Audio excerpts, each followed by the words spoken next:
The House will come to order. Prayer by the chaplain.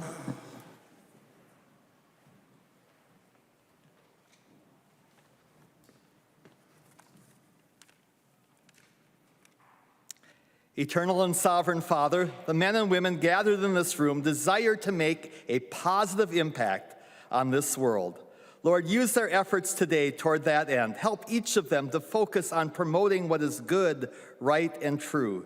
Grant wisdom that will enable them to unravel complicated problems, recognize unintended consequences, and balance competing interests.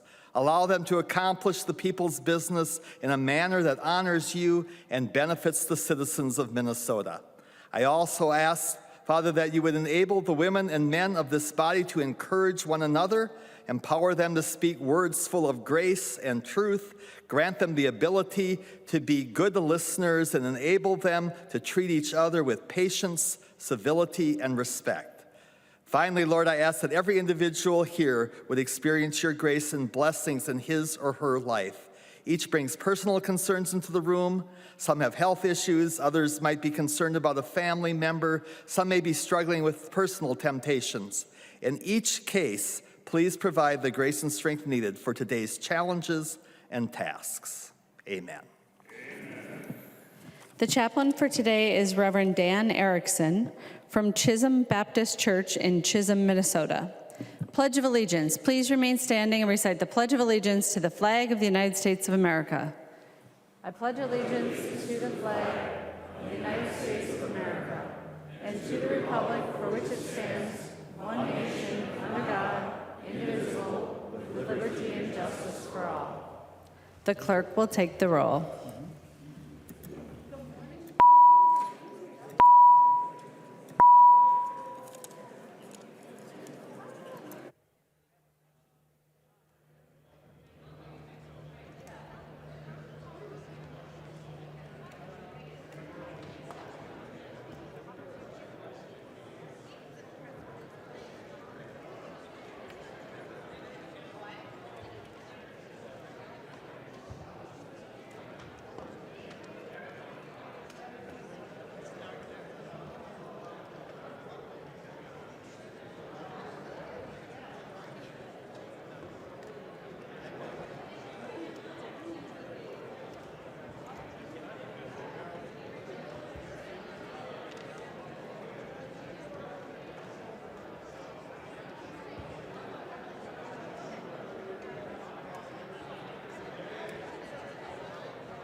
Members, please take your conversations off of the House floor.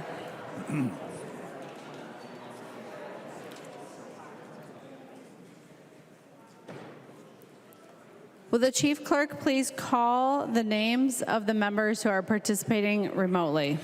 Carroll. There you go. Carroll, present. Carroll, present. Daniels. Daniels present. Daniels present. The clerk will close the roll.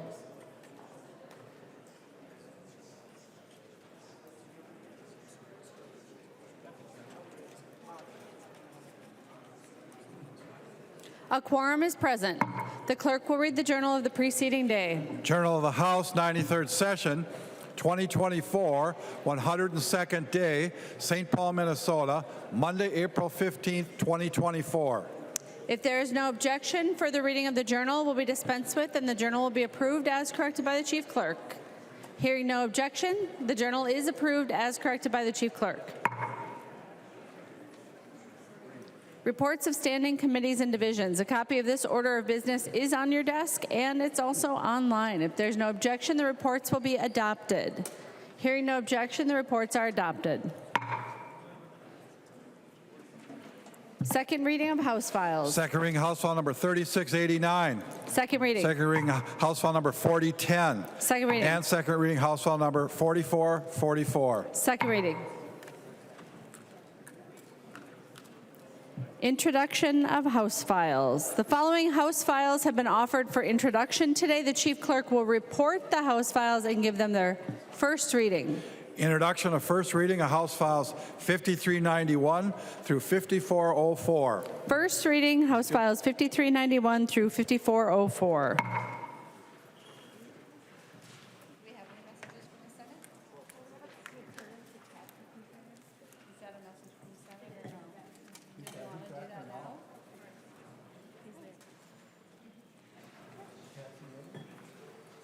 Messages from the Senate. Message from the Senate. Madam Speaker, I hereby announce the passage by the Senate of the following House file herewith returned as amended by the Senate, in which amendments to concurrence of the House is respectfully requested. House File number 3071, an act relating to transportation. The message is signed Thomas S. Bodern, Secretary of the Senate. Tabke moves that the House concur in the Senate amendments to House File number 3071 and that the bill be repassed as amended by the Senate. The member from Scott, Representative Tabke. Thank you very much, Madam Speaker. House File 3071 is the plain language bill that we passed off the House floor a week or two ago, and with this bill, it is changed very little in the Senate. There are a couple technical changes and a couple of improvements as well, and so we are happy to move this forward. It will help a lot of folks. It will help to reduce the backlog in DVS testing. It will help to make sure that everybody has access to the test by having plain language and translations with all the reading material and study material, and then plain language in the test. So thank you very much, Madam Speaker. I hope everyone can support. Discussion on the Tabke motion to concur in the Senate amendments. The member from Waseca, Representative Petersburg. Thank you, Madam Speaker. And Representative Tabke, if you would yield for a question, I want to just make sure that I understand that the two differences is that they added a whole bunch of references to people who should get a report, legislative staff. And so my question to him is, are you aware of a lot of legislative staff that are not getting those reports now? Because that seems to be the bulk of the change, other than the commissioner will decide what languages it gets put on, and I'm not sure how he will decide that. But is that what your understanding are the differences on this bill?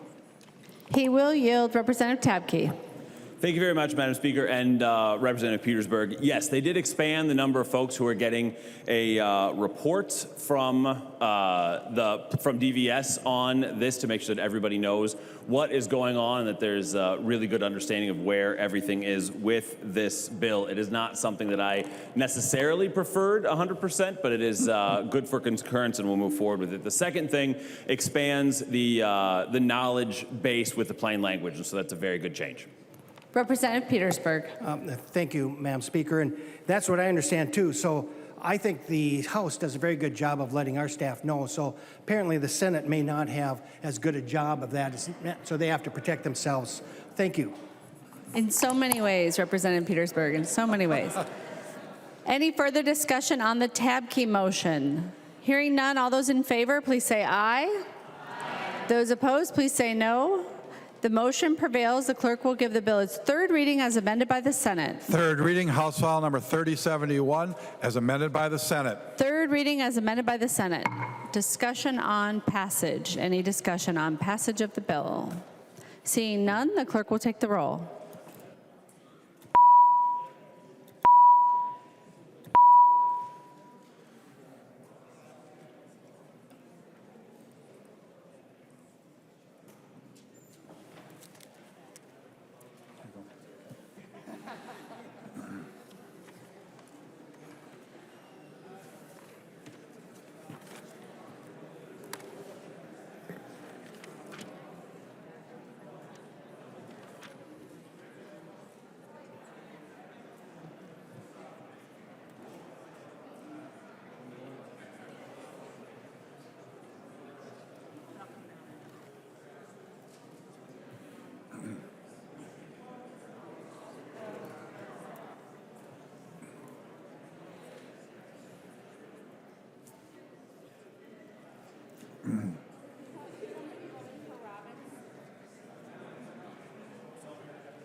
Will the clerk please call members?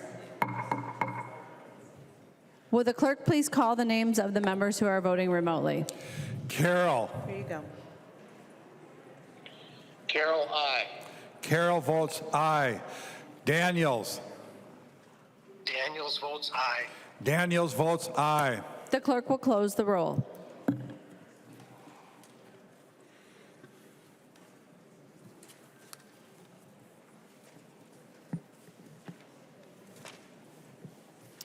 There being 107 ayes and 24 nays, the bill is passed as amended by the Senate and its title agreed to. Reports from the Committee on Rules and Legislative Administration. Long from the Committee on Rules and Legislative Administration, pursuant to Rules 1.21 and 3.33, designates the following bills to be placed on the calendar for the day for Thursday, April 18th, 2024, and establishes a pre-filing requirement for amendments offered to the following bills: House File Number 4757 and Senate File Number 3492. Calendar for the day. The first bill on the calendar for the day is House File 4757. The clerk will report the bill. House File Number 4757, an act relating to cannabis. Number 1 on the calendar for the day, the second engrossment. The member from Anoka, Representative Stephenson, to the bill. Thank you, Madam Speaker. This bill is the Cannabis Omnibus Bill. You know, last year when we passed the Cannabis legalization bill, I made the comment repeatedly that it had been 100 years since we had ended the prohibition on alcohol, and we were still making changes to our liquor laws. And in fact, this body earlier this week passed some changes to our state's liquor laws. And so it's not surprising that we would be back a year later with some changes and clarifications on the landmark cannabis legislation that we passed last year. I'm sure we're going to have a good discussion, and there's a lot of amendments. I'll just be briefly highlighting a few of the important provisions in the bill. There's a number of provisions in this bill designed to expedite the process of setting up a good, legitimate marketplace for cannabis, to displace that illicit marketplace that's out there. Number one, we accelerate transfer of enforcement divisions out of the Department of Health and into the Office of Cannabis Management, particularly related to medical cannabis, but also those low-dose hemp-derived products. By transferring these entities over to OCM sooner, we will have more robust enforcement in the near term and have a more stable marketplace in the long term. Secondly, we establish a pre-approval process that as early as this summer will allow for people to know that they're going to eventually get a license, which will allow those people to take the steps necessary to line up capital, secure real estate, do all of those things knowing that they will have a license down the road, which will effectuate a faster startup once those licenses actually issue. We also do make a number of clarification changes, particularly around packaging, around serving of THC products on sale, and around workplace testing. We make some important improvements to our medicinal cannabis program, including an important bill from Chair Herr that allows any doctor to recommend cannabis as treatment for any medical condition moving us away from that very limited list that has controlled our medical cannabis program since its inception about a decade ago. The bill also includes important provisions authored by Representative Hansen related to registered caregivers, making sure that registered caregivers are able to actually provide the medicinal cannabis to the people that they're working with. Lastly, it makes some changes to how we have licenses awarded. This has been interpreted in the press as moving from a point-based system to a lottery system, or a merit-based system to a lottery system. And I'll just clarify at the beginning that that's overstated. There is a lottery in both existing law and in this proposal. There is merit assessments both in existing law and in this proposal. The difference is in how you get there, and I'm sure we'll have a good discussion about that today. And so with that, Madam Speaker, I know there are amendments. There's an amendment at the desk. The clerk will report the amendment. Scott moves to amend House File number 4757, the second engrossment. The amendment is coded A17. The member from Anoka, Representative Scott. Thank you, Madam Speaker. And members, this amendment adds to the duties of the Advisory Council. And if you look on that amendment, it includes studying the impact of legalized adult use cannabis on the rate of cannabis use by minors. And I think this is an important element to add to the duties of the Advisory Council. I don't know if it's made its way around the room yet or not, but there's just this week, on the 16th this week, which was what, Tuesday? Yep. Tuesday, Fox 9 had a piece regarding cannabis use of minors, and they interviewed a counselor from Hazelden. And a lot of her quotes are on this piece that is being passed out right now. But one of the things that this counselor says is, we've seen an increase of individuals using cannabis as young as 13 years old. We've seen patients come in with cannabis use disorder. And cannabis use disorder, as she explains it, is when daily life is impacted negatively, or in more serious cases, they're now seeing psychosis, or CHS, which is cannabis hyperemesis syndrome that can develop. We're seeing a lot more aggression, specifically associated with the cannabis user's tiredness. I hear a lot of procrastination from patients that are unable to get tasks done. And what they're interviewing these young people, and what they're saying is, well, I'm okay. Oh, I'm sorry. This is the audit trail. No, I'm talking to the wrong amendment. I'm sorry. The A17. Thank you. Well, there's the preface for what's coming later. Representative Stephenson, thank you for visiting with me about the audit trail language. What's happening, members, is the medical cannabis program is going over to the new and inexperienced in dealing with medical record Office of Cannabis Management. And so this just would try to put some safeguards there by having some audit trails, and I would encourage members' support. Representative Stephenson. Thank you, Madam Speaker. Thank you, Representative Scott, and thank you for your work on the A17 amendment about audit trails, which I think we should vote yes on. So I'd encourage members for a yes on the A17. I think we will shortly be taking up the amendment you described a minute ago, the A26. And just to, since you talked about it, I will too, and say that it's a good amendment that members should vote yes on as well. So when we get to that amendment, I'll be encouraging a yes vote. But please vote yes on the A17. There being no further discussion, all those in favor of the amendment say aye. Those opposed say nay. The motion prevails and the amendment is adopted. There's an amendment at the desk. The clerk will report the amendment. Scott moves to amend House File number 4757, the second engrossment, as amended. The amendment is coded A26. To the member from Anoka, Representative Scott. I'm not going to repeat myself, folks. Hopefully you heard the arguments before, and I would encourage members' support. Representative Stephenson. Chair. As I said earlier, members, please vote yes. Any further discussion? Seeing no further discussion, all those in favor of the amendment say aye. Any opposed say nay. The motion prevails and the amendment is adopted. There's an amendment at the desk. The clerk will report the amendment. West moves to amend House File Number 4757. The second Grossman as amended. The amendment is coded A14. To the author of the amendment, the member from Anoka, Representative West. Thank you, Madam Speaker. The A14 amendment deletes the 18-month the extension you can get on the 18 months if you get a license. Currently, in this bill, they do the lottery, you get your license, and after you get selected in that lottery, you have 18 months to utilize it. I'd argue that's too much time already, but it also has a provision that says if you make a good faith effort, that could be extended. Now, I don't think we should be allowing that to be extended beyond the 18 months. If you can't do it in 18 months, you probably can't do it at all.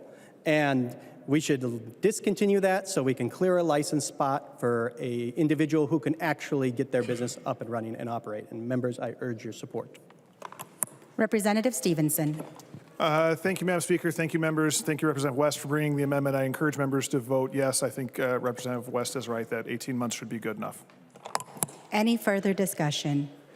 There being no further discussion, all those in favor, please signify by saying aye. Those opposed, nay. The motion prevails and the amendment is adopted. There's an amendment at the desk. The clerk will report the amendment. West moves to amend House File Number 4757. The second and Grossman as amended. The amendment is coded A21. To the author of the amendment, Representative West. Thank you, Madam Speaker. In the bill currently, in the pre-approval lottery process, you can have your application retained if you are not selected at your request, and then it'll be in the next lottery. This bill also extends that courtesy to the standard lottery. But one thing that I don't think is clear in the bill, not sure which way it is do you have to pay another license fee and application fee? And those application fees are quite substantial, so this clarifies that if you do retain your name in the lottery to the next lottery, you will not have to pay that license fee again. Members, I urge your support. Representative Stephenson. Thank you, Madam Speaker. Thank you, Representative West. I'm going to encourage a yes vote on this amendment today, but note a little bit that yes is with some reservations. There's, lottery system, one concern is the possibility of straw applicants sort of gumming up the works, and removing any fee for subsequent entries in the lottery could only enhance that problem. But I think that this is a good idea to at least do a species of this, and so I'm encouraging a yes vote today, and then we'll continue to talk about this idea when we take the bill to conference. Any further discussion? There being no further discussion, all those in favor of the amendment say aye. Those opposed say nay. The motion prevails and the amendment is adopted. There's an amendment at the desk. The clerk will report the amendment. West moves to amend House File Number 4757. The second and Grossman as amended, and the amendment is coded A22. To the author of the amendment, Representative West. Thank you, Madam Speaker. Currently in the bill, the author claims that the bill accelerates the ability to get a safe and legal market operating. But that pre-approval process that is in the bill currently does not allow for any actual operations to take place. It merely goes, hey, you will get a license one day, congratulations.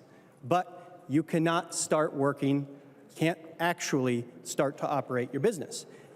And that's a big deal, because when this bill was passed last year, cannabis legalization, the anticipation was we would be starting operations in Q1 2025. And that's important because also in that bill, they legalized possession for everyone. 2 ounces in your person, 2 pounds in your house. And that's concerning because when you legalize possession, but there's nowhere legal to get the product, that just feeds the black market. And it's impossible to stop because possession is legal. So the current situation right now, the black market is running amok. It is proliferating to an insane degree, and that's not right. We need good people operating in good faith as real businesses to be creating a safe and regulated market. So what we need in order to have a safe and regulated market is cultivation to start as soon as possible, because you cannot have a retail store unless you have product to sell. As it stands right now, I would be surprised if we have a functioning market in 2026 if we maintain what we have right now.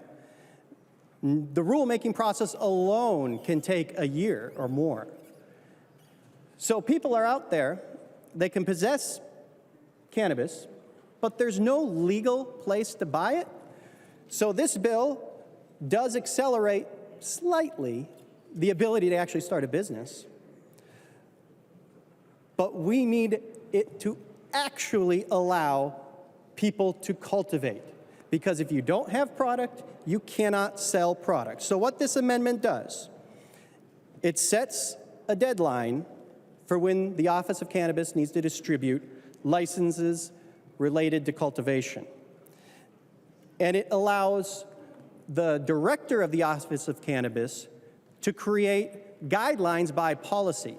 And you say, well, wait, do we want just one person setting these guidelines? Well, right now, there are over 100,000 square feet of canopy growing cannabis today. There has been no problems with that. It has been fine. We have rules related to that in law right now. And that's from the medical cannabis companies. So we already have guidelines and rules on how to grow cannabis.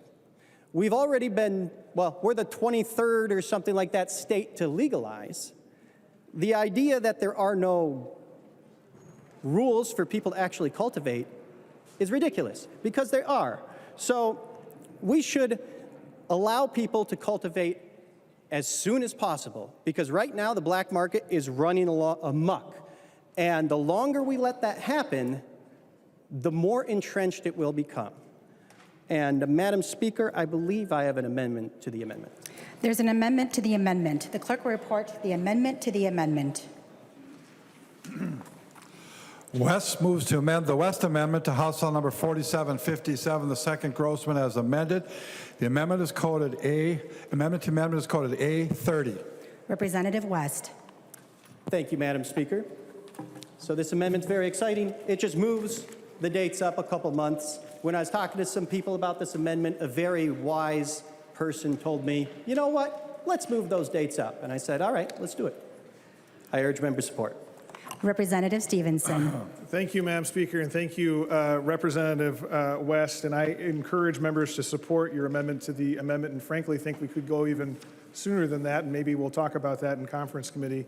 But I support the amendment to the amendment and would encourage members to support it as well. Any further discussion? There being no further discussion, all those in favor of the amendment to the amendment say aye. Those opposed say nay. The motion prevails, and the amendment to the amendment is adopted.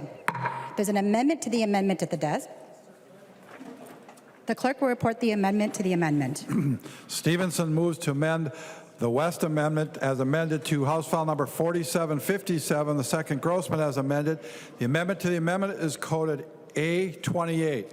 Representative Stephenson. Thank you, Madam Speaker. Representative West's underlying amendment really does three things. It sets deadlines for the pre-approval lottery.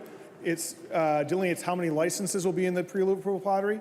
And then it third directs that the office put out temporary guidelines that would allow for cultivation.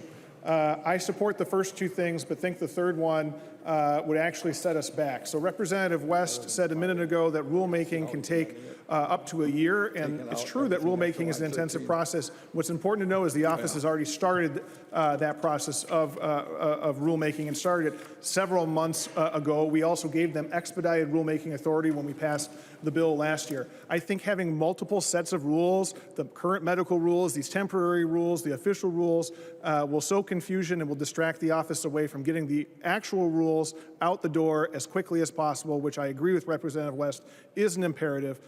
So I'm, what this amendment to the amendment does is delete that temporary guideline part of his amendment, and my intention would be to encourage members to accept the rest of the amendment.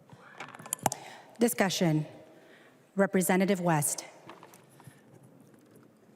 The chair's amendment to my amendment really, I mean, it does something, but it takes away the delicious, gooey center of the amendment that makes it truly worth doing. The idea that it's not going to interfere with rules and it's not going to be confusing. Because what is confusing is, say you have a scoring system in a bill for a year and then you change that to a lottery. Or you allow these businesses to sell flour and then suddenly the next day you tell them they can't sell flour. You tell them they can sell vapes, then you pass a bill on an immediate enactment date and suddenly they can't sell vapes anymore. That is legitimately confusing. But the idea that there's going to be confusion from the rules that medical providers, medical cultivators grow compared to what the future adult use cultivators, if anything, the rules will be less stringent, I imagine, because when you're dealing with a medical product, obviously, it's very, very, very, very, very, very, very, very important to be exact, because it's literally being prescribed by a doctor. The idea that this would slow it down or be confusing is, I don't think it does at all. It allows basically the director of cannabis to do what we already know what needs to be done. Again, many, many, many states have done this already. So we have people who, when the law was passed last year, they already realized, like, okay, I see all these things I need to abide by. I'm going to go and start working on this. And those people have made investments, and they're going. And, you know, they knew that there was some risk to those investments, but we should help them get started right away. And if we take away the ability in this amendment to actually get early cultivation started, we're preventing a safe and legal market from operating. And because you need something to sell, you can't open a retail store unless there's been cultivation. So we have to get that started immediately, as soon as possible, which this bill, you know, I understand immediately might be a little aggressive, so we have some dates in here, which I would love to move up. But the longer we allow the black market to thrive, the more difficult it will be for these new businesses to succeed. Because, well, why would I bother going to a retail store when Buddy Freddy has got me hooked up forever and he has a sweet grow operation and it's all just fine. No, we need actual businesses to get operating as soon as possible. That's what this amendment does. And so this amendment to that amendment kills the best part of that. And I don't think that's what, especially a lot of people on your side of the aisle, I don't think that's what they are expecting. They expect you to share their enthusiasm for getting a safe and legal market up and running. And now we're all, I mean, it's already quarter one, 2025 is not going to happen. It's not going to happen. With this bill, oh, yay, pre-approval, but pre-approval to admire the problem. You can't actually operate your business. And it'll still delay things even more and also create a supply problem if we don't get up and running. There just won't be enough supply. And that is true in every single state. There has been a significant undersupply at the beginning.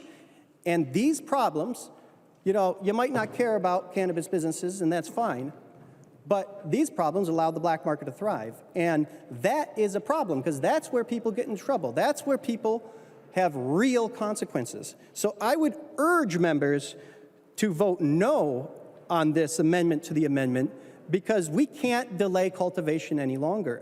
I'm surprised that the left side of the aisle would be approaching it from that sense, because this was a big priority of your caucus. So I urge members to vote red on this amendment to the amendment so we can ensure real, reputable businesses can get up and running, so we can keep Minnesotans who choose to use cannabis safe, and then we can have a smooth market launch. Because, you know, a lot of people are going to be pretty embarrassed, if, myself included, honestly, if we get to retail sales and it's a complete and utter disaster. So members, vote red, and Madam Speaker, I request a roll call. A roll call has been requested. Seeing 15 hands, there will be a roll call.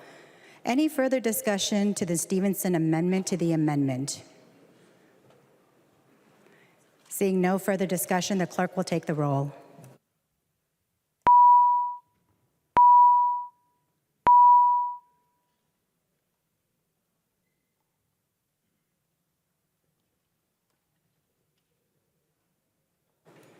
Members, please vote.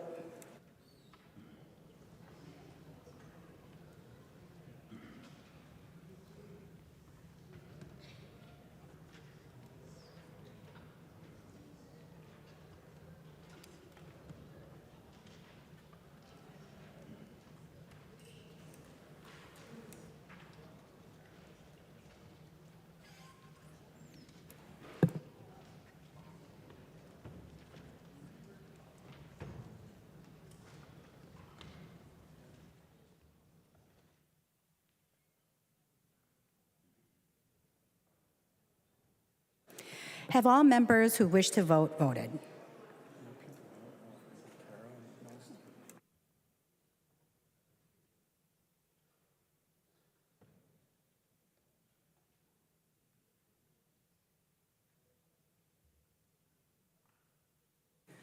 Will the clerk call the names of the members voting remotely? There you go. Carol, yes. Carol votes aye. Daniels. Daniels votes no. Daniels votes no. The clerk will close the roll.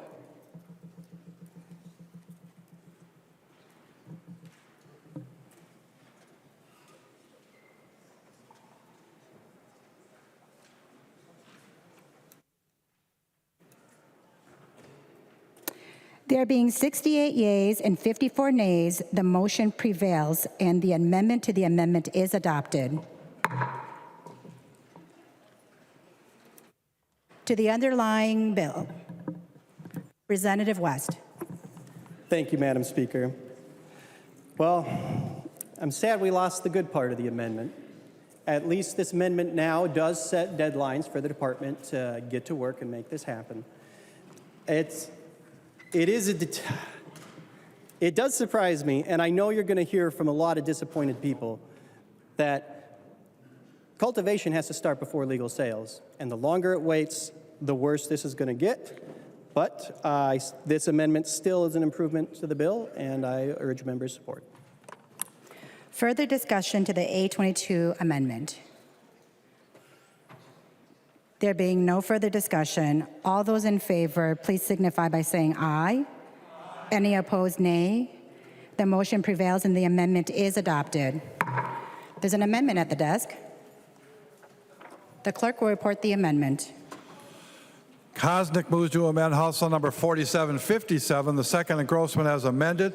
The amendment is coded A23. To the author of the amendment, the member from Dakota, Representative Kosnick. Thank you, Madam Speaker. Members, this amendment helps your local cities if they choose. They are not required, but if they choose to participate in being a license holder and helping to regulate the sales within their own municipality, it provides them an easier opportunity to have a retail license, and so I encourage your support. There's an amendment to the amendment. The clerk will report the amendment to the amendment. Stephenson moves to amend the Kosnick amendment to House Bill number 4757, the second engrossment as amended. The amendment to the amendment is coded A29. Representative Stephenson. Thank you, Madam Speaker. Thank you, Representative Kosnick, for bringing this amendment. Much like the last amendment, this amendment does a couple of things. So the first thing it does is it ensures that if a municipality wants to open a cannabis business, that they will get a license. That's the second piece of this amendment. The other thing it does is it says if a municipality wants to enter into the pre-approval lottery, they're guaranteed to get pre-approval. I support this, the first thing I was talking about, ensuring that if a municipality wants a cannabis business, they get a license. I don't support putting them in the pre-approval process.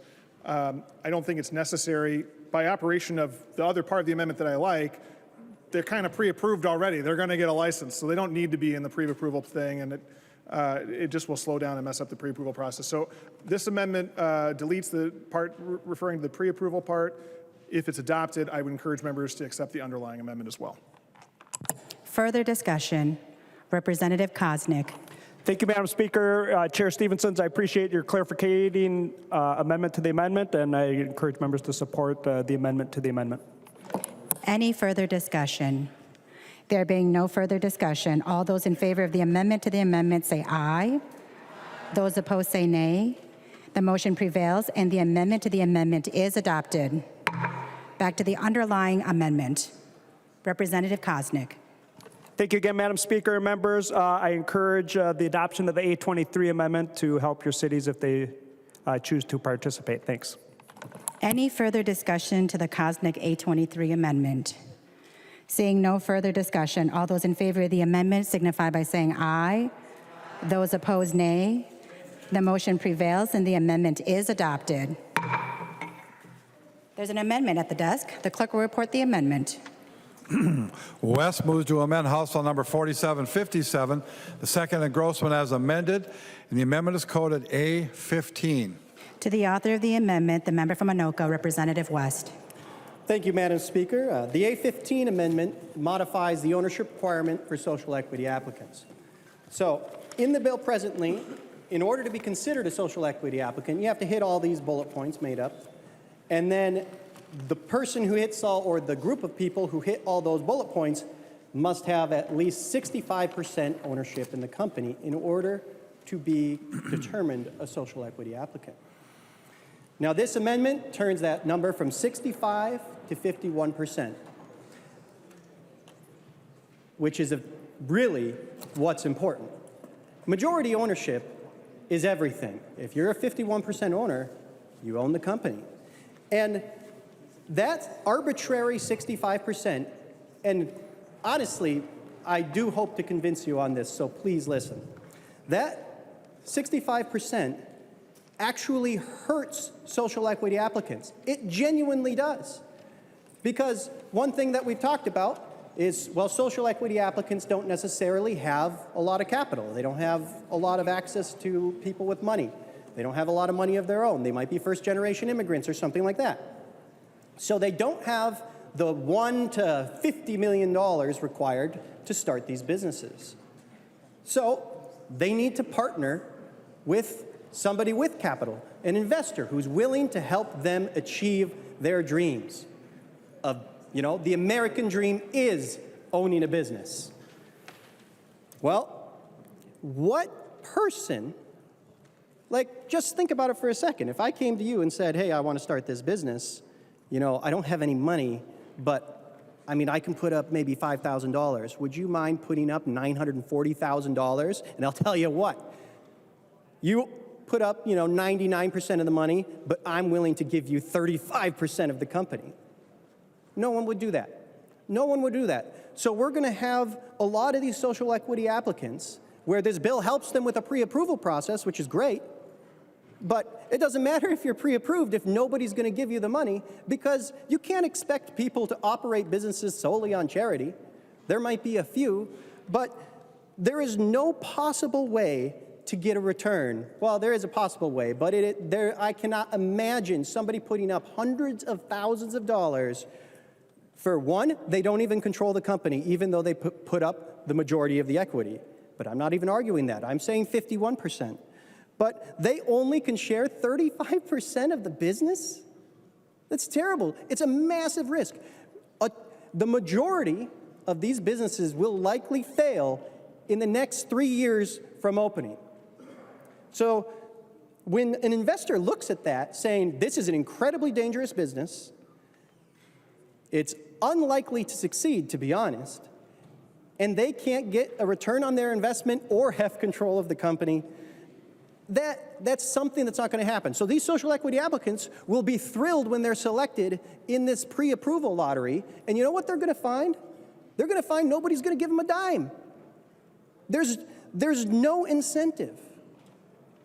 So that is only going to hurt those social equity applicants, which I know is a big focus of your caucus.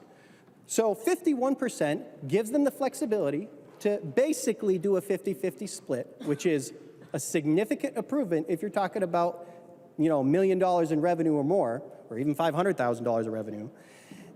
And it gives them the flexibility to, they could even find 2 partners instead of just 1. Because 35%, so say not a lot of people have $1 million to give anyone. Very, very few. So trying to divide up that 35% into 3 people to give you $1 million, that's an even worse deal for them. 51% would give them the flexibility to find multiple partners who still have a legitimate stake in the game. And we can see these new business owners thrive and build a real business rather than run against roadblock after roadblock after roadblock. Because this 65% number is genuinely arbitrary. And so, I know the counter argument that I will hear, unless there's a new one that I haven't heard yet, is like, oh, well, these big bad people with money are gonna make predatory contracts and then they're gonna seize control of the business or exploit the social equity applicant in some way.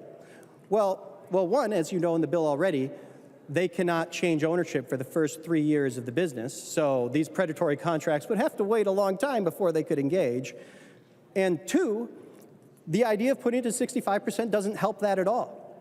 They can still do these predatory contracts. And for example, so an investor could say, all right, you have to hire me as an employee and pay me $45,000 a year, or you have to hire my son or my wife or my cousin or my brother.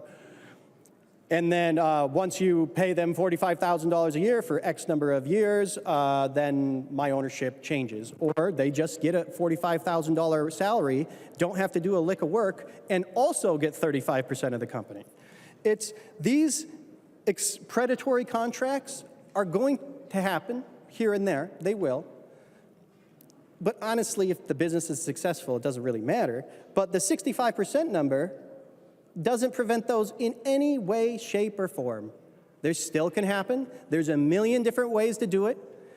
So let's make it 51%, because 65% only hurts social equity applicants and provides literally no protection whatsoever. And this is one of the few moments in this crazy building where I'm genuinely trying to convince the other side to agree with me here, because I believe I understand your incentives, and this is a better path to get there than what currently exists in the bill. So I urge members' support. To the member from Dakota, Representative Hansen. Thank you, Speaker, and thank you, Representative West, for initiating this conversation. You're right about what my argument against this is going to be, because the data on this is clear. And as we're venturing into uncharted territory in an industry that is new to our state, trying to do it better than every other state has done it, we have to follow the data that we do have.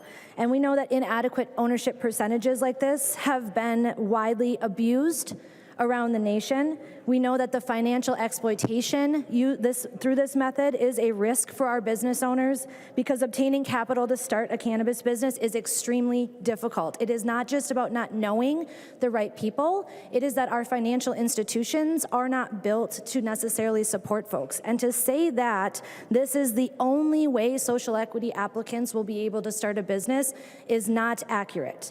There are many other ways for investors to contribute and profit from cannabis businesses that are not solely based on equity.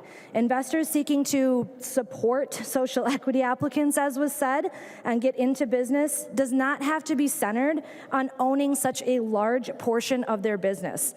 In our industry, it is widely normal to have royalty agreements, to have debt service loan options, to finance equipment or real estate, staff. There are lots of other ways for investors to engage with social equity applicants in these businesses in ways that are far less antiquated and narrow, and that don't liquidate so much of that business owner's stake in their own company that they are taking all of the risk on.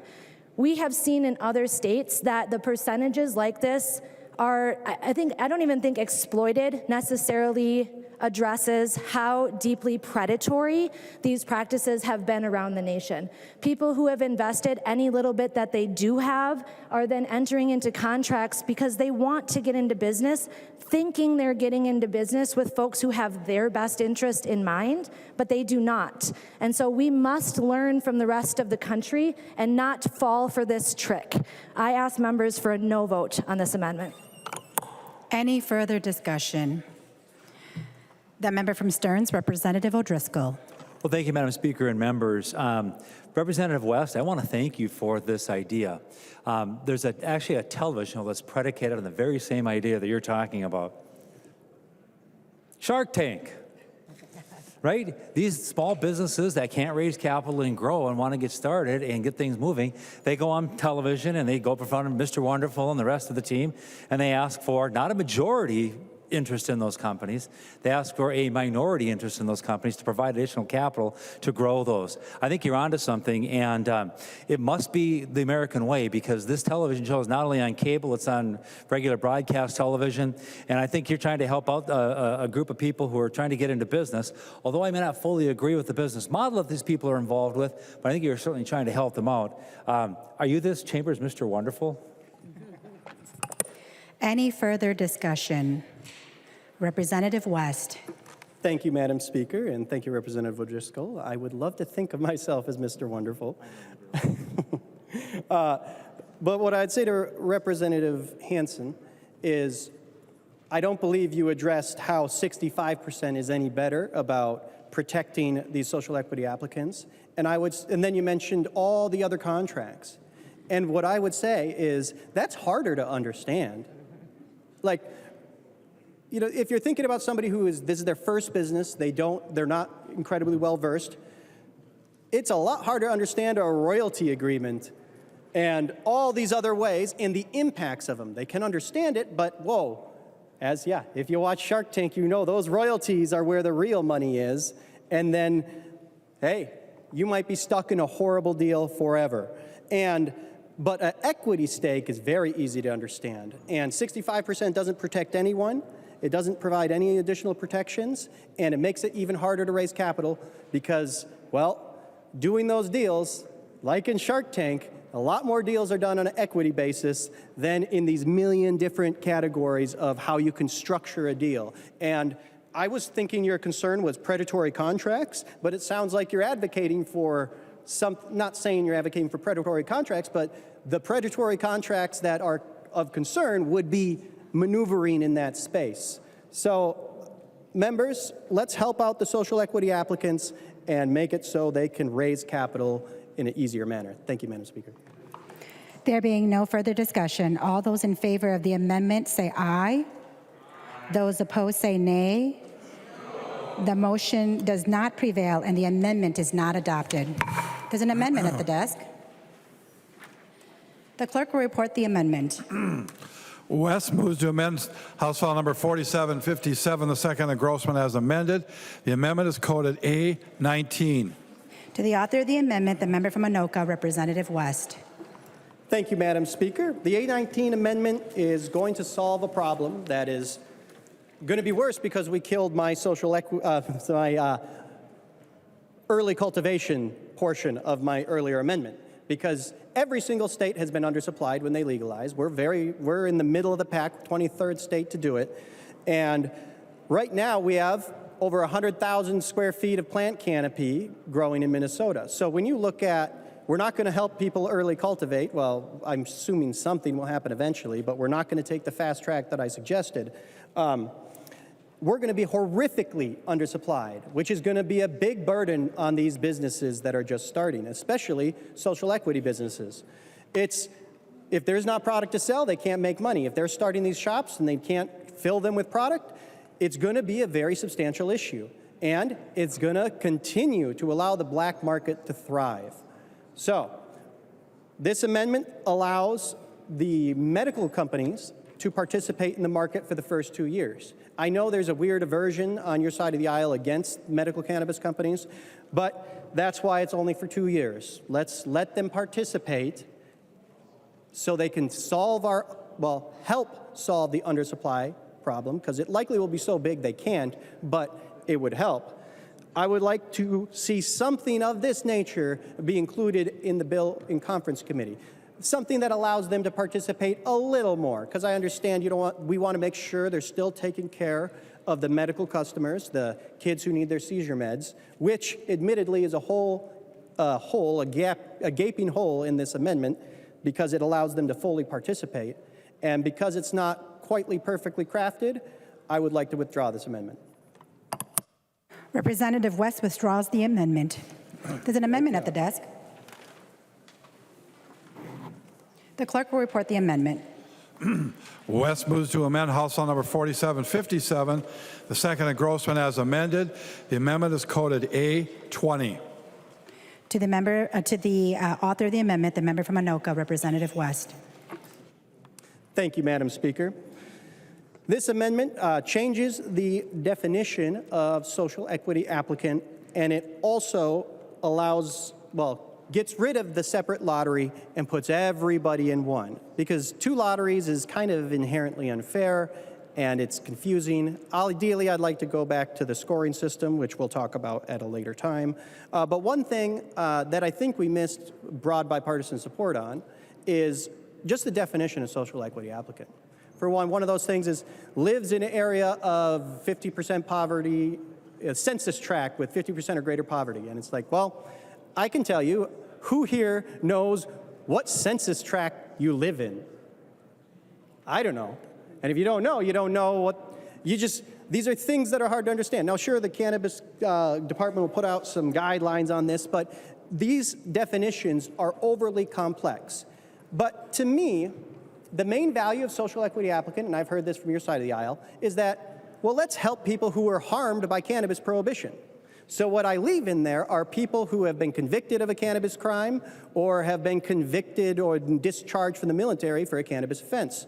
Those people were actually harmed by prohibition. They genuinely were. So you can make the case that, well, you break the law, you break the law. But if you're going to take your mindset of what social equity means, it's like, okay, these people were actually harmed. Well, okay, let's give them preferential treatment. So instead of doing a separate lottery, or we do it, they get 2 entries into the lottery that's everybody else is in. And that's the second part of the bill that I want to introduce as we go into conference committee, is we can have a merit-based system by modifying entries. You can get multiple entries. The better your business is set up, the more capital you have, or in this case, social equity status, because just doing a vetted lottery, it's going to be a disaster. But I don't want to get too much in the lottery. That is for an amendment at a later time. But members, I urge support of this amendment because, well, you can find a lot more agreement on helping people who are actually harmed by cannabis prohibition rather than, well, maybe you lived in a place where, hey, it qualifies, but you never had it impact your life in any way, but somehow you get preferential treatment over other people who also didn't have any negative effects of cannabis prohibition. So the current definition is extremely unfair. This would make it far more legitimate, and I also want to just enter in the idea of multiple entries rather than just meeting minimum standards as we go into conference committee, and I urge members' support. To the member from Dakota, Representative Hansen. Thank you, Speaker, and thank you, Representative West. My friend, I'm going to have to ask for a no vote again on this one. This amendment would really essentially gut some of the most important parts of the rollout of implementation, including, as Representative West mentioned, social equity pre-approved licenses, the definitions, license caps that prevent oversaturation. Oversaturation has been seen, again, according to the data, to cause significant market issues in other states. And the pre-approved licenses are intended to allow a license holder to pursue and secure capital, the real estate, banking, and so many of the other barriers that exist around entrepreneurship. And we have all seen the numbers of the data showing us that there are vast disparities in business ownership. Among business owners, there are fewer people who have experienced and lived in poverty or experienced and lived through the impacts of the war on drugs. There are disproportionately low number of Black, Latin, Asian, and Native business owners nationwide. We also know that prohibition is and has hurt people for nearly a century and far more affected some people more than others. Someone is still today arrested for cannabis every 36 seconds in this country, and nearly 9 out of 10 of those arrests are for possession only. We know that Black people are still 3.6 times more likely to be arrested nationwide, and that number is twice as high, if not more, in some cities in Minnesota. Nationally, 85% of cannabis businesses are owned by white people, while white folks represent less than 60% of the nationwide population. So it's no secret that people who have privilege, people who have access to generational wealth, people with access to education, people who don't and haven't experienced the harms of racism, poverty, over-policing, oppression, that they have an inherent head start in any small business venture, including this one. And this head start really allows them to come into traditional licensing stages far more prepared and right there on the starting line of a brand new billion-dollar industry that is coming our way. The pre-approved licenses give those who don't have that privilege a head start chance to just catch up so that they can start at the same starting line. You know, I was raised to say that to make up what I mess up. And I think this is an important value to consider when we're rolling out a new industry like this. We know that we've made mistakes in this country. We know that we have a lot more work to do to make sure that this is a place where everybody is treated with inherent dignity and worth, border to border, in everywhere and every place that they go. And this amendment seeks to strike some of the very things that we can actually do right now in this industry that will help us, and with intention, truly begin to turn the ship in a better direction than we have headed in the past. And we can make up a bit of what we have messed up and do the right thing by giving folks that have been most harmed by prohibition, including communities who have experienced deep poverty, because we know that they have been over-policed as well, a chance to catch up and have a more equal chance to compete in this industry. So again, I would ask for a no vote. Thank you. Further discussion on the amendment. Representative West. Thank you, Madam Speaker. The one thing I would say is you can put people in a lot worse situation by having somebody go into a business, so say they are extremely impoverished, and then they start a business, and then they go bankrupt. They could end up being a whole lot poorer, and you can do more harm.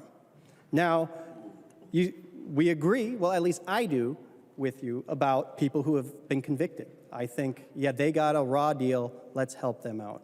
But by encouraging these other things, you could be causing more suffering for them, and, of course, it's tremendously unfair. Members, I urge your support. There being no further discussion, all those in favor of the amendment say aye. Those opposed say nay. The motion does not prevail and the amendment is not adopted. There's an amendment at the desk. The clerk will report the amendment. West moves to amend House File Number 4757, the second engrossment as amended, and the amendment is coded A18. To the author of the amendment, the member from Anoka, Representative West. You know, I'm getting annoyed of hearing my own voice right now already. So sorry about that. Yeah, I know. So the A18 amendment essentially gets rid of this lottery and returns to the original bill that was passed last year that had the scoring merit-based system. Now, this is important because when we passed that bill, rational people were thinking, okay, if I want to participate in this market, I have to get going quickly because everyone knows the early businesses are the ones that actually succeed. So people got moving. They understood they were taking some risks if they were making some investments. But one thing that might surprise people is when government passes a system for getting an application, for participating in a system, and then the next year, they completely change the rules. Imagine how frustrating that would be if you were somebody who made an investment or even just got your ducks in a row. But this isn't even just about that, because, I mean, this is operating under a cloak of confusion that is making it impossible for people to make choices, because now we're debating this lottery system. Who knows if the lottery system even survives through conference? We don't know how it's going to go. Nobody knows how it's going to go. We passed a law that now we're just completely changing. It's no way to govern. We can't be passing these things and then fixing them later. And when you think about fixing something later, as that was discussed when the bill was passed last year, that doesn't mean completely changing everything. Changing the way licenses are distributed is probably the biggest change you could possibly make on the bill. It's literally the businesses that will operate in the space. So let's get back to the merit-based system, because with the lottery, you know, I know the verbiage changed calling it a vetted lottery, but so say you want to study an environmental plan, or a wastewater plan, or a ventilation plan, a cultivation plan. You can't evaluate any of these things without a property where this business will go, which is also disposed of in this bill. So the lottery is, even if it is completely incapable of vetting people. It really is. It can provide for some minimum standards, a business plan on the back of a napkin that says you have money, and who knows if you do, because that won't be verified. It doesn't require property. It doesn't actually evaluate things really important, like a security plan, because we know this is a high theft, high crime business that's predominantly done in cash. People need some certainty. And the idea that we're just going to completely nuke the system is fundamentally unfair. And when you go to a lottery, you make it so we end up with random, literally by definition, random people. All they do is put their name in a hat, and then you go. There are minimum standards, but for example, as I already mentioned, you can't evaluate so many of these things that would tell you whether this business is even going to come remotely close to succeeding. So we need to return to sanity here. And if you accepted my earlier amendment on social equity definitions, I know a big reason why you went to a lottery is because you are anticipating a lawsuit and you want to make sure that only one lottery goes down instead of the whole system. Well, if you took my amendment on social equity, I guarantee you that would stand against legal challenge and you would help people who have been harmed. But we can fix that later. There's still conference. By adopting this amendment, we can ensure that the businesses that start at the beginning are the best businesses that our state has to offer. You can even still figure out a way to prioritize people who are actually harmed by cannabis prohibition and ensure that we're in a market with cultivators who can cultivate, retailers who can sell, and people who can operate these businesses. Because if it is done with names in a hat with these minimum standards, it is going to be a train wreck. Not to mention, so with the lottery, it's also, when you get your name pulled out of the hat, you have that license for 18 months. And I appreciate the majority for taking my amendment to at least not allow that to be extended. But so you get this lottery, 18 months you have to utilize it. That is a long time. So say you're a retailer who has everything lined up and you're a very competent person, you win the lottery, you go set up your business, you're like, yes, here we go, time to achieve the American dream. But half the cultivators haven't figured out how to purchase a building or turn the lights on, and there's nothing to sell. Not to mention that there's already going to be an undersupply, but say by the luck of the draw, because that is exactly what happens with the lottery, the luck of the draw, you could end up with a litany of people who got their cultivator license and have no idea how to cultivate. Now it says, oh, we're going to go by experience, we're going to go by all these minimum standards, but minimum standards are just that, minimum. You are getting the bottom of the barrel, and who knows, some good ones too. But you don't know because you can't evaluate these businesses. So changing to a lottery, one, tremendously unfair because we told people the rules and then we just dropped a bomb on them and decided, well, let's go with this completely different set of rules that is now all minimum standards, so there's no reason to try and compete. You just meet the minimum standards, and then if you get a license, well, then you figure out whether you can achieve that scope of businesses. So in a point system, we don't have the problem of a straw buyer, which was brought up, a straw applicant, which was brought up earlier. You don't have that risk because these are evaluated. And you go, well, this person definitely has no clue. And okay, well, say they lie on their application and they also somehow get through. Well, in the bill already, if you lie in your application, you're done, period. And that will be discovered, especially because this is a very difficult business to operate in. So members, let's not mess with people. Let's get back to what it was. I understand that because of that social equity provision that this This, if it were passed exactly like this and signed into law, it would be illegal, but you should have taken my previous amendment that would have solved that issue. But we also can resolve that in conference committee.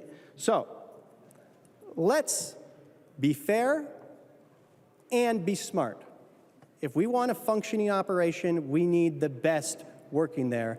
And actually evaluating businesses has a lot higher chance of getting the best than drawing names out of a hat. I urge members' support. To the member from Dakota, Representative Hansen. Thank you, Speaker, and thank you again, Representative West, for initiating this conversation. Modifying our state's policies to reflect the data as we have it is really important. Making data-informed decisions matters. Again, as I said before, we are operating in somewhat of uncharted territory, learning bits and pieces from other states around the country to figure out what they messed up and what we can do better and the harms we can avoid. And, that's what this proposed change reflects. I also, as Representative Stephenson said, we already and don't propose to change that when we're selecting licenses, if we have too many license applicants than our licenses available, it's a lottery. And nobody is proposing changing that piece of it. So I think it's important to understand that we are already using a lottery system in a part of our current statutes. We also know that well-vetted lotteries have fewer opportunities for subjectivity, which we also know that's where bias lives and thrives, is in subjectivity. We have so many levers and guardrails built into our statutes that other states didn't do. And that gives us an advantage to make sure that we can learn from the mistakes of other states that have less than adequate lottery systems. I am always on the side of looking at a policy, and if it is inadequate, not recommending we do that here in Minnesota. There are some lottery systems across this country that are terrible. And we should be really critical of those and look at them. But we should also at the same time not forget to look at the other guardrails that we have in our Constitution, in our bill, and in our other rulemaking procedures that are different than other states. And so I'm gonna ask for a no vote on this. And like I mentioned on the last amendment, these license selection criteria are really critical tools to ensure that we aren't ignoring the runway that people who have had a head start in business and in society from the start. We can't ignore that. And so rather than going over all of the points I already made about the importance of getting it right and making sure everybody can start from the same starting line, I will simply ask you for a no vote on this. Further discussion to the amendment. Representative West. Thank you, Madam Speaker. Well, I wouldn't say it's uncharted waters because there are over 20 states that have done this. The waters are charted. There's a lot of boats. As you mentioned, there's a lot of things to learn from what other states have done. Over 20 states, some states have very thriving markets, particularly states without social equity provisions. So we know what's going on. It's not uncharted waters. This could have been done so much faster, but trying to navigate how to ham-fist social equity provisions in here and not get sued for their discriminatory nature does take a lot of finagling, I do admit. And that is a chief factor in the delay. And the reason nobody advocates against the lottery that was already in it is because you're talking about a lottery of all these people who scored highly in the scoring process. You're talking about a lottery among truly qualified applicants rather than a lottery from minimum standard applicants. So it's that argument I don't believe stands. I would say logic and reason are definitely on my side in this situation. So please, members, let's be reasonable and pragmatic. Let's not get caught up in some ideology. Let's focus on providing Minnesotans a safe and legal market as soon as possible and give people some clarity and consistency, which we seem to struggle with greatly in the state of Minnesota. So members, I urge you to support this amendment, and let's allow people to actually be evaluated rather than just pulling names out of a hat. There being no further discussion, all those in favor of the amendment say aye. Those opposed say nay. The motion does not prevail and the amendment is not adopted. There's an amendment at the desk. The clerk will report the amendment. Swazinski moves to amend House File number 4757, the second engrossment as amended. The amendment is coded A24. To the author of the amendment, the member from Lyon, Representative Swazinski. Thank you, Madam Speaker. Thank you, members. The A24 amendment really just puts on par the products of gummies with a lot of the other products that are being controlled when it comes to the flavor of them. You know, we've got bills in front of us that are talking about eliminating the flavor of vaping, of cigarettes, and this would put gummies in that same genre. And that's what the bill does, and very straightforward, and I'd appreciate your support. Thank you. The member from Anoka, Representative Stephenson. Thank you, Madam Speaker. I encourage members to vote no on this amendment, as Representative Swazinski said. And just to be clear, this amendment only applies to edibles. It does not apply to products that are smoked or inhaled. There's no flavor ban on smoking or inhaling in the underlying bill as well. So if this amendment goes on, you're going to have a situation where you can't have flavors in edibles but can have them in smoked and inhaled products, which doesn't make a lot of sense. In addition, it would overnight basically ban all of the THC seltzers that are out there. I don't believe there's any THC seltzer on the market that doesn't have any added flavoring. These seltzers are keeping a lot of our breweries afloat right now, as you will hear from them, are incredibly popular with the public. This amendment would functionally ban them all, so I would encourage a no vote on the amendment. To the member from Hennepin, Representative Robbins. Thank you, Madam Speaker. I rise in support of the Swazinski amendment. I spent a lot of time working on this issue last year, and I think it's so important that we eliminate the flavors from edibles, and to Chair Stephenson's point, also to anything that can be smoked or vaped.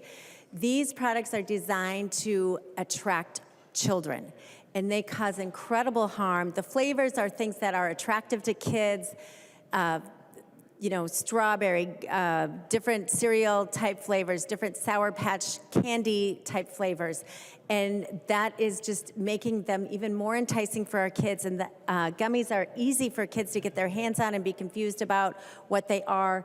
And I just think if they tasted without the sweet flavor, or the interesting flavor, and just tasted like actual marijuana, that would make them less attractive to kids. So I strongly support this. I think we have much more work to do on this. I'd like to see the flavor ban for all smoking and vaping as well, but this is a good start, and we should absolutely vote yes on this. Further discussion on the amendment. Representative Swazinski. Thank you, Madam Speaker. And again, you know, Representative Stephenson spoke pretty eloquently that this would have a pretty broad brush. And I think that is an important, you know, if we're having this conversation on the House floor, if you're concerned about youth use, there is no greater connection. You know, the argument across with some members has been that, well, with cigarettes, if it's flavored, it's going to attract kids. Well, there is no kid cigarette.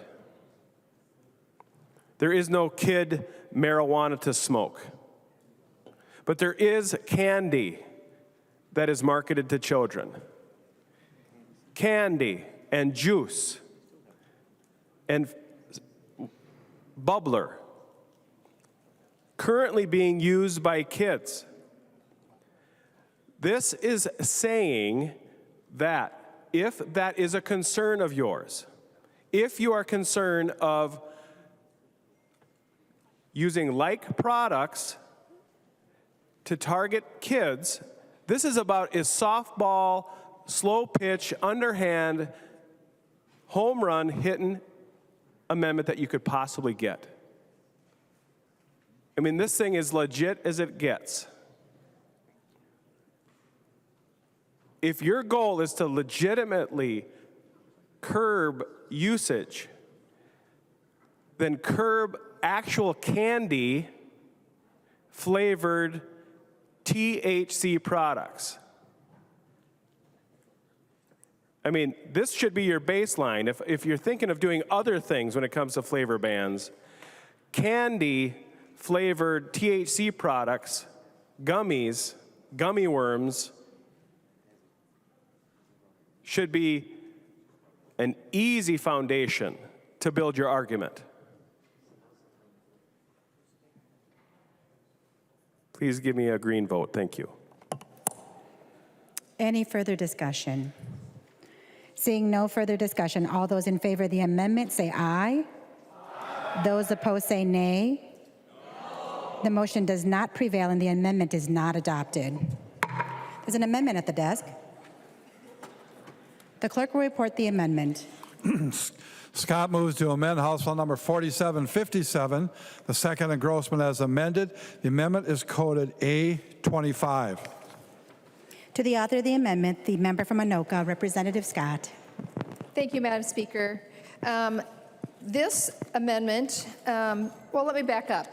Last year when the bill was passed, I don't think many people in this chamber understood that for all intents and purposes, the bill that was passed legalized cannabis for underage youth.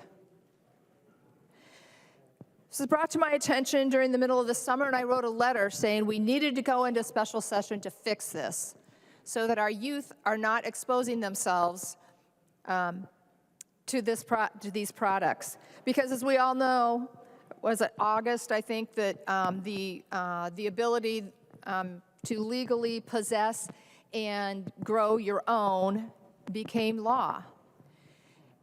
And my concern, in addition to the effects that this is going to have on a youth's health, their brain, their overall health, as we've talked about already with the previous amendment, was that the black market that's being set up now, because there's this 2-year gap between legalizing homegrown stuff and the commercial market, was going to allow the black market to, guess what, hire youth to be their deliverers of the goods. And here's why. Because the default penalty last year, and current law even still says, is a petty misdemeanor. With the highest level of penalty can only be $300. $300. That will not be a deterrent enough to prevent youth from getting their hands on, possessing, and selling, and being used as sellers for the black market cannabis that's happening right now. So what this amendment does, members, is it raises that default from being a petty misdemeanor to a misdemeanor. And then if they are unlawfully selling it, that's for possession. If they're unlawfully selling it, it raises it to a gross misdemeanor, whereas it's just a misdemeanor now. Folks, it was acknowledged last summer when I sent that letter by the Senate author of the cannabis legalization bill that it was intentional to decriminalize it for youth. Let me quote what Senator Port said in a MinnPost article. It was intentional when asked about the apparent decriminalization of underage use of marijuana, said Lindsay Port, DFL Burnsville. The best way to get young people to use cannabis less is to use real money to educate them in ways that they can hear. Would Representative O'Driscoll yield to a question, Madam Chair? Speaker. Representative O'Driscoll will yield to a question. Representative Scott. Thank you, Madam Speaker. Representative O'Driscoll, I know that you are the Republican lead on the Commerce Committee. Could you tell me a little bit about the Commerce Bill? And I understand there's a negative target there. And so where were some of the places that they were looking to get money from in order to meet that target? Representative O'Driscoll. Thank you, Madam Speaker, and Representative Scott, to your question.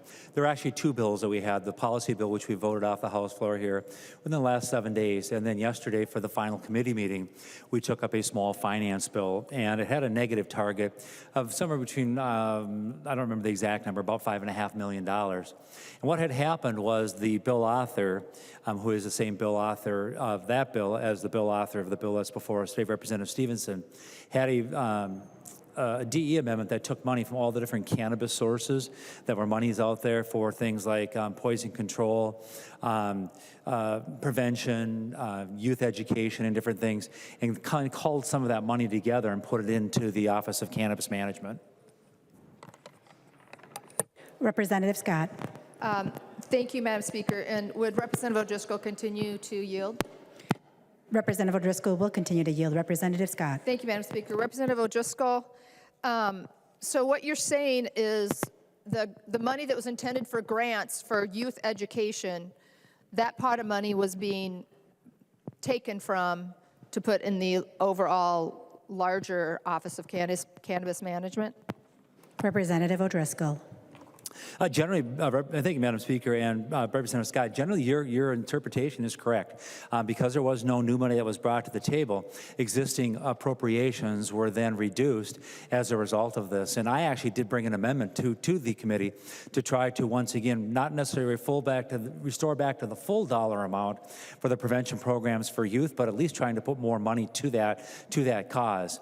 And we had quite a debate on the concept, and as a matter of fact, the bill author and the chair of the committee, and again, the author of this, Representative Stephenson, the bill that's before us today, committed that he would look to try to find us a way to get more money back into those youth prevention programs. And the bill has two more stops, one on the Ways and Means Committee and one here on the House floor. And as a matter of fact, I was so concerned about that, I asked the acting director of Cannabis Management to come forward to get a commitment from them that they would in earnest look at trying to find a way to put more money into youth programs on this. I have seen a theme that's developed from the DFL side of the aisle this year in other bills about youth protection. In the labor bill, there were a lot of laws that were passed that strengthened the labor laws, making higher penalties for youth who are employed in areas that are not approved for youth, or further clarifying what kinds of jobs and careers youth can be involved in. As a matter of fact, I had an amendment that was on the liquor bill to allow 17-year-olds to serve liquor, and I was told that that was in an appropriate, in so many words, an inappropriate use of the minor's time and asking a minor to do something along that line. So I'm getting a little bit of a conflicting information when in some bills in some areas we're saying yes, and then in yesterday's conversation it was no, we're going to take some money from that. And then hearing your statement today that the bill author on the Senate side had said that it was deliberate to expose youth to this and then reducing the amount of money that's on here. I know your amendment looks to try to strengthen that and put on the same par as other alcohol, tobacco, and substances that youth may do. We just passed a bill here not all that many years ago, and I think about it, that you got to be at least 21 to purchase, and there were some fines that were associated with that, again, in the name of protecting youth. Not sure if that's what you're looking for, Representative Scott, but that's what I've got for you this afternoon. Representative Scott. Thank you, Madam Speaker, and thank you, Representative O'Driscoll, for that update from Commerce. That's exactly what I'm trying to get at. Members, making this substance legal for underage kids is harmful to the kids. It's harmful. The parents don't want this. They have enough battles to fight right now. We have a mental health crisis among our youth. And we've already seen studies that show the effect of increased incidences of psychosis among young people that use cannabis. And members, we need to take a strong look at protecting our kids in this state. We're getting away from it. If we have a labor law that says a 17-year-old can't even hand somebody at a restaurant a beer, then we certainly shouldn't be allowing them to consume, possess, and even sell, with only a slap on the wrist, cannabis and cannabis products. I would ask for a roll call on this amendment and ask for member support. Seeing 15 hands, there will be a roll call. The member from Ramsey, Representative Moeller. Thank you, Madam Speaker. And I feel like it is important to correct what is incorrectly being stated right now. And the bill last year did not legalize cannabis for kids. It is not lawful for children to possess marijuana. It is the same as it is for alcohol. So I just want to make that very clear. I know that was the intent of both the bill author in the House and the bill author of the Senate. The bill that we're debating today, not the amendment here, but the bill itself, is about regulations. It is not within the scope of the Public Safety Committee, the bill that we're debating today. although the amendment that's being offered would put it within the scope of the Public Safety Committee. We did not hear this provision. We did not hear the bill again because it is a regulation bill, not a public safety bill. The amendment that's being offered today was not even offered as a standalone bill. There has been no stakeholder engagement on the amended language that's being proposed here. And the penalties that we placed in the bill last year were carefully crafted. Again, want to say it is not legal for children to possess or sell cannabis. And there is no reason why we need to change the carefully crafted language that we did last year. And for all those reasons, I'm going to recommend members vote no. Further discussion on the Scott Amendment. Representative Scott. Thank you, Madam Speaker. Well, Representative Moeller, if it wasn't intentional, then why did the Senate author say that, tell in a Min-Post article to the reporter there that it was intentional? It was intentional. Those 3 words came out of her mouth. Came out of her mouth. Members, a $300 fine that rarely gets charged. I could ask some folks in law enforcement around here how often, you know, a petty misdemeanor when it concerns a minor even gets charged. And I can tell you what the answer is going to be. Rarely, if ever. So for all intents and purposes, you know it, we know it. This bill that was passed last year legalized cannabis for minors. Please vote yes on the amendment. There being no further discussion, the clerk will take the roll.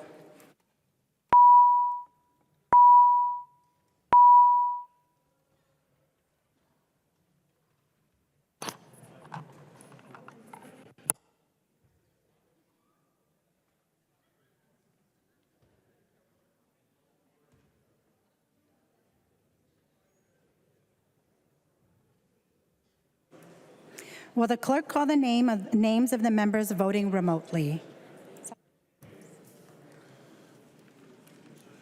Carol. What's she doing? Athena. Carol.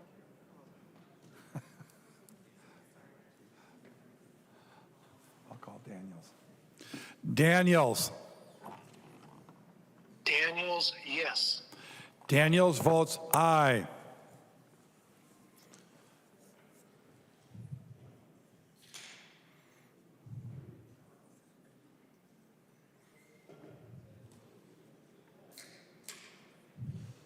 Carol. There you go. Daniels. Daniels, yes. Daniels votes aye. It's a tape. That's the lag, sorry. It's a tape. Go ahead. Carol.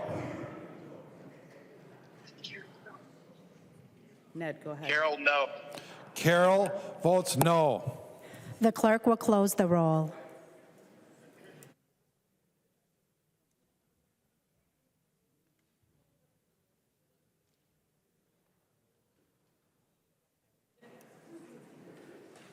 There being 64 yeas and 68 nays, the motion does not prevail and the amendment is not adopted. There are no further amendments at the desk. The clerk will give the bill its 3rd reading. 3rd reading, House File Number 4757, as amended. 3rd reading.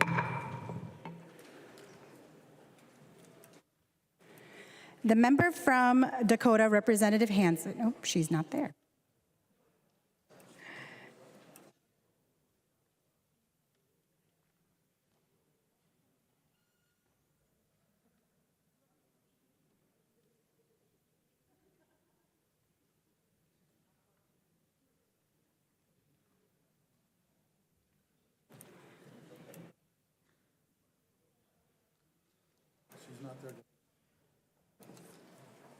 The member from Morrison, Representative Schultz.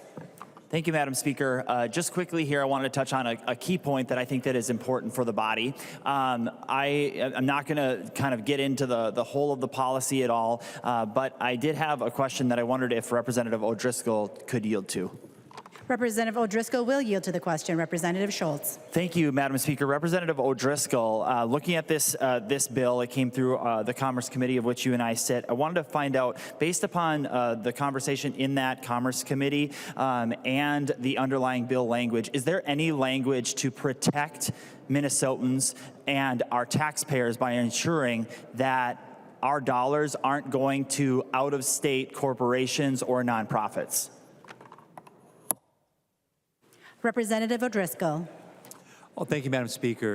Representative Schultz, I know this is something that you have brought up a number of times in committee. There is no explicit language in here, but I know that the person who has probably better knowledge on it is probably the bill author, Representative Stephenson. That might be more of an appropriate question for the bill author. Representative Schultz. Thank you, Madam Speaker. And I'll ask, will Representative Stephenson yield? Representative Stephenson will yield for a question. Representative Schultz. Thank you, Madam Speaker. Representative Stephenson, I remember our conversation in committee around this topic in particular. As you know, I brought an amendment, and I wanted to see, would you have openness and willingness to find a solution that ensures that our dollars are being spent with Minnesotans and Minnesota corporations and nonprofits? Representative Stephenson. Thank you, Madam Speaker. Thank you, Representative Schultz. Always willing to have a conversation. As we discussed in committee, while the bill last year created a number of grant programs, most of those grant programs are not within the jurisdiction of the Office of Cannabis Management. They're mostly in deed and other locations and are better addressed through those committee processes rather than ours. This bill, underlying bill, doesn't make any changes to eligibility for those various grant programs. So I don't think this bill is the vehicle for the discussion you want to have, but I'm always open to conversation. Representative Schultz. Thank you, Madam Speaker. And I think it kind of runs the gamut of conversations here at the Capitol that when there are tax dollars at play, when we're setting up grant programs, loan programs, that when we set up those programs, eligibility requirements should be strong, they should be stringent, and they should ensure that they are benefiting Minnesotans. And I think that's really key and important. And I encourage, as this bill moves forward and as more conversations are had around cannabis in our state, that we ensure that our dollars are being spent and supporting Minnesotans. Thank you. To the member from Anoka, Representative West. Thank you, Madam Speaker. And I want to say thank you to Representative Stephenson and Representative Hansen for engaging in a thoughtful discussion. Not so much here, but prior to here, it was I very much appreciate our conversations trying to make the bill functional. And I know deep down in your hearts, you know I'm right. This bill does some good, but it really doesn't fix much of anything on what's not going to work in the cannabis bill. It does triple backflip handstands to try and shoehorn ideological positions that are not about a safe and functioning marketplace, but are about political ideologies. And we should be focused on a safe and regulated market for Minnesotans, because that's the whole point of cannabis legalization, is to allow people to have a safe, tested product, because they're getting it anyway as it stands now. Now, I understand why you had to shove the bill through the process with glaring holes, because you didn't want the cannabis parties to be on the ballot all over again, and you're really worried about the election. And that's okay. Yeah, political considerations are always number one here. So you had to shove the bill through. But I did have a lot higher hopes for these fixes, because it was said repeatedly, like, okay, we're getting this through, we're going to deal with the problems later. The problems in that bill still exist today. And we need to be pragmatic. All this political ideology is going to result in an embarrassing outcome. So people have now legalized possession. They were on day one of the bill, or August 1st, after the bill was passed last year.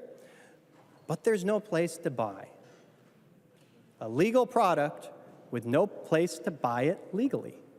But there actually was a place you could buy it legally, but it wasn't intended by the bill, was a lot of these hemp shops started selling marijuana, or at least hemp flower.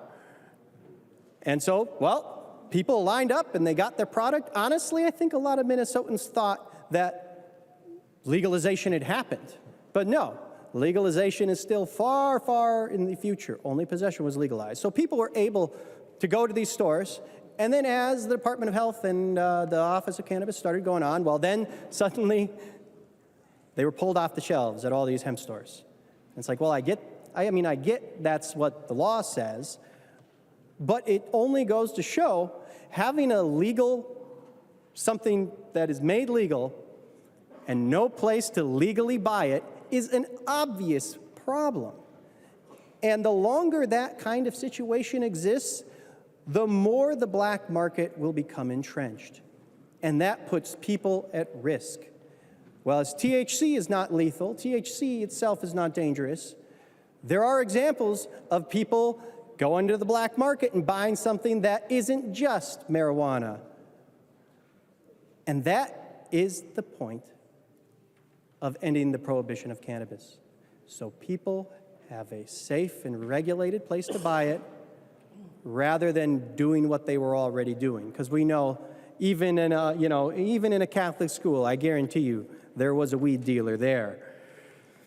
So I appreciate you taking some of my amendments and Representative Scott's amendments and most of Representative Koznick's amendments, but the most important thing that I really thought should have gone, I'm surprised, and I think many activists in the community, many people who support you are also surprised that you're not taking early cultivation more seriously. You're just dragging your feet, even though we've known about this problem from the beginning of legalization. We need to grow immediately, as soon as immediately as possible, because, again, the point is a safe and regulated place. You're not taking it seriously, I would argue. It's going to be, we're lucky if by 2026 at this present rate. You have no idea how long rulemaking is going to take. And sure, it started, but things have a habit of taking longer than you expect. You should have accepted my amendment for early cultivation. And honestly, you know, as somebody who supported the bill last year, I am very concerned.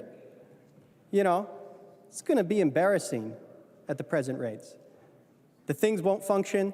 It'll be a total disaster. The black market will continue to thrive, and we'll see almost no benefit from cannabis legalization. And I am worried. I think you all should be a little more worried because this bill doesn't fix it. Doesn't fix much. It does fix a little bit. Why is it a legal product to possess, but not a legal product to buy? Well, let's make sure that people can do it safely by getting going. What I see, we're going to run into an awful launch as it stands now. This bill isn't solving very many problems. I'm hoping we can solve a lot of problems in conference committee. But it looks like it's the Titanic sailing through. You sent it offshore thinking your blueprints and plans were fine. And now you can see this giant iceberg of undersupply, a thriving black market. No place for people to be legal.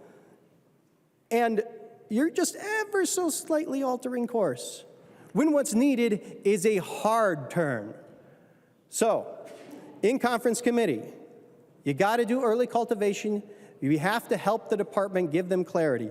Thank you for taking part of that amendment, but as it stands now, this bill is inadequate. And I think you'd agree. I bet you it'll look a lot different when it comes out. So, let's be serious. Let's take off our ideological partisan goggles and just try and do good government for Minnesotans. And I'm sure the department would appreciate a focus on a pragmatic solution rather than an ideological solution. So members, sadly, because this bill fixes very little, I would not recommend a green vote. Vote red. Thanks. To the author of the bill, Representative Stephenson. Thank you, Madam Speaker. Thank you, members. Encourage members to vote yes today. This bill, which makes a number of good changes to our cannabis law. I look forward to the conference committee discussions and continued work on this bill, particularly the provisions surrounding the proposals changes to the lottery, which I know a lot of people are thinking about and working on, and we're still very open to conversation on that provision in particular, and think that there could be a lot of work done on that provision in particular, and wanted to be sure to mention that. And with that, members, I'd ask for a yes vote. There being no further discussion, the clerk will take the roll.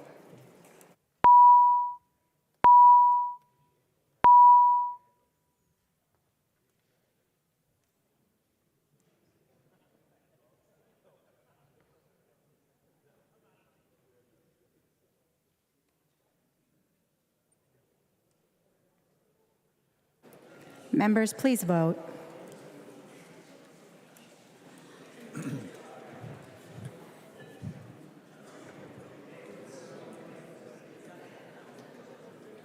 Ready? Will the clerk call the names of the members voting remotely? Carol. Here you go. Carol, yes. Carol votes aye. Daniels. Daniels, no. Daniels votes no. The clerk will close the roll.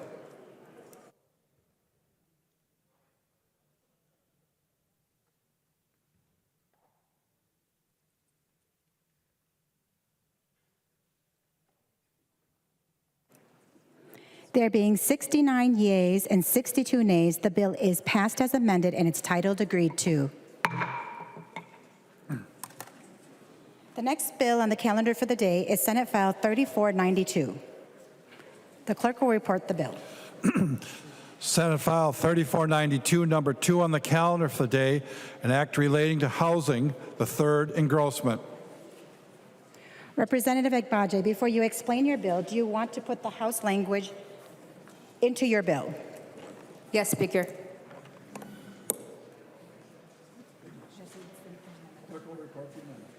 The clerk will report the amendment. Agbaje moves to amend Senate File number 3492, the third engrossment. The amendment is coded DEA 3591. Representative Agbaje. Thank you, Madam Speaker. This is the bill from the House file, and I'll just briefly introduce it, and then we'll go on to the next amendment. So this bill provides protections for tenants to help provide safer and more dignified living spaces. Renters deserve to feel at home in their place, and that requires landlords being held accountable if they don't uphold their end of the deal by keeping the unit and common space fit for use. This bill includes new policies related to landlord-tenant law, as well as clarifications to policies passed in last year's landlord-tenant package. The purpose of this package is to continue with policies to further make clear the responsibilities of tenants and landlords in their residential relationship. One of the ways to do that is through the tenant right to organize provision in this bill, and that allows for tenants to organize with each other without fear of retaliation of eviction from their landlord. The bill provides for how a tenant organization can be created and the type of efforts they can engage in to create a better living situation, including the terms and conditions of the tenancy. We know that this provision will further foster community and allow people to better engage with their landlords to provide a healthy living environment. A few additional policies in the package to highlight are ones that ensure that tenants can call on emergency services in a mental health crisis without fear of eviction, prohibit discrimination based on the source of income that you use to pay your rent, and clarifies that only the most up-to-date court records are shown on a tenant screening report to help limit the number of pending cases that show up, because we know eviction is a major setback for a tenant. And what's worse is that if that shows up on your record when you were never actually evicted, it makes it harder to find new housing. We hope that going through this approach, we will help more people get back on their feet and be able to rent from better places, especially if they were never adjudicated to be evicted or that eviction was more than 3 years in the past. The package continues on the path that we started last year to continue to update Minnesota's landlord-tenant laws to bring us into the 21st century. This bill is the culmination of efforts from various housing advocacy groups, legal aid service providers, and Minnesota Multi-Housing Association. And so I'm grateful for the conversations we've had to get to this point and look forward to the floor debate tonight that will touch on additional provisions in the bill. Thank you, Speaker. To the member from Isanti, Representative Johnson. Madam Speaker, Representative Agbaje, I want to thank you for the work you've done on this, but unfortunately, we're going the wrong direction.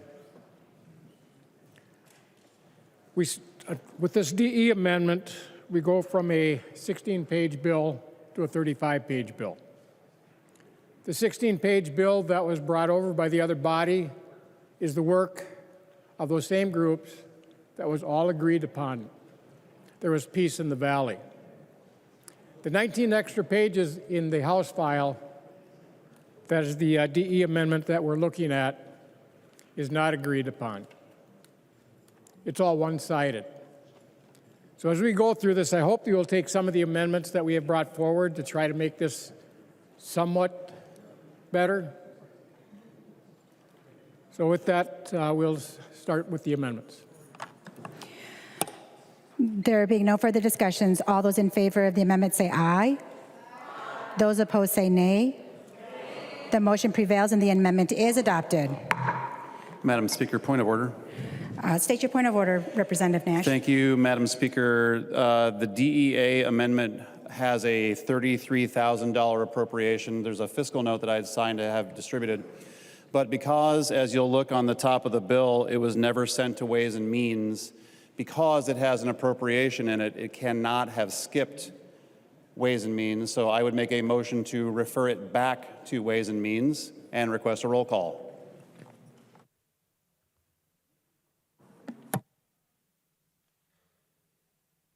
Representative Agbaje. Madam Speaker. Thank you, Representative Nash. My apologies.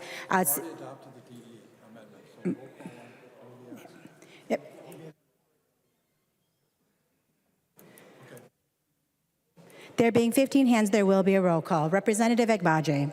Madam Speaker, will Representative Nash yield for a question?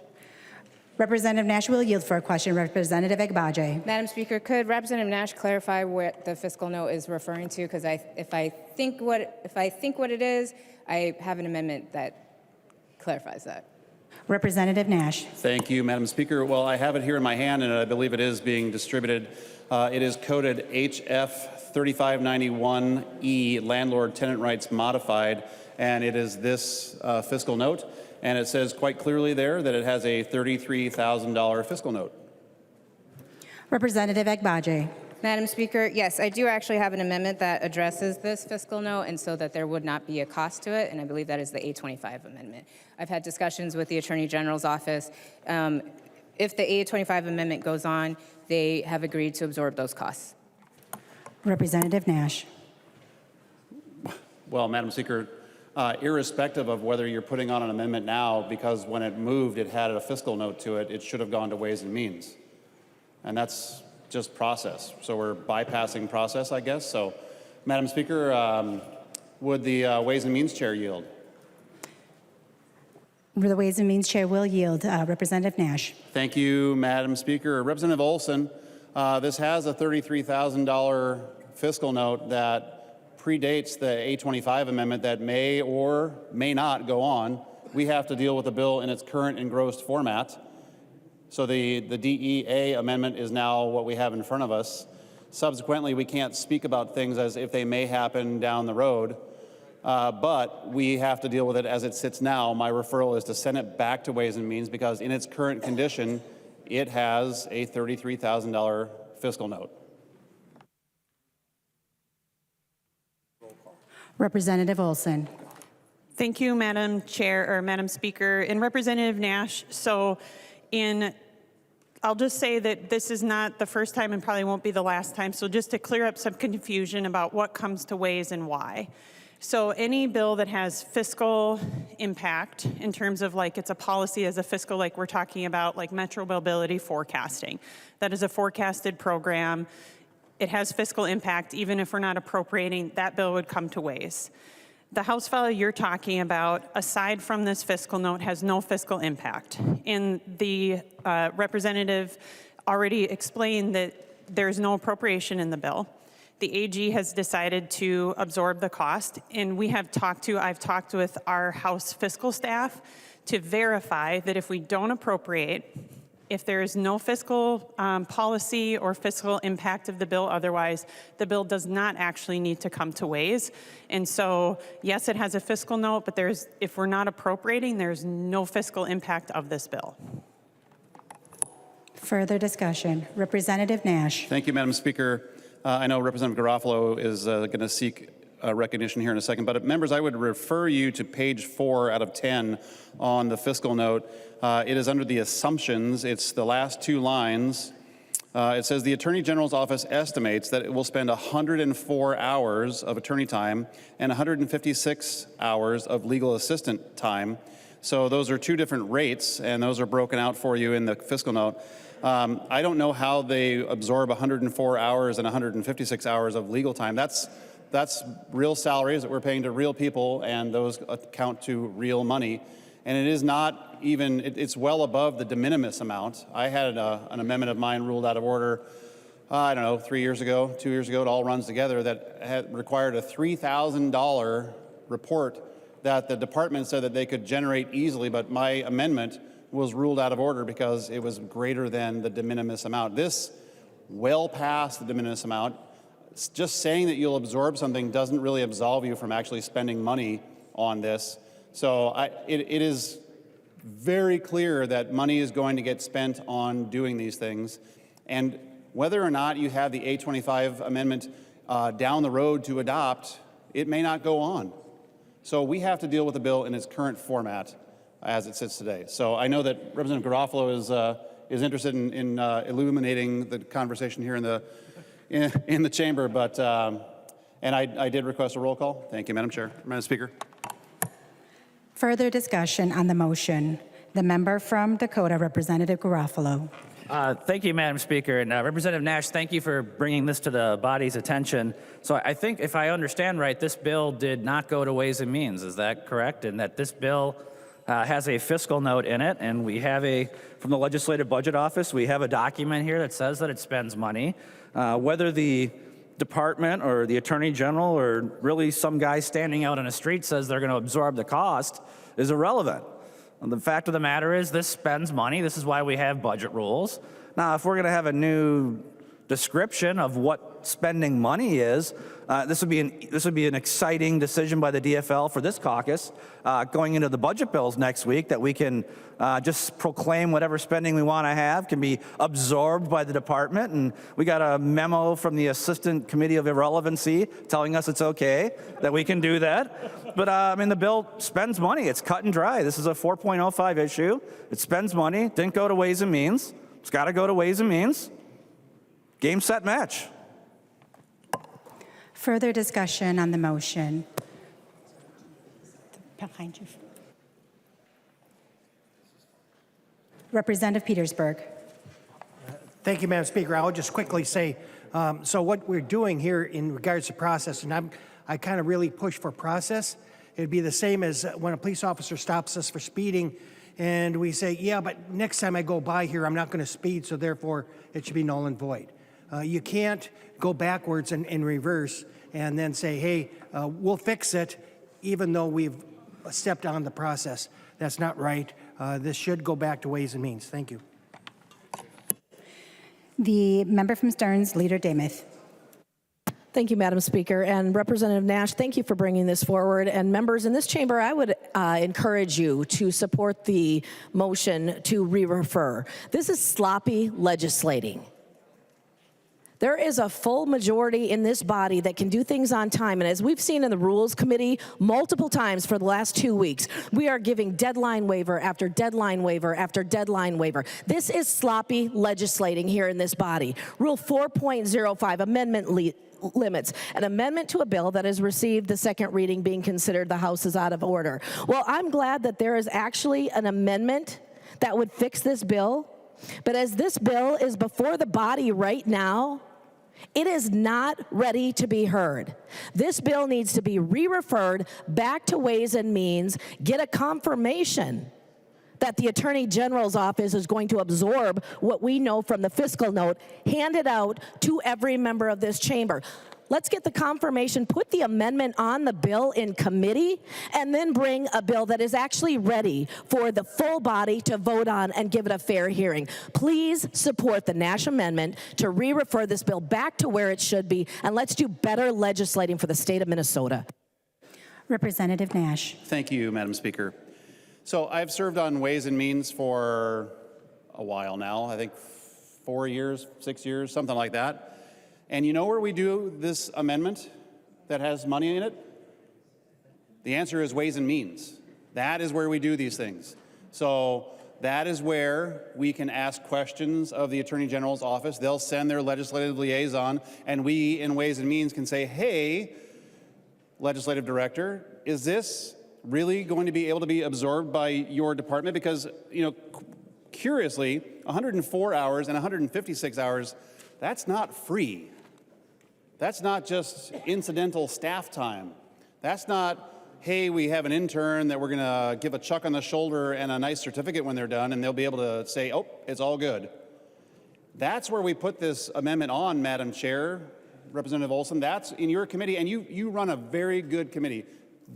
This should have come to your committee because it spends money. It's just that simple. You have full control of the process. All we can do, as I've said in an interview, all I am is a Norwegian speed bump at times. However, this is what should have happened. Process matters. Process matters. It skipped the it's for some of our new members or for the 11 people watching at home, at the top of a bill, it will give you the destinations that this bill has hit.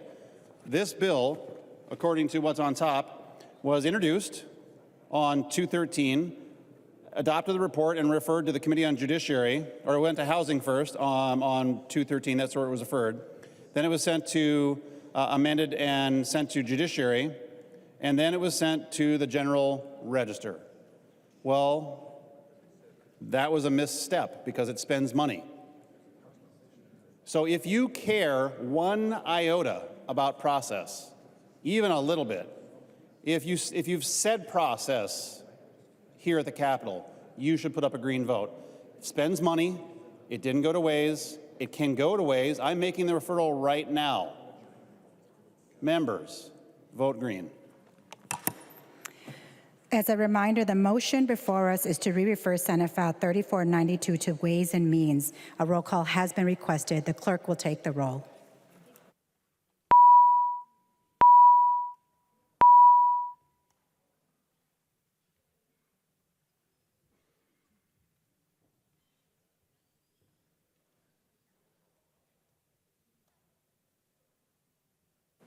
Members, please vote.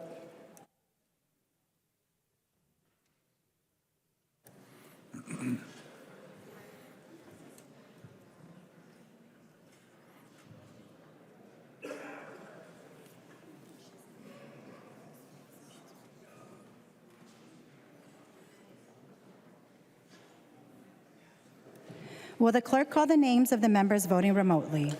Carol. Here you go. Carol, no.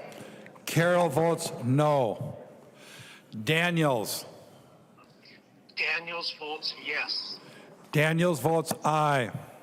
The clerk will close the roll.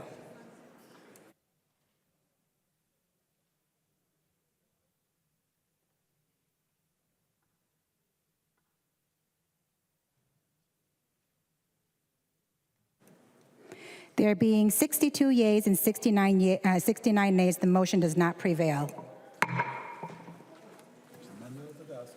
There's an amendment at the desk. The clerk will report the amendment. Agbaje moves to amend Senate File number 3492, the third engrossment as amended. And the amendment is coded A25.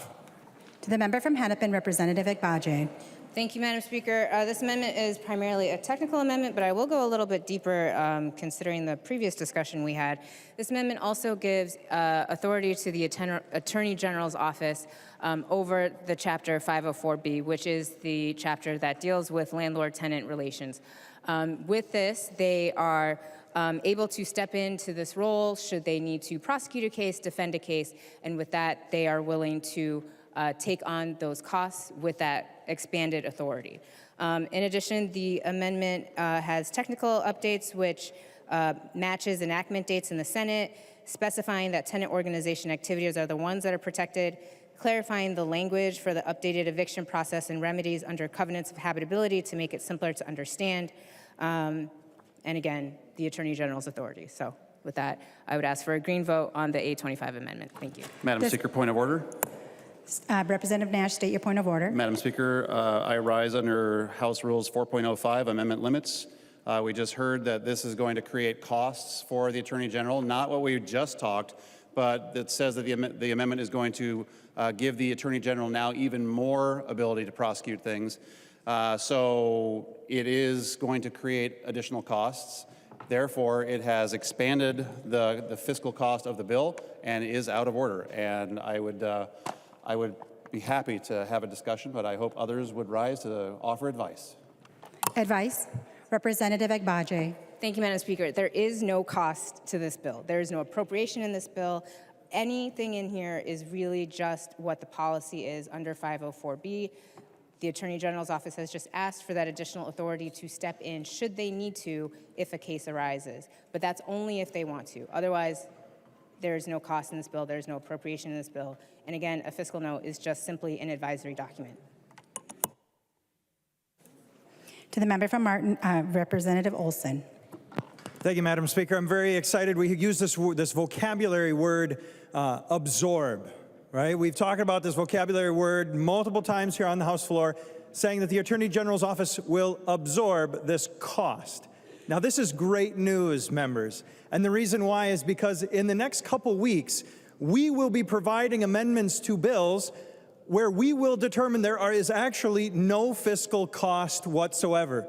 And we will be able to utilize the exact same argument that says we can have the agency absorb the cost. I'm sure there's someone sitting there that they're not working today or they're not busy, and we can have that person absorb the cost. They're still going to get paid their regular salary, and so this will have no problem with the bottom line. Members, this is actually really encouraging for those of us who kind of like to absorb costs. It's going to be really good. So, members, I'm excited to have this conversation. The utilization of the vocabulary word absorb will come up in the near future, I can promise you, if we in fact determine that there is no cost to this amendment. If in fact there is no cost, there will be many more amendments that have no cost, I can guarantee you. I love this vocabulary word, absorb. We shall see it again in the future, members. I'm looking forward to it. Thank you. The member from Morrison, Representative Schultz. Thank you, Madam Speaker. As some members of the body may remember, I brought an amendment just last week, and the point was raised at the time by the chair of the Ways and Means Committee that the word shall was something that would lead to fiscal cost. And as Representative Olson just mentioned, we're heading into the finance budget bills here coming up in the next few weeks. And this place can grind to a halt if we don't obey our rules. I think we've had this discussion before. And so, Madam Speaker, as you decide how to rule on this point of order, I hope you take into account not just what the rules say, but the impact that this could have to the debate the remainder of this session as we consider more Democrat, irresponsible, and unaffordable legislation. Further advice to the member from Stearns, Representative O'Driscoll. Well, thank you, Madam Speaker and members. I want to compliment Representative Olson and Representative Schultz. We're getting our spelling words and our vocabulary list together for our big test on, like I was in elementary school on Friday. You got the pre-test like on Tuesday, and then Friday you got the mastery test on those. Well, I'm going to throw two more words on the list: cost and expense. When we hear there is no cost to this, there is cost. What we don't have is money for the expense to cover this cost in the bill. I think it's very important if we want to be talking about shall and absorb and cost and expense. There is cost because money will be spent. We just don't have dedicated money from Ways and Means in the legislature, the appropriating body, to cover that cost or expense that will be incurred. So members, I strongly encourage a support of the Nash amendment, or the Nash motion. It is something that we are going to be entering that season about where costs are. And I know that members on my side have some projects that they would like to see included that maybe didn't get included in some bills during the regular session. To be able to use words like, that has no cost, the agency can just absorb that, because that is great, great vocabulary. And I bet you we'll even be able to use the words shall in our discussions as well. So members, appreciate your support, anticipating your support of this, or, you know, if not, then we just throw open the doors to a lot of other opportunities to just have kind of a body of the whole, and we all get to be on Ways and Means all at the same time on the House floor. Thank you, Madam Speaker and members. Further advice, the member from Wright, Representative Rarick. Thank you, Madam Speaker. So this is something that we've talked about so many times in rules, or I should say I've talked about. And I honestly got really, really tired of looking at the path of these bills, but here we are again. Here we are again. And so this fiscal note was done on March 21st. Excuse me, March 20th. March 20th. The very next day, there was a hearing in Judiciary. So I'm looking at the minutes from the Judiciary Committee, and as the author of this bill said, well, the Attorney General said they could absorb the cost. Well, you know what? If that was the case, don't you think we would have talked about it in Judiciary? Guess what? There's no record of it. I'm looking at the notes right now. Nothing. Nothing. The fiscal note was done. The committee happened. There was no testimony from the Attorney General, because if there was, it would be in the record. There is nothing in the public record that the Attorney General came and said, oh, it's okay, we can, if you do this, this, and this, you'll absorb the cost. That didn't happen. This is a violation yet again of our rules, of our procedures. And we should care about that. I don't understand why we don't care about this. And I'm losing my breath. I've talked about this so many times in rules. Last session, I literally was sick and tired of looking up bills and saying, it missed process again. And here we are again, and here's yet another bill. And I thought really, I thought you guys had pulled it together, because as I was looking through this year's bills, it was better. But here we are again. This discussion needed to happen in Judiciary, and this discussion needed to happen in Ways and Means, and it didn't happen either place. This fiscal note was ready. There should have been testimony to it, that if the Attorney General was going to absorb costs, if this, whatever was done, that should have happened in Judiciary. This bill really needs to go back to Judiciary and have that conversation. I would go back to Ways and Means, because we have those experts on that committee as well. There's a reason why you've got the top committee chairs and your top leads on Ways and Means. There's a reason for that. This is the reason. This is a gross violation of our rules and our procedures, and this has to go back to at least Ways and Means, but I would argue, like I said, back to Judiciary, and actually have the Attorney General come and discuss it in full. And Representative Scott can fully vet it, because she is very keen and very aware of all of that, and sharp. She is a very sharp person. So I would implore you to send this back to Ways and Means. Please, let's do this correctly. We haven't done, last session was absolutely horrendous. I can't tell you how many bills violated our rules and our policies, and here we are again. Members, this is too much. Send it back. The member from Carver, Representative Nash. Thank you, Madam Speaker, and I'll give you further advice. I sort of anticipated that we might have this part of the conversation, so to riff off of Representative O'Driscoll, he stole my thunder a little bit, but I didn't pass out copies of this because I didn't want to kill that many trees, but I have a fiscal note for Representative Bonner's House File 2257 in my hand. In there, they outline what the cost of those two staff attorneys and researchers, $163 an hour for an attorney. Legal assistant is $103 an hour. Then we'll move over to Representative Elkins' bill, House File 2309. very similar to what Representative Agbaje is trying to do with the A25. There is a $98,000 fiscal note for doing the same thing. Then we'll go to Representative Bierman's bill. It is House File 402. That must have been introduced early. It's a very low number. But here's what the assumptions were in that fiscal note. It says, the Attorney General's office will require additional staff in its Consumer Wage and Antitrust Division, Charities Division, devoted to a new investigatory and enforcement provisions. We just heard that the ability for the AG to investigate some of these things is now being added in with the A25.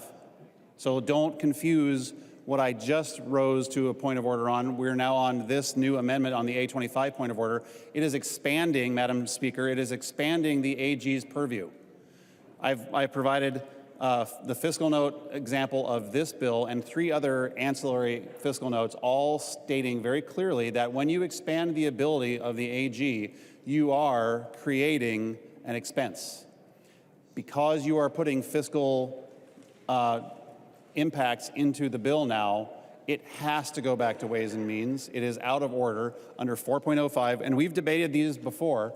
And Madam Speaker, I hope that unlike Angel Hernandez, the least favorite umpire in the entire Major League Baseball, that you, Madam Speaker, have a fair strike zone, because it is clear, it is incontrovertible. Call a strike, a ball. You have time. Ways and Means always meets at the discretion of the chair. And Chair Olson is a friend. If she said, hey, Jim, we got to come back to Ways and Means to do the thing that you talked about on the floor, I'll go. The entire Ways and Means Committee will go. We'll have a conversation. You still have the votes, but you've bypassed process.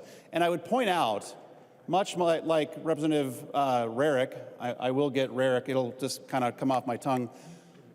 She talked about that the AG's office did not testify. You know where else the AG cannot bring us a message?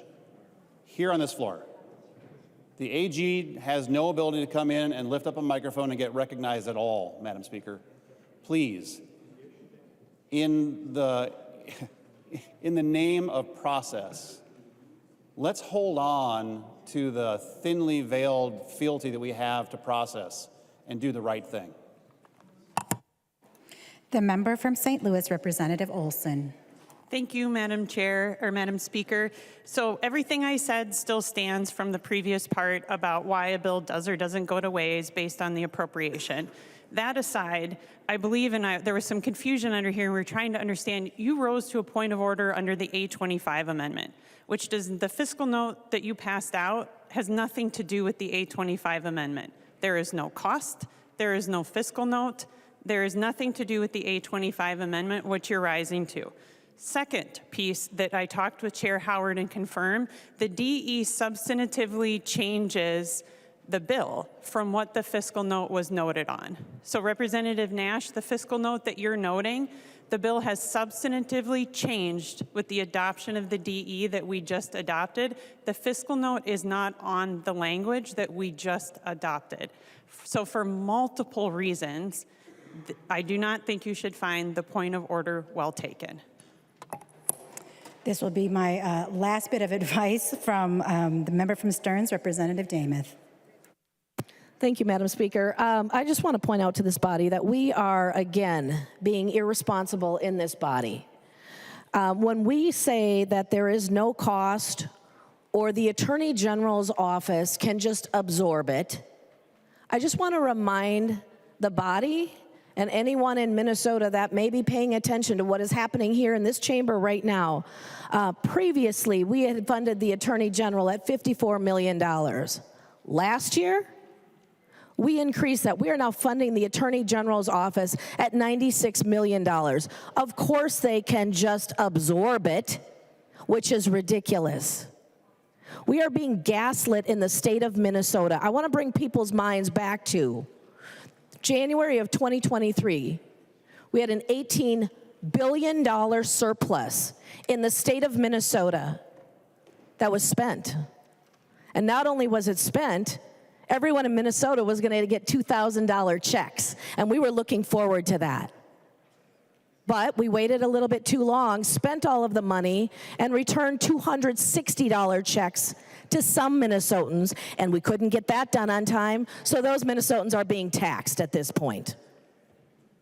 Another broken promise by this body, the majority in this chamber, full repeal of the tax on Social Security for our Minnesota seniors. But wait, we had to means test that, and then we didn't do a full repeal on the Representative state. Long, state your point of order. Leader Dameth knows that she is very far afield from giving you advice on the motion at this point.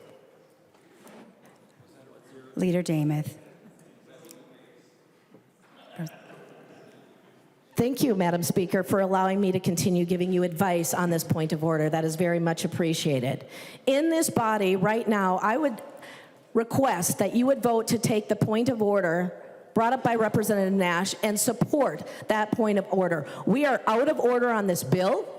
We are out of order on this amendment. And we are doing, again, sloppy legislating here in the state of Minnesota. We can do better. Send this bill back is what we should have done. This amendment is out of order, as you have heard from our rules, and I would ask that you would vote to support the point of order that is made by Representative Nash. Thank you, Madam Speaker. Madam Speaker, parliamentary inquiry.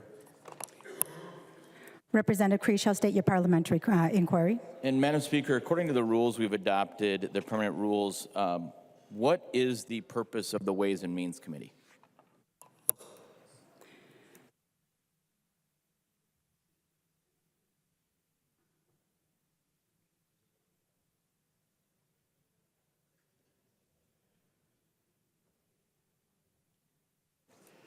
Representative Creeshaw, would you, are you looking to maybe ask that question to Representative Olson?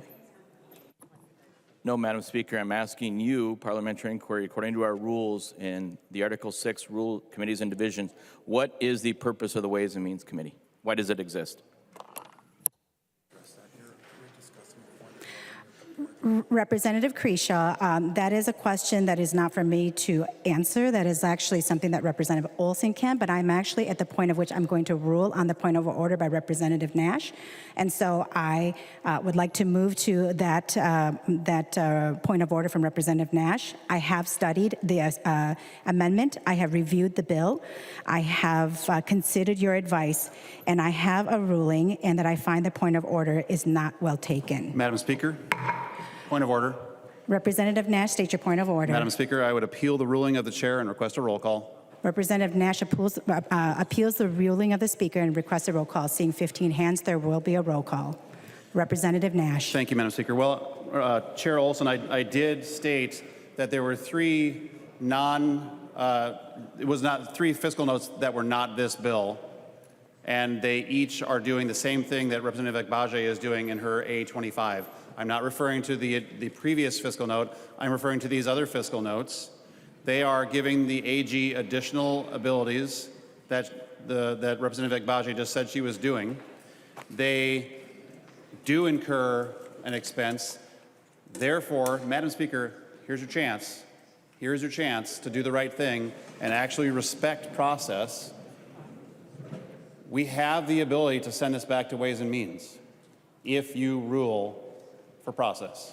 So it's very simple. Either process matters or it doesn't. And I'm happy to walk these other fiscal notes over to the Ways and Means chair if she'd like to give them a gander, because they do exactly what this A25 amendment will do, which gives the AG's office additional abilities, which incurs an expense. So I would urge members to overrule the finding of the Speaker. Here's your shot, because I believe, naively, perhaps when I was getting elected in Carver County, I was under this naive assumption when I got here 10 years ago, that process, matters. But in the last 6 years that I've been in the minority, I'm learning that maybe it doesn't. Madam Speaker, you have a chance to be convinced of your ruling of just a couple minutes ago, but a lot can change in that time.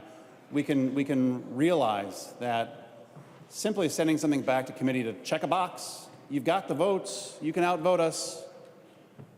But in upholding the ruling of the Speaker, when you all vote for that, you are effectively saying you don't care about process. To the member from St. Louis, Representative Olson. Thank you, Madam Speaker. The point of order and the ruling of the Speaker were very well taken, and we should support the ruling of the Speaker.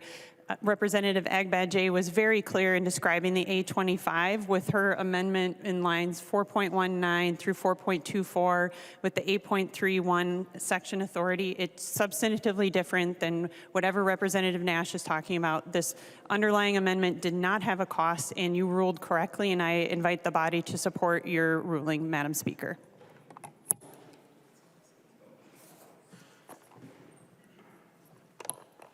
The member from Morrison, Representative Creshaw. Thank you, Madam Speaker. And so as I asked the question, members, we adopt the permanent rules of the House. And in here, I'll answer the question that I asked under 4.03. The Committee on Ways and Means must hold hearings as necessary to determine state expenditures and revenues for the fiscal biennium. Seems pretty clear that's what we're doing. I don't know how to make, if Ways and Means doesn't exist to do that, then why do we have it? Then why do we have rules for the House? Why do we have committees and divisions? So I will read that again. The Ways and Means Committee, the Committee on Ways and Means must hold hearings as necessary to determine state expenditures and revenues for the fiscal biennium. I suppose the wiggle room here is as necessary, which appears to be shucks whenever we think. So perhaps we could just follow the rules that we've adopted, and Madam Speaker and members, I would rule against the Speaker on this. And let's follow our rules. Member from Martin, Representative Olson. Thank you, Madam Speaker. It was a couple of weeks ago in the Tax Committee when the Ways and Means Chair explained to, I believe it was Representative Robbins, the fact that even if you design something that says there's no fiscal cost, if you're having someone do something, there is in fact a cost to it. That was explained to us in the Tax Committee by the Ways and Means Chair. Now, I'm impressed and interested to see that today we're hearing the opposite comments being made, which is interesting because this could completely and utterly shift my personal understanding, but in the entire House of Representatives' understanding of determining that other people are going to do work. And this vocabulary word of absorb. I'm really interested to see how we set a new precedent here in the House of Representatives saying, 2 or 3 weeks ago, if you need someone to do work, there's a cost to it, regardless of what this piece of paper says. If the piece of paper says 0 or it can be absorbed, anytime you're asking someone to do work, you do in fact incur a cost. That was a statement that was made in the Tax Committee. I remember it distinctly. But then this exact person is now telling us what I said 3 weeks ago, not true. Just kidding. What I'm saying right now is true. That's what is being said. And that's okay because I'm inclined to vote in line with the Speaker's decision. Because you all know that I so enjoy these little kerfluffles that happen on the House of Representatives floor. And this will just open up so much fun in games, which may in fact be irresponsible. So I think I just made up my own mind. I know I can't ask anyone else how they're going to vote, but I think the responsible thing to do here would be to send this back, to identify that, yes, we made a mistake. It's okay. Everyone makes them. Everyone makes mistakes. We can say, let's do the right thing. Let's do it. We'll fix it. We'll bring it back. And then the majority can pass it like they plan on doing.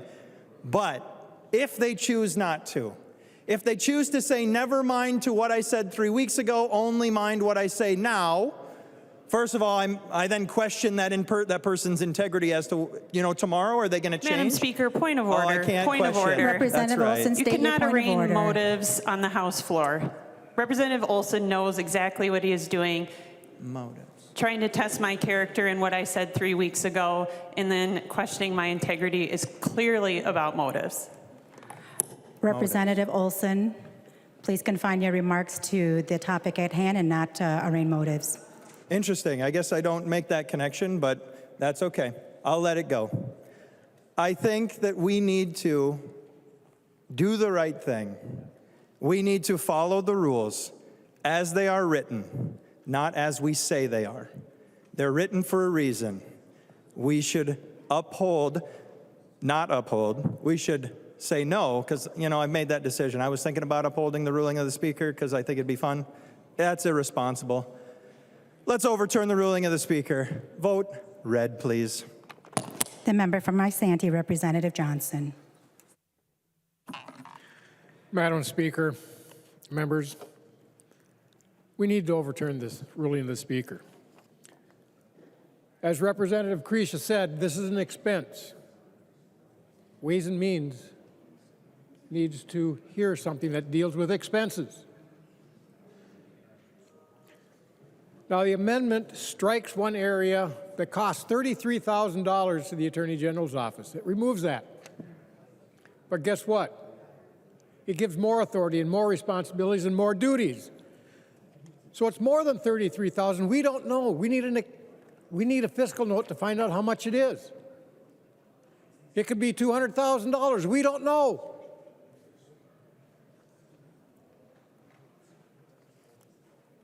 The ruling of the Speaker needs to be overturned, and this bill found in violation of the rules because there is an expense. Members, vote to overturn the Speaker. The member from Wright, Representative Rarick. Thank you, Madam Speaker. I never speak on this stuff. You remember Mary Liz Holberg? When Mary Liz Holberg would get up and speak, it meant that something was really important, that it was real, it wasn't just political speak. And, as Representative Horenstein is retiring, he said to me in my freshman year, and you guys that have been around a while will appreciate this, do you want to be a Drazkowski or do you want to be a Mary Liz Holberg? I believe I've chosen the path of Mary Liz Holberg. So I am not making some political crazy speech. I'm telling you that there is something sincerely wrong with this. Please listen. I'm not going to arraign any motives or anything. I'm not going to attack the Ways and Means Chair. I will never do that sort of thing. I don't do that. But I will tell you, if you turn to the amendment, and you've all got the amendment packages, the last page of the amendment package, it says, yes, we are striking some language and some responsibilities for the Attorney General, but we're also saying that the Attorney General has authority under Section 8.31 to investigate and prosecute violations of this chapter. And it goes on from there. We are adding significant additional authority to the AG's office to investigate and prosecute. That is work. That is cost. This amendment costs money. Might be taking, in fact, you know what? Even if you got rid of this entire fiscal note, which I don't know because we don't have a revised fiscal note, because you know what? If we were in committee, we would have an amendment, we would have a revised fiscal note. That's process. That's what we should be doing. We're not doing any of that. We should not be doing this on the House floor. We shouldn't. It should be done in judiciary, like I had said before. But I would take doing this in Ways and Means. But we should not be doing this on the House floor. We need a revised fiscal note. So if we're going to be doing a substantial amendment, which is what this is, and giving substantial new authority to the Attorney General's office to investigate and prosecute sections 8.31 of this chapter, that's people, that's work, that's money. That's a cost. I don't have a revised fiscal note in front of me. I don't have a letter from the Attorney General.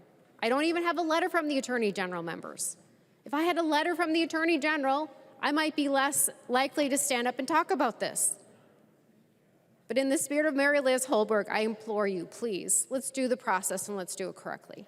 Thank you, members. The member from Sherburne, Representative Lawrence. Madam Chair, thank you. This is my first time to address the House. As I've shared, I'm 10 days in at this point in time, and I've listened to issues through the last couple of weeks, and this is one I wanted to speak on today. And I just want to mention I'm grateful to be a part of this great body and the decisions we get to make. And so just honored to be here and be a part. As we speak regarding the issue at hand, last night, and I think all of you received it. I don't think I was singled out, but the Speaker of our House sent out a memo, sent out a letter citing rules of how our chamber is supposed to operate, going back to rules. I noticed differences because we read them. I read all of them. I was grateful to get them. It was something I hadn't seen before, and so I read through it. But she intentionally set it out to cite the rules on how we are to operate. Tonight we're talking about rules. We're talking about rules about a single bill, an amendment that's before us. And my request tonight is, let's just follow our rules. I know I'm new, I know I haven't been here a long time, but as I look at it, I just ask, let's follow our rules, as the Speaker has asked us to do in the memo last night. Thank you. The member from Anoka, Representative Niska. Thank you, Madam Speaker. And I was wondering if Representative Agbaje would yield to a question. Representative Agbaje will yield for a question. Representative Niska. Thank you, Madam Speaker. And Representative Agbaje, Chapter 504B doesn't currently have any. Does the Attorney General currently have authority to do any enforcement under Chapter 504B under existing law? Representative Agbaje. Thank you, Madam Speaker. Thank you, Representative Niska. This is to allow the explicit authority, but there is implicit authority through another statute that's focused on commercial laws. Representative Niska. Thank you, Madam Speaker. And Representative Agbaje, I think you might just be referring to 8.31 as it already exists, which I think there's some uncertainty as to whether or not the Attorney General would have the authority to enforce 504B under that. This does open an entire chapter of Minnesota statute to Attorney General enforcement.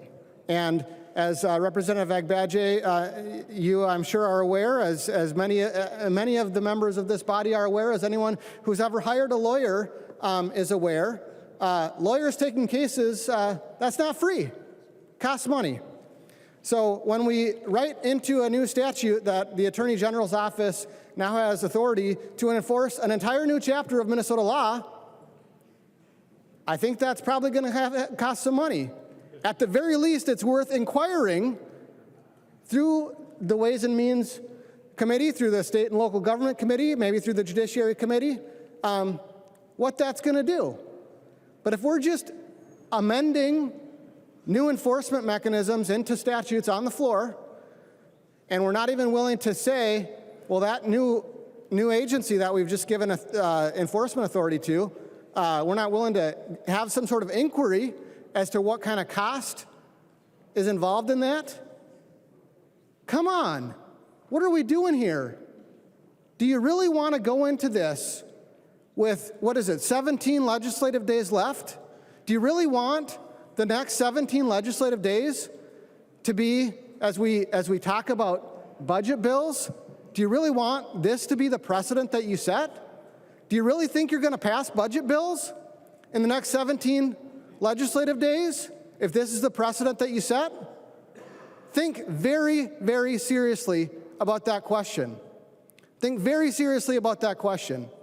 Because what we're doing right here is we are taking a state agency that we fund, that the funding should go through the Ways and Means Committee, and we're just opening up an entire new chapter of Minnesota law to enforcement by that agency.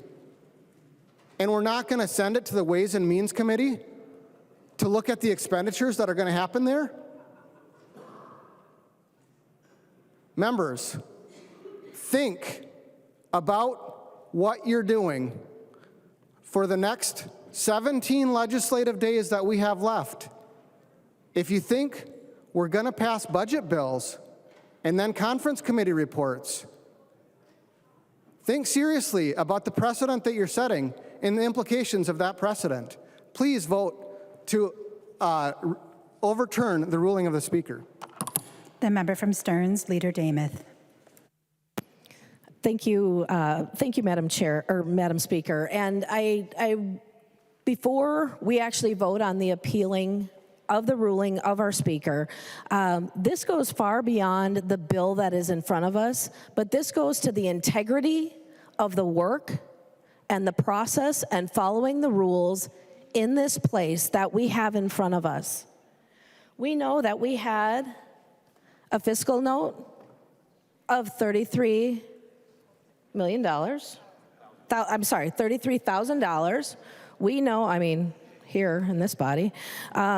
We also know that on the A25, line 419 through 421, it says the Attorney General has authority under Section 8.31, as you've heard from Representative Niska, to investigate and prosecute the violations of this chapter.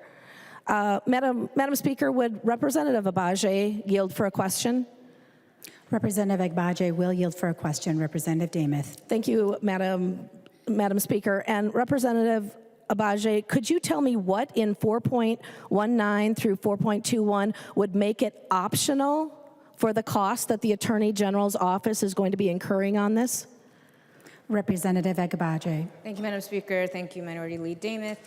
The Attorney General's office can decide, or if they are asked, to come in and look at a situation. They already do this now.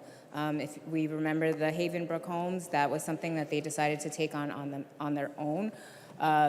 What they are looking to do is ensure that in this context of commercial law between landlords and tenants and the contract law, that they're able to step in if necessary. But that is for them to decide. This is not mandated for them to step in.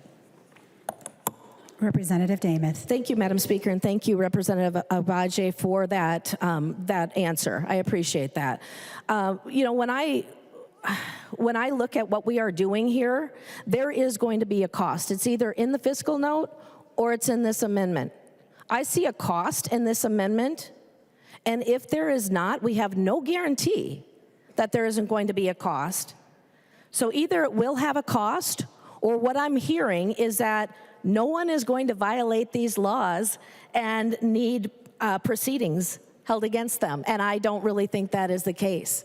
I would ask you, Madam Speaker, to please reconsider your ruling for the time, both in this and what we're doing here, on this procedure, not on the bill, but on this procedure, or I have grave concerns about the rest of the days that we have in front of us. What are we on? Day 103 out of 120. We have 16 days left. And we have a lot of omnibus bills, not just budget bills. We have omnibus bills coming forward. If this is the precedent that we are setting in this body, and we know we do our work based on both rules, but then the precedent of how they are interpreted, I have grave concerns about those days going forward and how we're going to be doing this work. Madam Speaker, I would ask that you would seriously reconsider the ruling that you have made. Let's take a pause on this and do the right thing in order to hold up the integrity of the work that is done here in this body. Thank you, Madam Speaker. As a reminder to the body, the question before the body is, shall the decision of the Speaker stand as a judgment of the House? A yes or a green vote supports the ruling of the Speaker. A no or a red vote goes against the ruling of the Speaker. A roll call was requested. Therefore, the clerk will take the roll.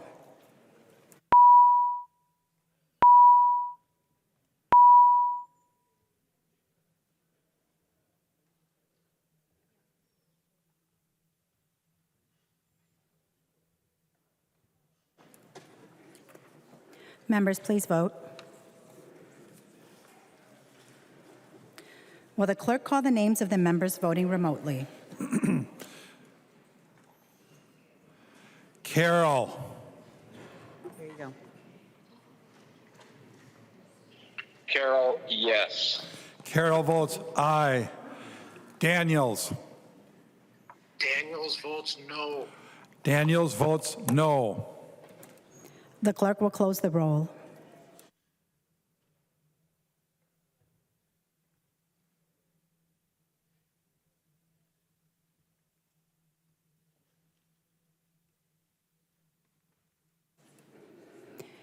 There being 69 yeas and 62 nays, the judgment of the House that the decision of the Speaker shall stand.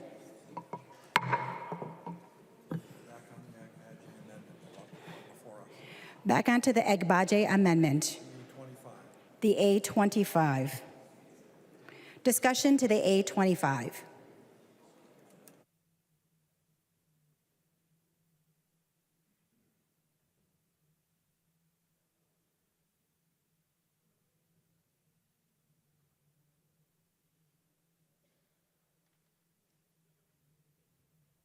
There being no further discussion on the A25 Agbaje amendment, all those in favor of the amendment say aye.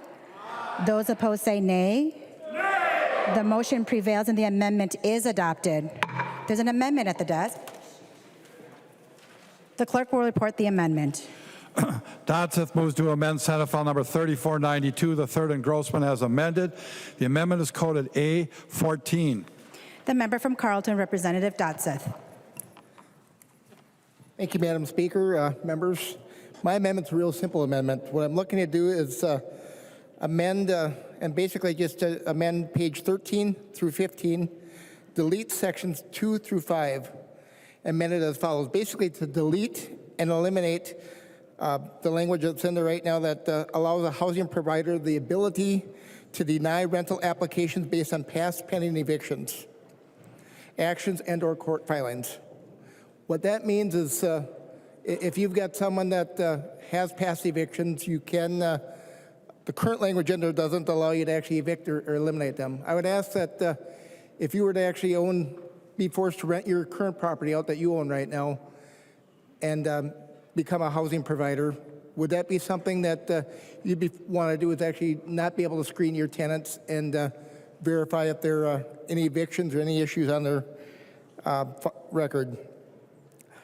You know, at the end of the day, housing providers depend on a business platform that allows them to make sure that they pre-screen their tenants and make sure that they're qualified, that they can pay rent, because their business model is not a nonprofit. It's actually a for-profit industry.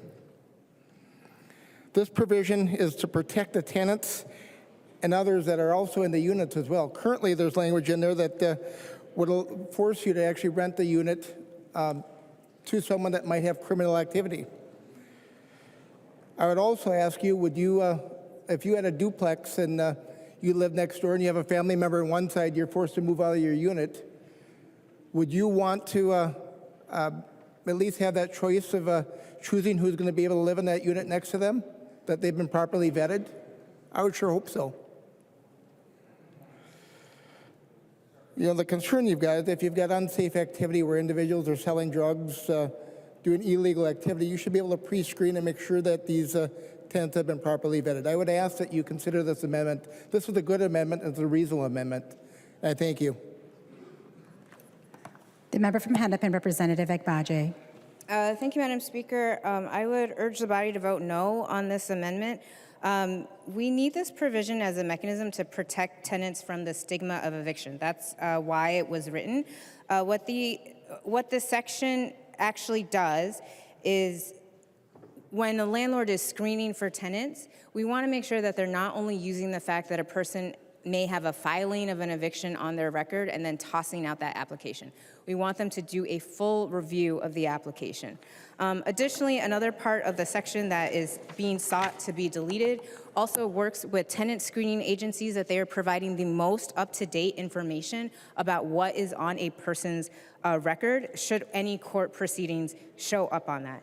So again, this effort is really to better ensure that landlords understand the filings that they're seeing from the tenant screening agencies, and also helping to make sure that people can get back on their feet if they have had a setback in their housing. And so we really do need these provisions in the bill, and so I would urge the body to vote no on this amendment. Thank you. Further discussion on the amendment. Actually, I'm going to go to the member from Isanti, Representative Johnson. Madam Speaker, members, Representative Dodseth, thanks for bringing this forward. I do have to agree a little bit with Representative Agbaje, but she's forgetting a very important part. Evictions aren't just for non-payment. You can get evicted for damaging property, for not and causing safety issues for the other tenants in those buildings. There's many other things that you can be evicted for. Selling narcotics on the property, sexually harassing people, committing crimes on that property, violent crimes. That's what's also in those eviction papers. That's why they need to be seen. What type of eviction are they doing? That needs to be known, and that should be looked at. Because a property owner and the housing provider is liable for things like that if somebody gets hurt, because a person is there because they didn't do their due diligence to make sure of who's coming in there to rent. And if they rent to a violent person that can cause injuries or death, that housing provider can be held liable. Thank you, Representative Dothes. Please support this amendment. The member from Morrison, Representative Kreshaw. Thank you, Madam Speaker. And I'm wondering if Representative Johnson would yield for a question. Representative Johnson will yield for a question. Representative Kreshaw. Thank you. And you went through a long list of evictions, and thank you about all that. And I'm wondering, about 3 weeks ago, I had sent a letter about me not leaving my office because constitutionally my constituents need a place to meet. Would any of those grounds be eviction to make me move out of my office at the current Senate office or state office building? Representative Johnson. I would have to say, I'm not sure that was, because that is not a residency. This is dealing with the homes and residents of homes. Your office is not a home, so I'm not sure how that would work. Representative Kreshaw. Representative Dotze. Thank you, Madam Speaker. As I mentioned, this is a reasonable bill, and I will request a roll call on this. This is just a common sense. A roll call has been requested. Seeing 15 hands, there will be a roll call. Representative Dotze. Thank you, Madam Chair. If we really care about the best interest of all the people in these units, I believe Representative Johnson covered that properly back there. We need to make sure that the people are properly vented when you're actually renting the unit to the people. And I think we really have to look at making sure that the pre-screening that's done adequately. So I encourage a yes vote today. Thank you. There being no further discussion, the clerk will take the roll.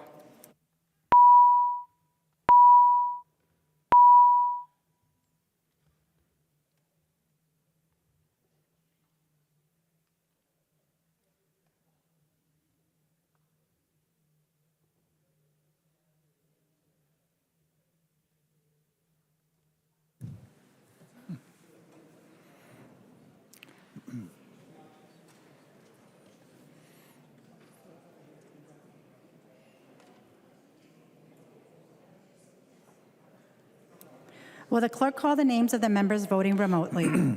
Carroll. Here you go. Carroll, no. Carroll votes no. Daniels. Daniels votes yes. Daniels votes aye. The clerk will close the roll.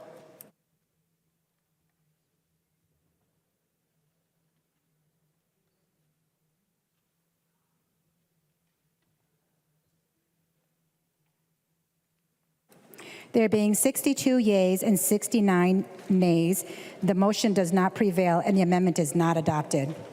There's an amendment at the desk. The clerk will report the amendment. Dotze moves to amend Senate File Number 3492, the third engrossment, as amended. The amendment is coded A15. To the author of the amendment, the member from Carleton, Representative Dotze. Thank you, Madam Chair, members. This amendment, again, is another real simple amendment. Page 16 deletes Section 2. What I'm looking at doing, this language basically brings forward the possibility of potential misuse of the policy by tenants and concerns that the quality of repairs along with the financial operations and challenges of the landlord. Critics argue that such provisions could lead to unnecessary or overly expensive repairs, despite over the natural cost of repairs and strain of landlord-tenants relationships. This provision has potential complications related to liens related to work done by the contractors of these units, etc. I think we really have to make sure that what this does is it allows tenants to order repairs to be done to a property without the landlord's consent. That's just, I request that you vote no, or vote yes for my amendment. How's that? But vote no on the bill. How's that? Member from Hennepin, Representative Agbaje. Thank you, Madam Speaker. I was hoping there was some support there, Representative Dosseth, but I guess not. I would encourage members to vote no on this amendment. Again, Representative Dosseth is seeking to delete a section of the bill that's actually very important. This provision lays out a simpler method for tenants to address repairs when a landlord has been unresponsive to the needs of the property. And so this is necessary if you have an absentee landlord or someone who just is not responding to your texts, your emails, your concerns, and we shouldn't allow tenants to just wallow in a state of disrepair. This is actually really helpful to tenants because those who live in units that repairs could be done on their own, like lawn care, porch or deck repairs, window repairs, or change of a non-working appliance. And also, it's not an opportunity for a tenant to upgrade their unit. They actually, and according to the bill, they actually would need to do something that's a comparable cost and that meets what was already in the unit. Any updates to the unit also remain with the landlord when the tenant is out, when the tenant moves out. And there's also a number of provisions in the bill too, actually based on our conversations, that require notice to the landlord, that require a potential inspection, and that also require you that if you contract the bid out, you contract to someone who's not related to you. So we have a number of provisions in there to make sure that a tenant, if they are going to embark on a repair, that it's done in a comparable way, and that the landlord is fully aware of the process, so that way the price of the repair can be deducted from the rent appropriately. So I would continue to urge members to vote no on this amendment. Further discussion on the amendment. Representative O'Driscoll. Thank you, Madam Speaker. And a couple of things. Professionally, I get into these topics quite a bit with the real estate work that I do, the insurance work that I do, the appraisal work that I do, and contractor area. And when I saw this bill, I had some questions that came to mind. I'm just wondering if the bill author would be willing to answer a few questions, to help me get some clarity on a few items. Are you asking Representative Agbaje to yield? Representative Agbaje will yield. Representative O'Driscoll. Thank you, Madam Speaker and Representative Agbaje. The first question that I have is there a minimum number of units, contiguous units, that this proposed bill applies to? Representative Agbaje. Madam Speaker, Representative O'Driscoll, it only applies to the unit that the tenant lives in. Representative O'Driscoll. Okay, well, thank you, Madam Speaker. Representative Agbaje, for seeking further clarification, you said it only applies to the unit that the individual lives in. So it doesn't, let me just give you an example. I'm not saying that this is what the bill says. It applies to properties with 12 or more units. It applies with a property that has 8 or more units that are available for rent. What's the minimum number of units that this proposed law would apply to? Representative O'Driscoll, are you asking Representative Agbaje to yield again? I am. Representative Agbaje.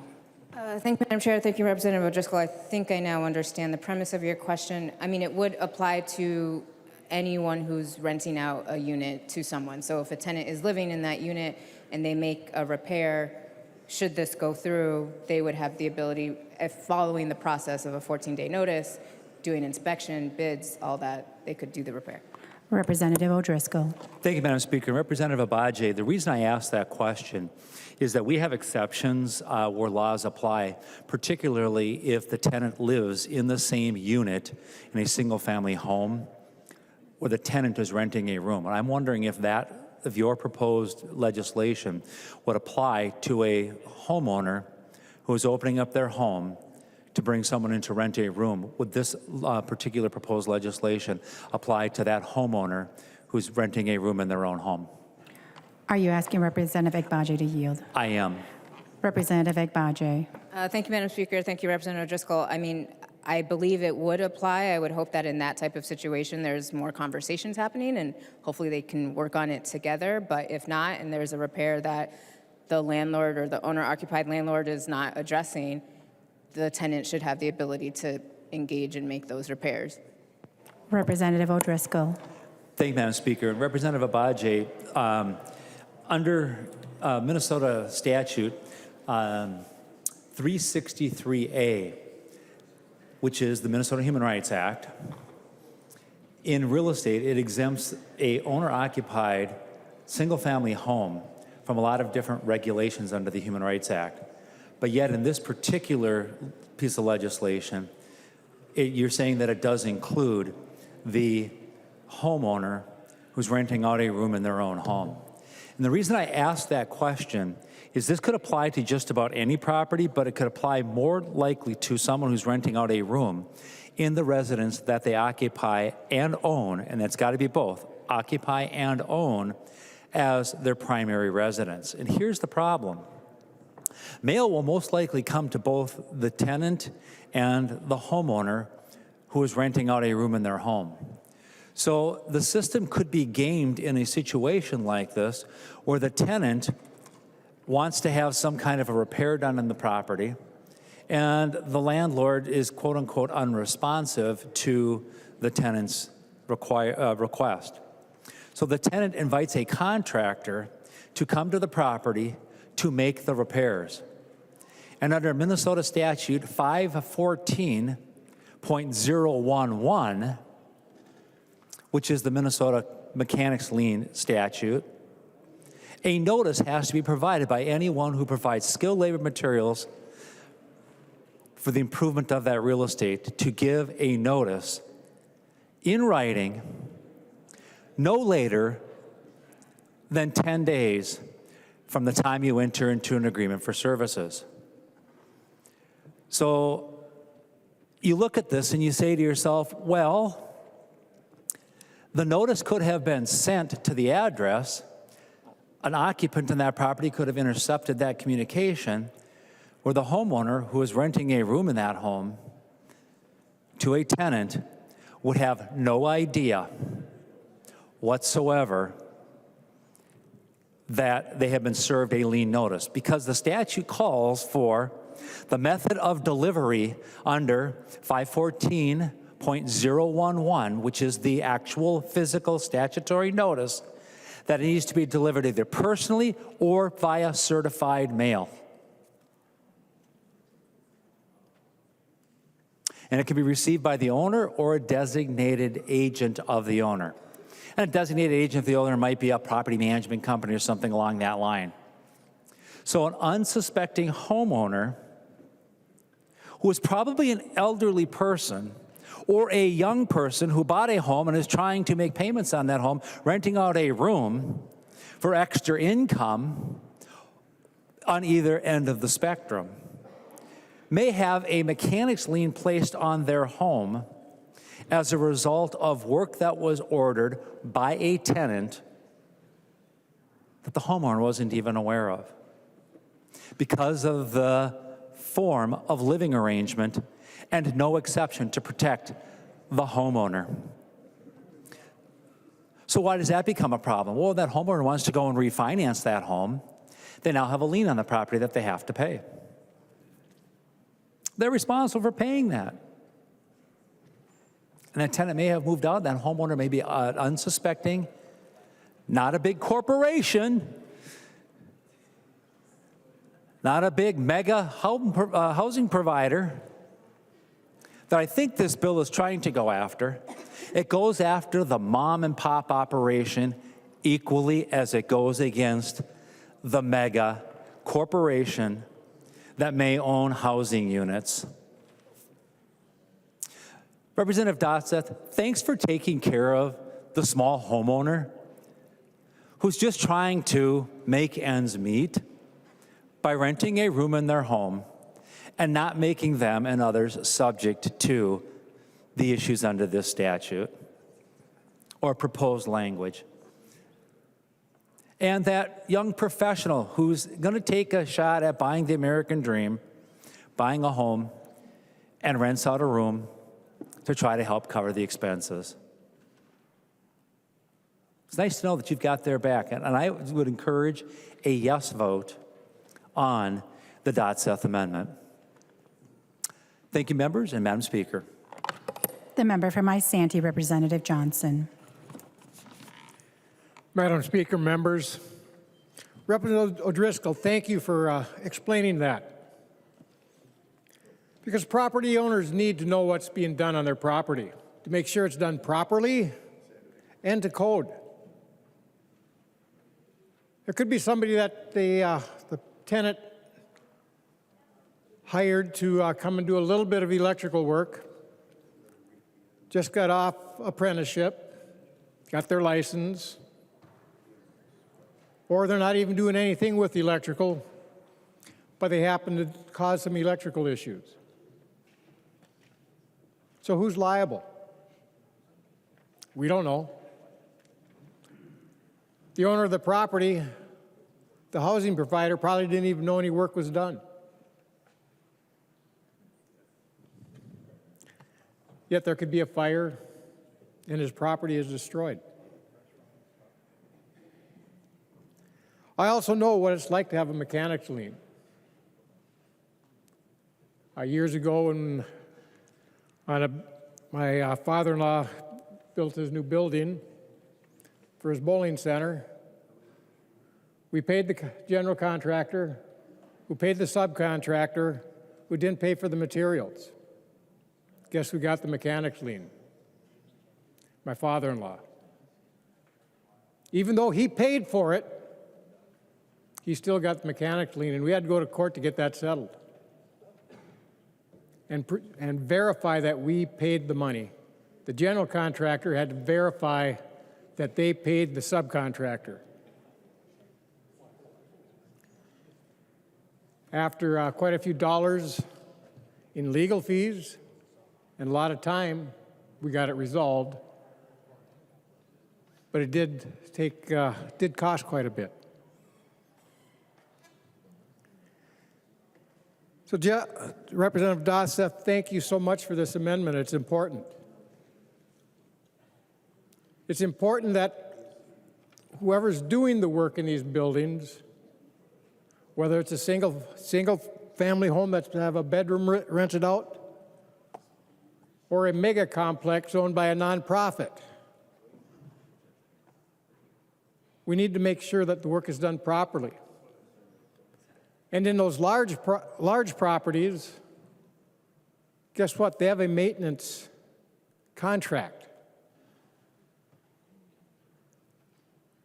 And if the tenant has somebody in there that's not part of that contract, it's a violation of the contract. It can cause other illegal issues. Please support the Dotseth Amendment. I understand why Representative Agbaje is doing this, but it needs to be a lot more work to get it right. And going to conference committee or on the floor is not the place to get it right. It needs to be done in committee. Please vote for the Dotseth Amendment. Representative Dotseth. Madam Chair, members, I would encourage a green vote. I would request a roll call, please. A roll call has been requested. Seeing 15 hands, there will be a roll call.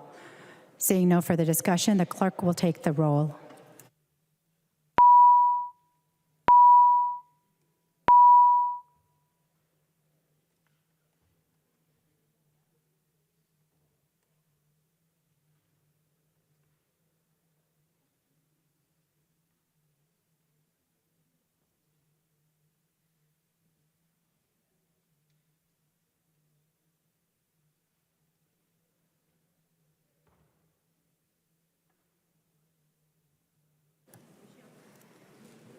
Will the clerk call the names of the members voting remotely? Carroll. There you go. Carroll votes no. Carroll votes no. Daniels. Daniels votes yes. Daniels votes aye. The clerk will close the roll.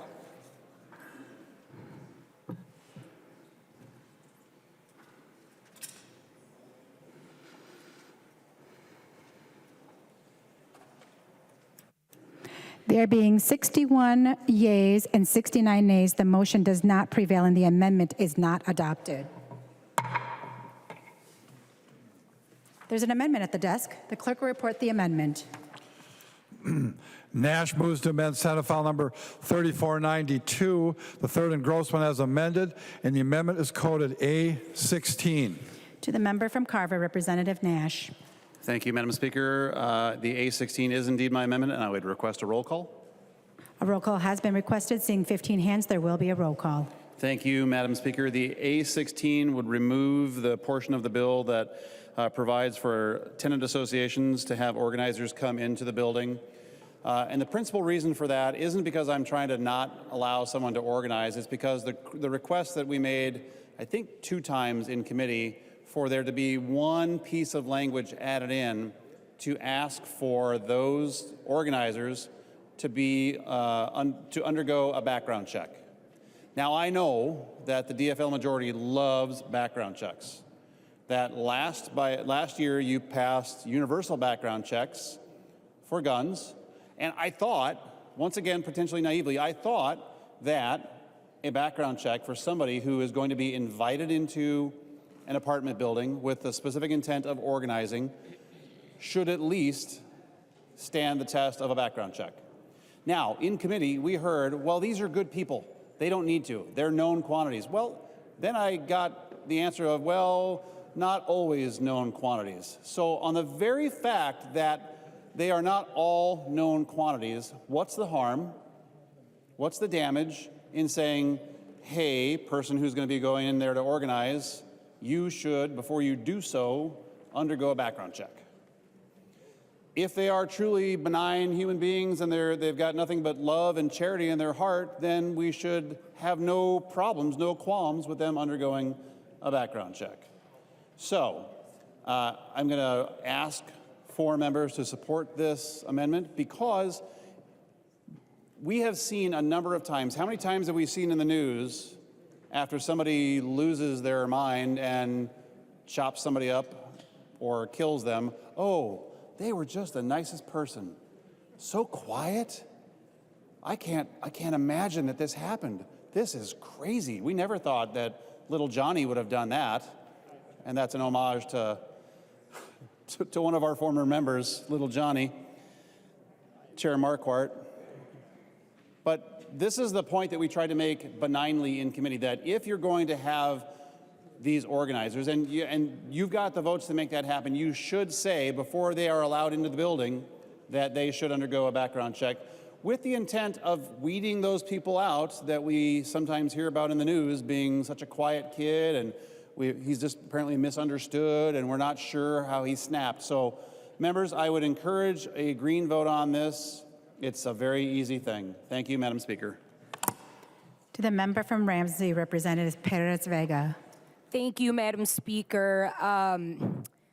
Tenants' rights to organize, I'm very proud to carry this and happy to see this in this House omnibus bill. And thank you to my chair, Howard, and Vice Chair Agbaje, who has mentored me in my first session, especially as a renter and as an elected official and as a member of this body who all of us in these seats are up for re-election this year. And I think about the two of rights of when we talk about organizing, because I come from a background of community organizing, in particularly in communities that have disparities when it comes to language barriers or fear of what it may seem to just have a question about public safety. And I think about how well these alliances, the alliance of all these tenant unions that have came from these organizations that are not only in the metropolitan area, but in greater Minnesota and serve all of Minnesotans when it comes to organizing and talking about rights.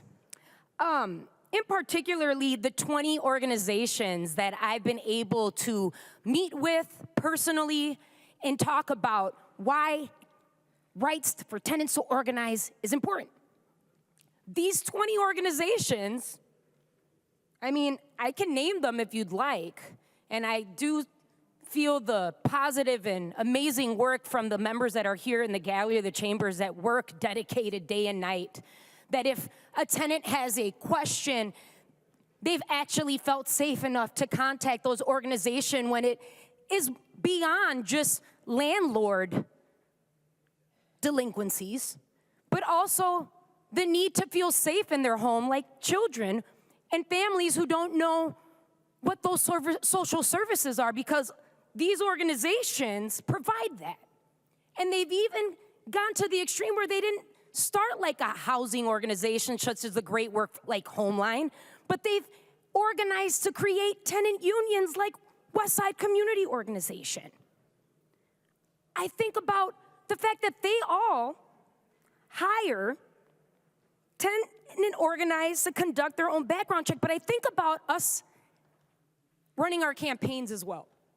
I think about that we have to get permission from a tenant to go into an apartment building, like myself as a renter, to get permission to knock door to door to give folks information. They have to ask permission. We have to ask permission. Now, when I go inside those buildings, that I ask permission and get the consent of the tenant who have spoken to their management and to their landlords, whether it's a fourplex or more, I, majority of the time, don't go by myself. I go with my team.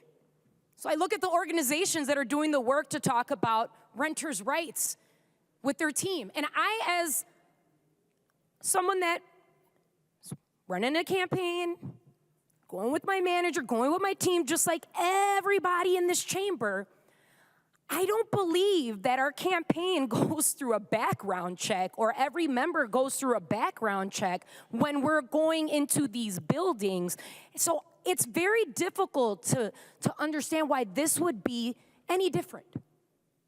When we're talking about tenants who have maybe, and it's not maybe, we've seen this. We've heard testimony from folks that haven't had their electric, their utilities fixed, or there's rodents, or there's the unimaginable. Or maybe there's also good things like, hey, we want to organize to have a cleanup. We're talking about Earth Day coming up here. And folks may not know about that, but these organizations are the ones that are doing the work in community to make sure that we have a community that is functioning, that is speaking about public safety, that is encouraging public safety in our spaces, because tenants deserve safety, whether it's from their landlord, to understand those capacities and the capability of what it means, or maybe somebody is just a college student that's living on their own from greater Minnesota, coming to Minneapolis or St. Paul to live close to campus and saying, we've never lived by ourselves before. Heck, we don't even understand how maybe there's a faster way of transportation to get to our job in the snow. Or maybe there is a family who speaks a different language that may not understand that what they signed is something that they signed for and they need a little bit of additional help. These are the organizations that conduct their background checks. Not everybody has the game plan to start with everything right, but that's why we're lawmakers here. That's why we create policy to make things better. And in housing, we're here to make things better for all Minnesotans, whether you're accounted for or not. All Minnesotans who pay to live under their roof, who pay taxes, who make sure that they want to provide a safe space and environment for themselves or their families, have justice. Because I'll tell you, I've seen those injustices. And I will assure you that not just one, but 20 organizations as a part of this alliance have helped and served Minnesotans to have a better livelihood and a justice in housing. I urge members to vote no. Further discussion on the amendment. Representative Nash. Well, thank you, Madam Speaker. Well, Representative Paris-Vega makes my argument for me. She said just a moment ago that folks who live in an apartment should feel safe in their home. They should feel safe. Well, how is it then that having the expectation that somebody should undergo a background check so that they can feel safe when that organizer comes in, how is that outside the pale? It's not.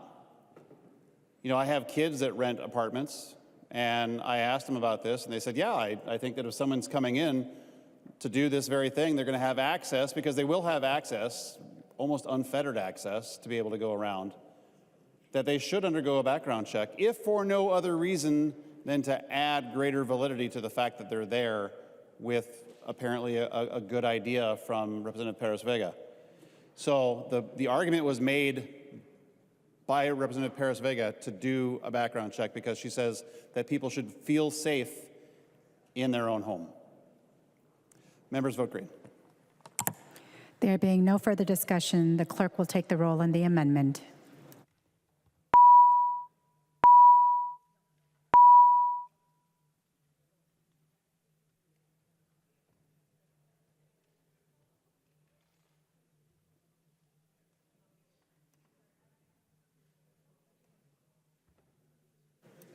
Members, please vote.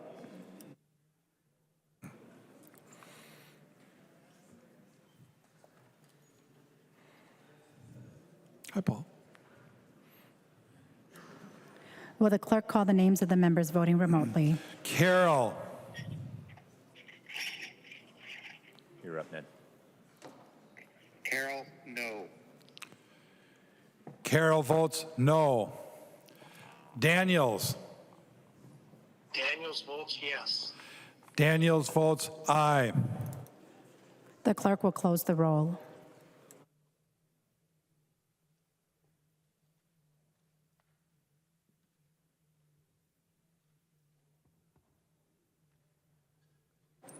There being 61 yeas and 69 nays, the motion does not prevail and the amendment is not adopted. There's an amendment at the desk. The clerk will report the amendment. Myers moves to amend Senate File Number 3492, the third engrossment as amended. The amendment is coded A23. To the author of the amendment, the member from Hennepin, Representative Myers. Okay, yep, probably. Thank you, Madam Speaker. First, I would like to move to divide the A23 amendment between lines 2.8 and 2.9.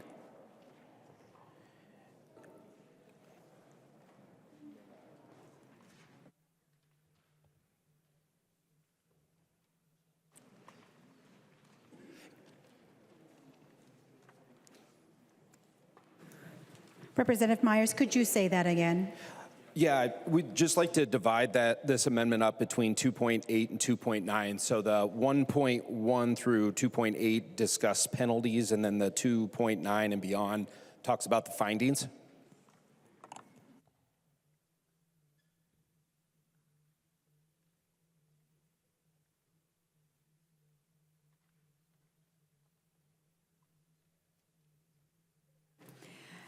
Representative Myers, it appears to be divisible, and so we are on the amendment starting in lines 1.1 to 2.8.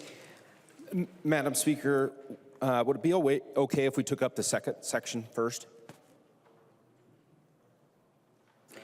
That should be fine, Representative. We'll go ahead and take on the division from 2.9 to 3.7. Yes, Madam Speaker. On to your amendment. Thank you. So members, this amendment is making a finding that, we're trying to ensure that we find that balance in those regulations, those burdens that we put on housing providers, so that we can promote that future investment, especially with some of the things that we've seen over the past couple years. We know effective regulations are going to both support tenants' rights, but we also want to make sure that we're providing those viable housing opportunities so that we have a healthy rental market and we're not taking away opportunities for private dollars to come in. And so I'm asking members to support this amendment. The member from Hennepin, Representative Agbaje. Thank you, Madam Speaker. I believe we're on the part of the division that's the bottom part. Okay. That is correct, Representative Agbaje. Thank you, Madam Speaker. While I do agree that there definitely is a housing crisis at all points across the housing spectrum, and that building more housing and the preservation of more housing is very important. Housing is more than just the structure. It really is about the people who live there, who are creating a home. And renters should be afforded to have similar rights to homeowners. And just because a family rents doesn't mean that a landlord should be able to disrupt their home life because they can't meet their obligations for a clean environment or addressing repairs in a timely fashion, or they're not investing in security measures. So I would just say that on this, while I understand the purpose behind the public policy and wanting to create like this fair environment where landlords and builders of housing are uplifted, I think we do that in plenty of ways in this legislative body. Our housing committee, especially last year, put forward a number of legislation to really ensure that we were investing in housing, investing in home ownership, investing in more building of housing. And so we will continue to do that. And I think, this bill in front of us, the underlying bill, is really about ensuring that those who do need to rent also have the same access and ability to build a home as someone who is a homeowner. So I would vote no on this amendment. Further discussion. Representative Myers. Thank you, Madam Speaker. Thank you, Representative Agbaje. The purpose of this was really to try to find that balance, both for renters, providers, homeowners, everything that we talk about in the Housing Committee. I think, there's a lot of things we can agree on in that community or in that committee, and one of those is, everybody wants a home, and a home is an apartment. It's a townhouse. It's a lot of different things, and that's what I was trying to accomplish here. And so I would ask members to support this, and I would request a roll call. A roll call has been requested. Seeing 15 hands, there will be a roll call. Any further discussion to the amendment? There being no further discussion, the clerk will take the roll. On the second portion of the A23 Myers Amendment, starting lines 2.9 to 3.7.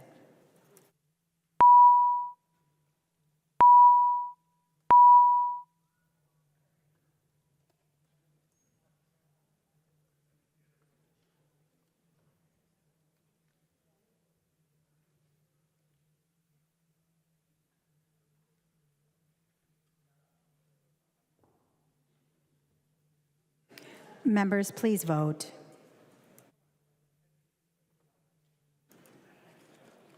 Will the Chief Clerk please call the names of the members voting remotely? Carroll. Here you go. Carroll votes no. Carroll votes no. Daniels. Daniels votes yes. Daniels votes aye. The clerk will close the roll.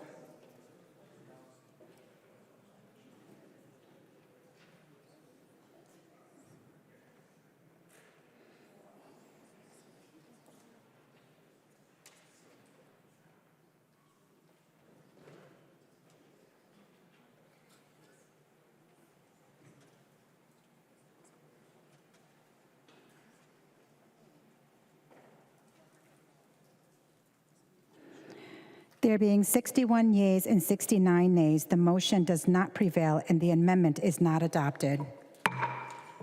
Representative Myers to the second part of the divided amendment, starting fourth portion from lines 1.1 to 2.8.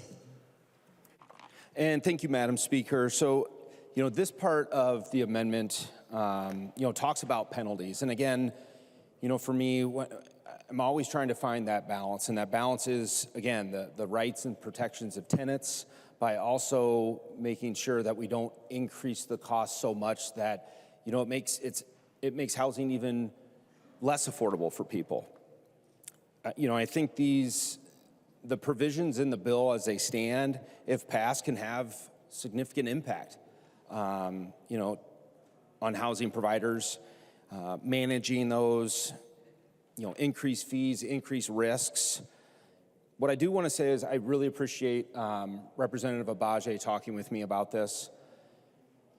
We're really trying to look for that balance, and I hope that we can continue to have that conversation on what some of these penalties look like, where some of these penalties came from.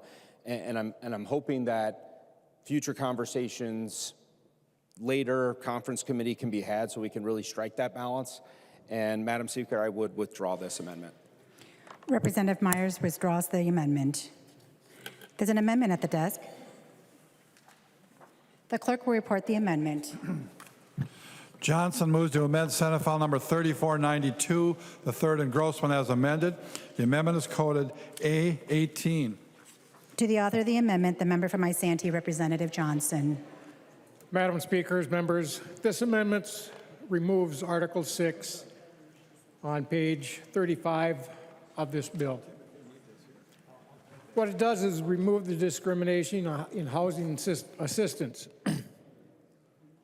But what it removes is this section is falsely named.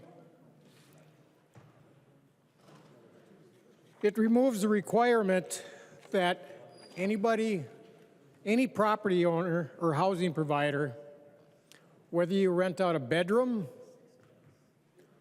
or a huge nonprofit with 300 units, it requires you to take Section 8 housing. In Section 8 housing, to qualify for that, you also have to sign a contract with the federal government.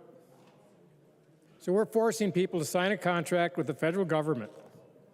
And to get that contract, you also have to have your if it's a bedroom in your home, have your home inspected every year. A 19-page inspection report has to be filled out yearly. And if you live in the city of Minneapolis, you have to biannually inspections as well. Oh, but then you have to have your license that for renting that in Minneapolis, it's once every 7 years generally, occasionally 5 years, and once in a while every year, depending if there's problems. Why anybody wants to rent anymore, I don't know, but this is just going to make it worse.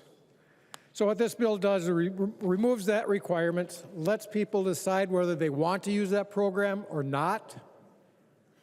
Let them make the choice. In fact, the program is called Housing Voucher Choice. The choice of the housing provider to be in the program or not. Not a mandate, a choice. They should have that choice. Members, please support the amendment. The member from Hennepin, Representative Agbaje. Thank you, Madam Speaker. I will suggest that members vote no on this amendment. No one should be allowed to discriminate, especially in the area of housing. Discriminating against a potential renter because of the source that they use to pay their rent is often a proxy for discrimination for other protected classes. Landlords, they have to register for licenses, they buy insurance, they complete all types of other regulations in order to offer housing in this market. This should be no different. If you're offering goods in the marketplace, you should not be allowed to discriminate. Prohibition of the source of income discrimination already exists in 20 states across the country, and those protections have not interfered with the business of those states, and they have already adopted provisions to protect voucher holders and other people who rely on public assistance for their rent. Minnesota, unfortunately, has some of the worst housing disparities also in the country, and we don't want to open the door to creating more of those disparities by saying that you can just turn away someone's rental application because you notice that they would be paying the majority of their rent through government help. What we want to do with prohibiting source of income discrimination is ensuring that Minnesotans are empowered to have a meaningful place to live, and that the state is also meeting its duties when it comes to federal fair housing. So this is something that We strongly really want to ensure that everyone in our rental community, no matter if their income comes from a high-paying job or their income comes from the federal government or from the state of Minnesota through our new housing voucher program or from local ordinances, we want everyone to be able to have that fair opportunity to find a place to live. So I would encourage members to vote no on this amendment. Further discussion on the amendment. Representative Johnson. Madam Speaker, members, Representative Agbaje, I understand what you're trying to do.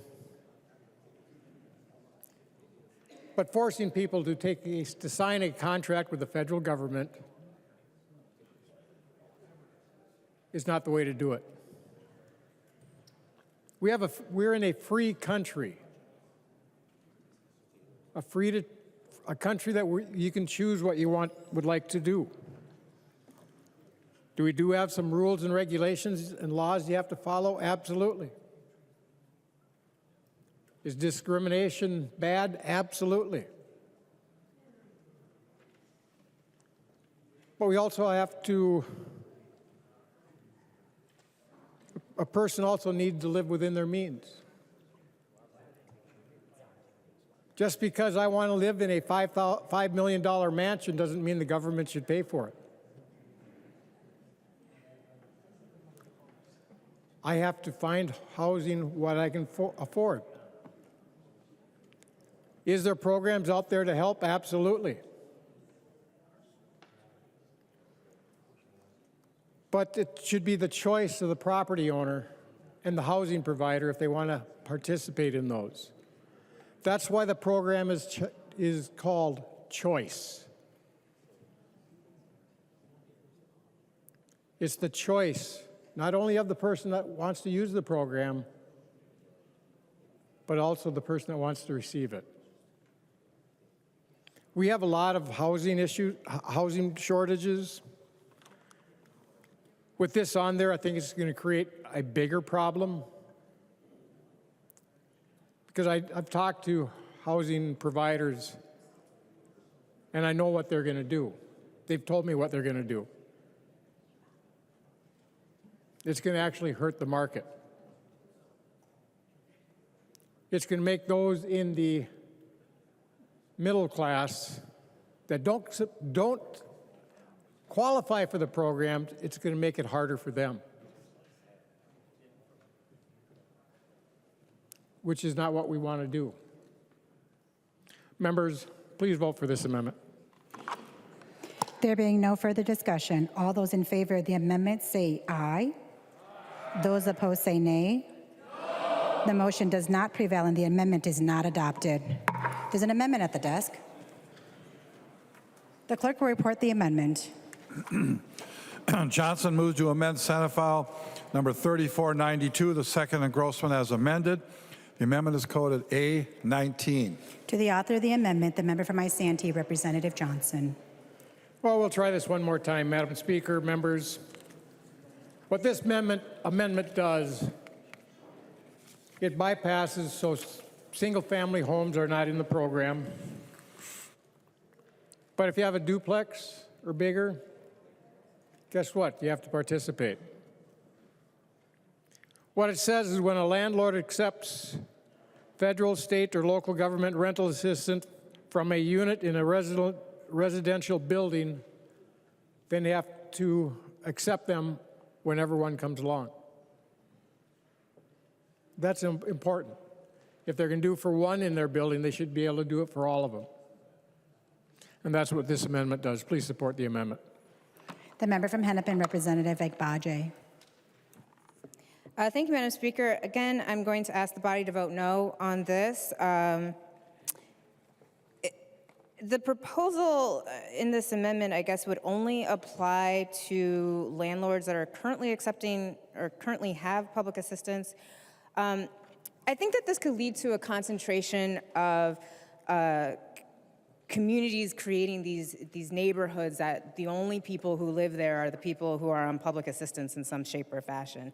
I think that that would actually lead to further discrimination and segregation in our society through housing, which we all know what the history of redlining has done to our communities, which many of us are still reeling from today. So we should not allow that to happen, which I think is what would happen through an amendment like this. Again, landlords are in the marketplace. They've got to offer goods and services to everybody. We cannot allow this loophole to allow them to discriminate against folks just because they would have their income coming from the government. And in fact, actually, many landlords like having Section 8 or public housing assistance because it's actually guaranteed income from the government about that portion of the rent. So I would encourage the body to vote no on this amendment. We don't want to inadvertently create more segregation and discrimination in our society through housing. Thank you. Further discussion. Representative Johnson. Madam Speaker, members, Representative Agbaje, I'm sorry to hear this. Give a little more information on housing choice or housing voucher choice. The federal government gives the state of Minnesota X number of dollars. And the state doles it out to different organizations, different groups, most usually nonprofits, or like in the Minneapolis Public Housing Authority. But guess what happens if the money starts running out?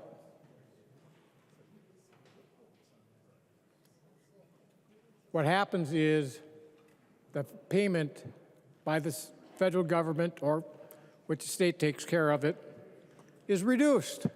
And guess what? The housing provider can't make the tenant make up the difference. As we push more and more people onto the program, there's less and less money to go around.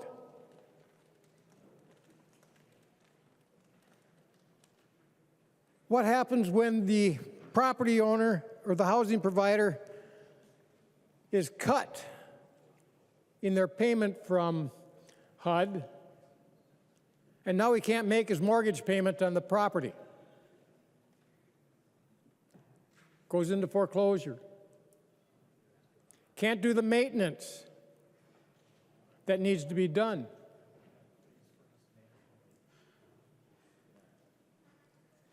Now he got violations. And he gets fined more. And we'll talk about fines later.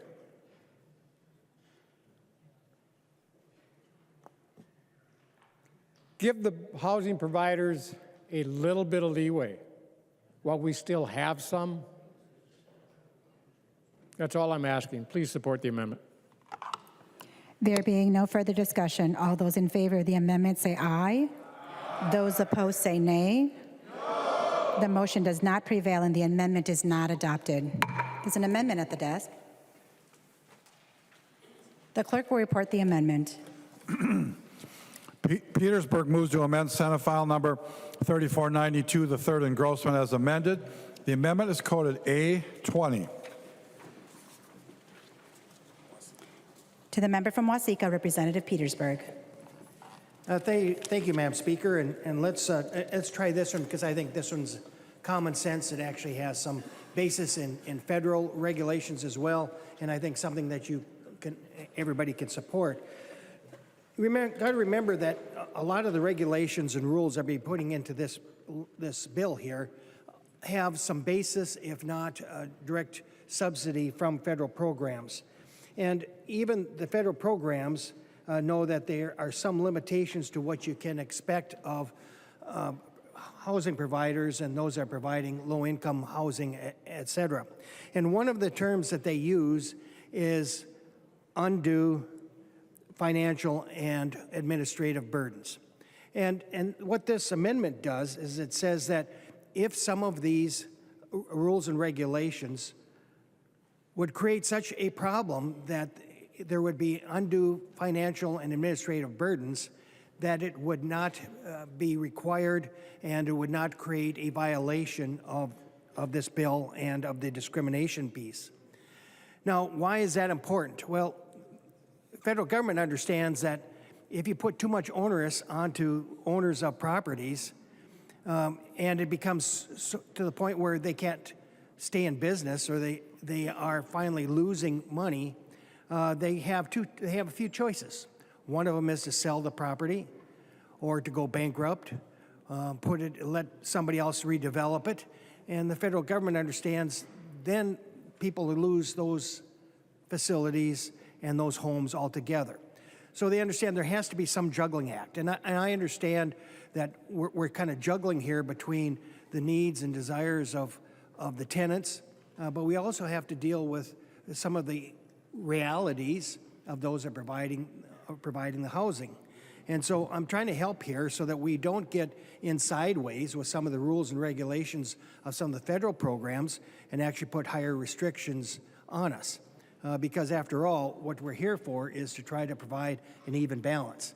So I understand that, and I hope that this finds support in the chamber here, and I would certainly ask for a yes vote. To the member from Hennepin, Representative Agbaje. Thank you, Madam Speaker. Thank you, Representative Petersburg, for offering the amendment. Unfortunately, again, I'm going to have to ask the body to vote no on this amendment. The purpose of this provision is to prevent discrimination on those who use public assistance as their source of income to pay their rent. As I noted before, many landlords who are in this system see that their rent comes in on time and paid by the portion that is covered by the government assistance. And for those who can't even pay that small portion of rent that they would owe, there are still processes in either which to obtain that rent or evict them if needed. We haven't eliminated eviction. And so I would just say that I don't think it makes sense for us as a body to create these loopholes where someone can say, trying to make sure that I am a participant in society that is not going to discriminate against people, that we give them a loophole because of an undue financial or administrative hardship. Who decides what is an undue hardship? I would just urge the body to vote no, and we should not be allowing discrimination. We should be closing those loopholes when we see them. Further discussion. Representative Petersburg. Thank you, Madam Speaker, and I'm going to clarify something here. But first, before I do, I would request a roll call. I think this is important for us to deal with. And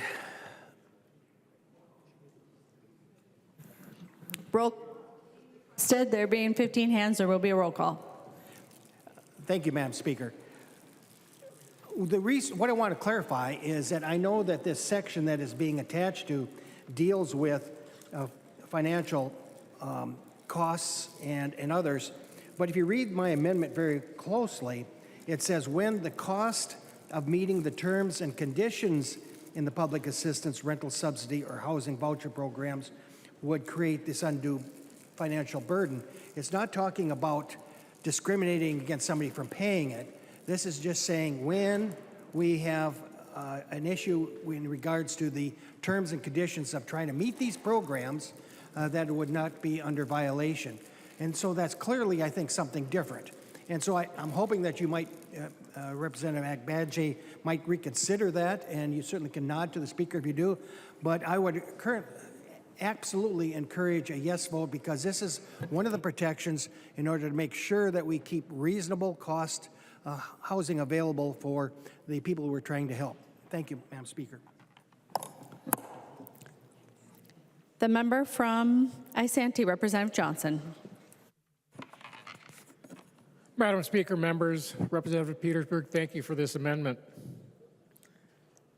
We need something like this because I don't know if you've read, but there's a 19-page inspection that has to be done with many things that may have to be fixed. It may be unaffordable for the property for the housing provider to fix everything in order to qualify for the choice program, housing voucher choice program. But it's not just the HUD inspection. If you're in Minneapolis, You also have the Minneapolis Public Housing Authority doing their inspection. Oh, you also have the city doing their inspection for your renter's license. And if any of them come up where something comes up, it could stop them from being able to rent to that person. So, and then it could end up going to the Human Rights Department for a civil rights violation, by the way this is written, which isn't good. Had good intentions, but he ended up with a civil rights violation. Representative Agbaje, I don't believe that you want that to happen. So members, please take the Petersburg Amendment. Any further discussion on the A20 amendment? Seeing none, the clerk will take the roll on the amendment.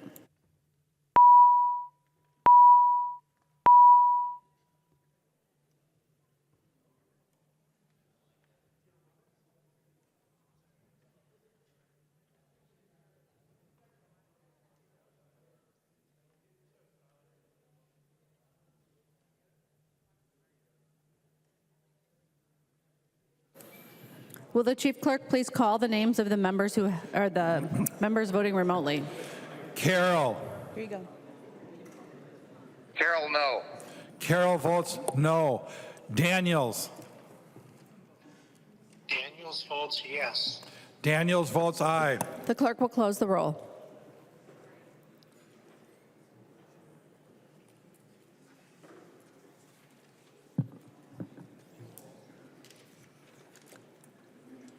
There being 61 ayes and 68 nays, the motion does not prevail. The amendment is not adopted. There is an amendment at the desk. The clerk will report the amendment. Kosnick moves to amend Senate File Number 3492, the third engrossment as amended. The amendment is coded A22. The member from Dakota, Representative Kosnick. Thank you, Madam Speaker and members. I offer the A22 amendment for an important purpose for your constituents, and it's to protect private property rights.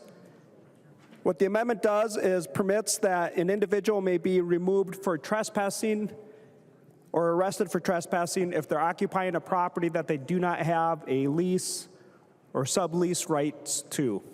We've seen more instances of this, and there was a story of a gal, her mom died, and her name was Nina. And so when her mom died, her mom's apartment was empty. And she was in the process of cleaning it out, that maybe some of you have experienced when your parents have passed. And the property sits vacant for a little bit. And she went to go clean the apartment up, and there was some people occupying her mom's apartment, and they killed her and stuck her in a duffel bag and put her in the closet. And Nina's son was a little concerned because he hadn't heard from where his mom had been for a couple days. And so they kind of tracked down what the steps were. And they went to the grandma's apartment. The caretaker let them in to the apartment. They looked around, got by the closet, and they saw the leg sticking out of the duffel bag. And in that duffel bag was the mom. We need to protect private property rights, and the people that were in that apartment weren't on a lease. I'm not sure why they were in the building, but they basically took over the apartment, and it could be a house, it could be a cabin that you have up north, it could be a second home that's a little bit more remote out in some farmland. It could be a condo that you have in downtown Minneapolis that you use for business or a lot of second homes. And so we need to protect private property rights. I had another story of just this week. I met with the Mobile Home Association people, manufactured home. This gentleman, there was a community, a mobile home community in Staples, and he bought it. There was about 19 units there that had been neglected, and so he bought the community from the previous owner. Most of the people had moved on to wherever they were moving on to, And he was taking all 19 of these dilapidated homes, taking them out and replacing them with brand new double-wide mobile homes and providing some very good affordable housing. But there was one person that broke in the door and started living in one of the old mobile homes. There was no electricity hooked up. But this family that was trying to create better affordable housing had to pay $3,000 to have an attorney to serve this person and to get them kicked out and evicted. But he had no lease rights. He was not a sublease. He just moved in because the property was vacant, and he took advantage of that, and we're seeing more and more of this. And so this person had to go through the whole eviction process. What this amendment does is it permits him to, or anybody else, if somebody is occupying a property, to just have them under the trespassing laws and have them removed on the property. And the story of Nina and her grandma and her son finding them, that was in New York, in Manhattan. But more recently, you can look it up on April 6, 2023, Fox 9 did a story about squatters infiltrate a Minneapolis apartment building. So this is right here in Minnesota. And the residents of the apartment building were fed up with squatters, and in this case also unresponsive management. One of the other tenants in the building said, "I feel abandoned and I feel like I'm living in a garbage dump." She didn't want to give her name because she feared retribution. People had broken into this apartment building and occupied unoccupied or unrented apartment buildings, and they were living there, and they were being violent and really interfering with the quality of life of these Minneapolis residents. She said, "I was afraid to leave my room without pepper spray. I'm afraid that if I leave my room, it will get broken into, and my life has been negatively impacted for quite a while." And so we need this amendment. This is not a dispute between somebody not paying the rent, somebody being 3 days late on the rent, somebody having a lease interest and subleasing it to somebody else. This is for when somebody just takes over personal, private property. And property owners, whether it's a big apartment building like this incident in Minneapolis, or it could be a private condo that you have, maybe you went on vacation over spring break and somebody came back to your apartment or your house, let themselves in, and you have to get them out after a certain time. You don't need to, we shouldn't have to pay $3,000 to hire an attorney and serve these people and have them evicted. We need to clarify and strengthen the trespassing laws. And so just real simple bill, or simple language in the bill, an individual may be removed for trespass or arrested for trespass consistent with other statutes in the bill. So, Madam Speaker, colleagues, I ask for your support to protect personal private property rights. The member from Hennepin, Representative Agbaje. Thank you, Madam Speaker. Thank you, Representative Koznick. A lot of those stories sound really tragic and very unfortunate. Unfortunately, I'm not entirely sure that this language actually gets at the situation you're trying to get at. So for that reason, I would encourage the body to vote no. In the situations in Minnesota, I think people get confused about what the term squatters' rights actually means. In Minnesota, it's actually, what it means is actually a process called adverse possession.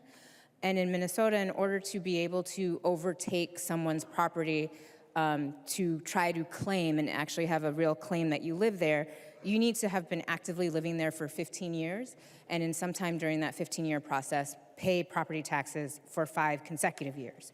So if someone has not yet done that, you then actually have the ability to push them out either with local law enforcement or just kicking them out of your home because they are, in fact, a criminal trespasser. So I would say that that's actually the situation that is right now in Minnesota. We don't really have similar squatters' rights, for lack of a better term, that other states do that make it easier for someone to try to overtake a property. I think you're also not talking about holdover tenants, but similarly, those also have a different process for removal as well. So I would just say that I think a topic like this probably needs a little bit more work.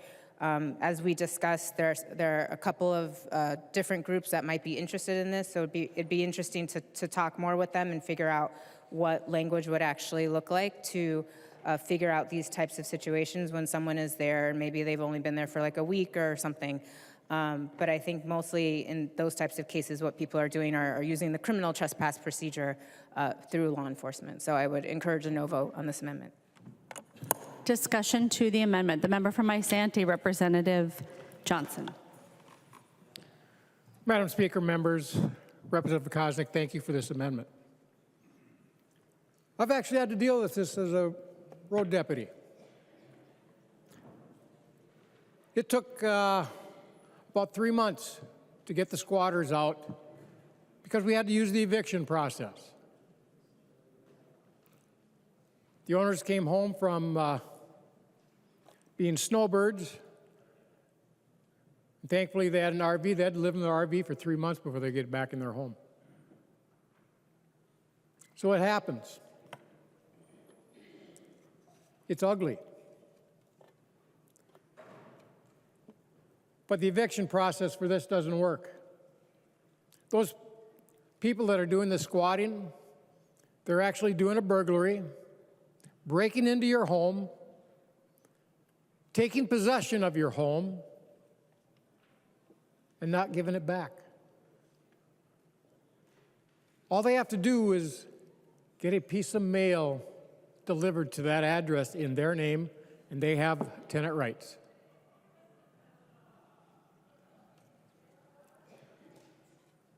It's unfortunate because this is an issue that's going to get worse. It's going to keep getting worse. We had a fentanyl problem, and we have a huge fentanyl problem. I've been dealing with that, trying to get stuff done. We finally got it done last year, but I was working on it for 10 years. How many people died because we didn't get it done right away? Let's get on top of this before it's a huge problem. We have an opportunity right now. If you don't do this now, we have the possibility of somebody getting injured or killed. When they come home from being a snowbird or from vacation or the hospital, where you end up in the nursing home for rehab, and find somebody in your home that took possession of it. We have an opportunity right now to give law enforcement the tools they need to deal with the situation and get the property back into the rightful owners. It's your choice whether you want to make sure that the property owner is able to keep their property and be able to sleep in their own bed, or give it to somebody else that has no rights to it. Please vote in support of the amendment. Further discussion to the amendment. The member from Dakota, Representative Koznick. Thank you again, Madam Speaker, and Representative Agbaje. You know, that Minneapolis apartment building has basically been taken over by people that don't have a right to be there. And it's not some wealthy guy out in the suburbs or something, or some other family. That building is owned by a nonprofit, and I don't want to embarrass them by saying it on here. But basically, because it's been difficult to go through the eviction process, and they have no lease rights with these people. They kind of broke into the building, and they're even sleeping in the hallways when the news crews were there. They said that it's been an unfortunate delay in completing some of the repairs due to the presence of threatening behavior by unauthorized people in the property when they come to give maintenance to it. So they've had to work with the police and to try to clean up the property. So basically, this investment of a large probably used to be affordable housing, probably is very affordable now if you're there for free, just walk in. We need to have and protect these private property rights.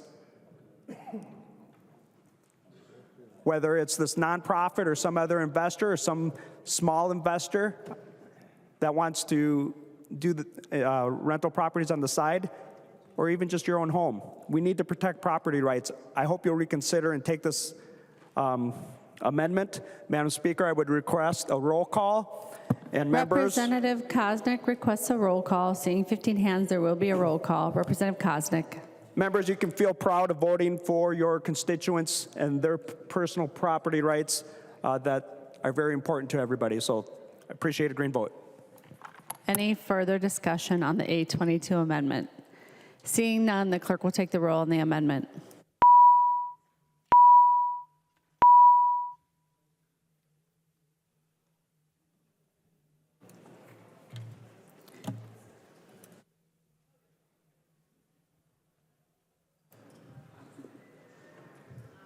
Will the clerk please call the names of the members who are voting remotely? Carroll. There you go. The clerk will take the roll on the amendment. Carroll, no. Carroll votes no. Daniels. Daniels votes yes. Daniels votes aye. The clerk will close the roll.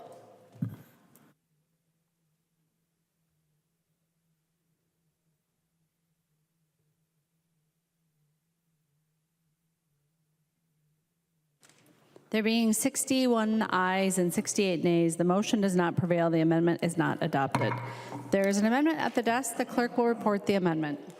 Franzen moves to amend Senate File number 3492, the third engrossment as amended. The amendment is coded A24. The member from Douglas, Representative Franzen. Thank you, members. Thank you, Madam Speaker. The Star Tribune, January 12, 2024, reports that Minnesota is a top destination for migrants accepting free tickets to leave New York. The CBS News, this was recent, January 19, 2024, Minnesota organizations look to find housing as number of asylum-seeking families reaches all-time high. We have an article from the Newsweek in January 10th, migrants get up to 2 years free rent for new apartments. Members, we have a housing crisis on our hands here in Minnesota, across the nation as well. A real housing crisis where families are unable to find rentals. That's why we're putting so much money into affordable housing, so we can build up more housing and apartments and homes for individuals. I do not think that we should be renting to those who are here illegally. So this amendment addresses that. Just basically says that a landlord, can deny a person that is here illegally. We should be prioritizing our own citizens. I'm not sure if you've looked outside lately, but homelessness issues are out of control as well. We can't even take care of our own citizens. I don't believe that we should be giving housing to those who are here illegally either. So members, I would request a yes vote on this very solid amendment. Let's put Minnesotans and legal citizens first. Thank you. There's an amendment to the amendment. The clerk will report the amendment.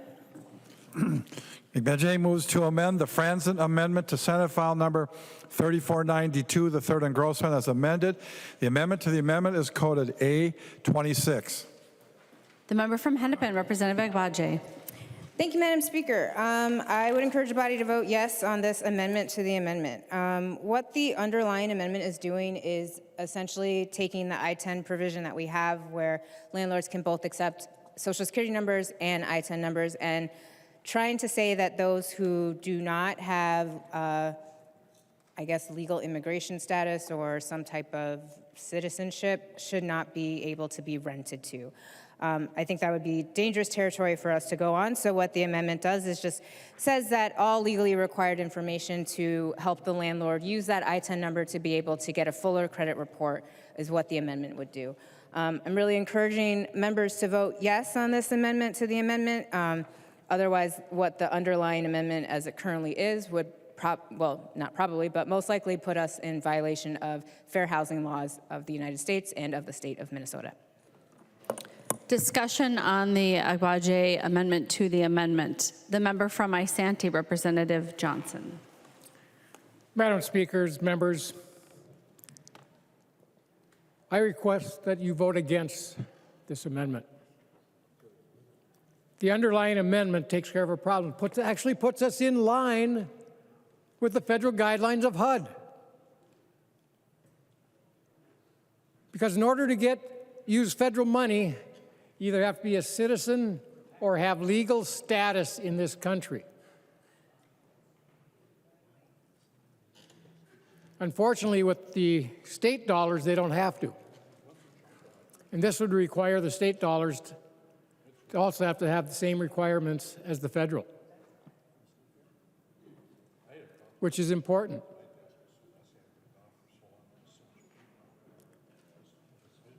So, members, please vote against this amendment.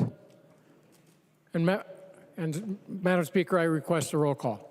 Representative Johnson requests a roll call. Seeing 15 hands, there will be a roll call. Further discussion on the 826 amendments. Seeing none, the clerk will take the roll on the amendment to the amendment.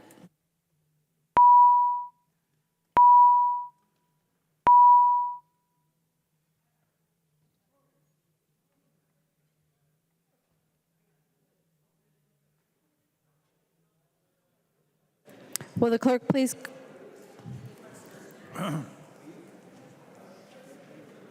clerk please call the names of the members voting remotely in reverse alphabetical order? Daniels. Daniels votes no.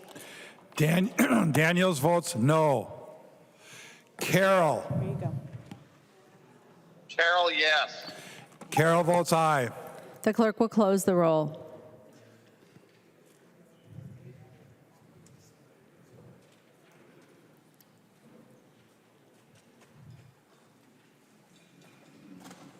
There being 68 ayes and 61 nays, the motion prevails. The amendment to the amendment is adopted. On the underlying amendment as amended, discussion. Seeing no discussion, all those in favor, please say aye. Those opposed, please say no. The ayes appear to have it. The motion prevails. The amendment is adopted. There are no further amendments at the desk. The clerk will give the bill its third reading. Third reading, Senate File Number 3492, as amended. Third reading as amended. Discussion to the bill. The member from Isanti, Representative Johnson.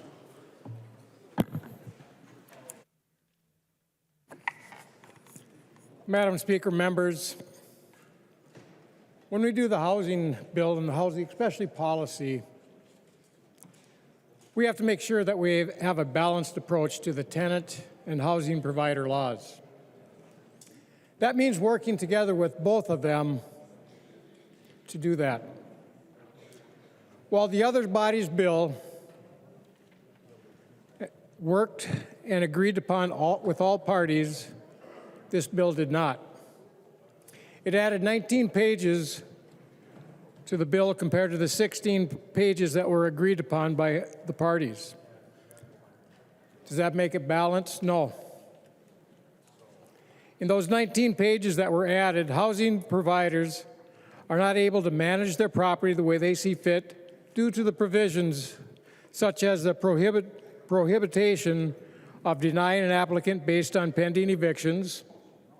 What if the pending eviction was a safety concern for other tenants where the eviction was occurring? Eviction dues damage to property. There are several eviction reasons beyond non-payment. It requires providers to accept government assistance programs, either federal or state programs, which requires a housing provider to sign a contract with the federal government to participate in housing choice voucher program, requires yearly inspection with a 19-page inspection report. And what I found was interesting for Minneapolis, they are required to do the inspections yearly by HUD. And it seems interesting. I was able to find out this information on the Minneapolis's website. Minneapolis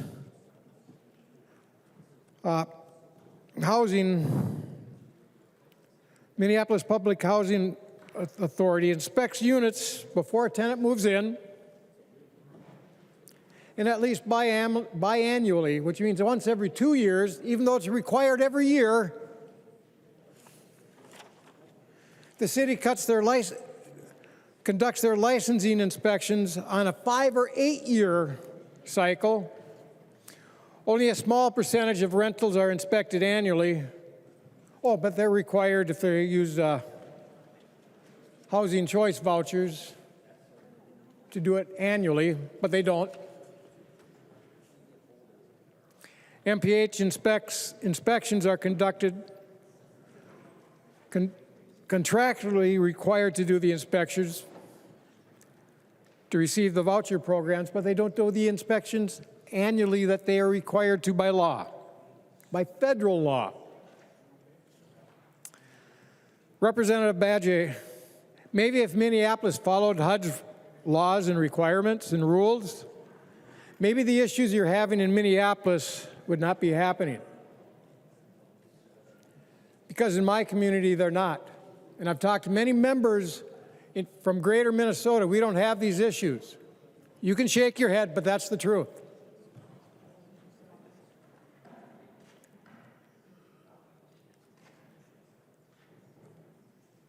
Then we have the tenant right to repair. Permits the tenant to fund their own repairs without approval of the housing provider, leaving more questions than answers. Liens, warranty of work, liability issues if something should go wrong, makes me concerned. Then over-penalizing housing providers. New mandatory minimum penalties. 21 of them, in fact. Now, I think it's much better for the courts to have some discretion to decide the fine, if there should be one, for what is best depending upon the totality of the circumstances on the violation.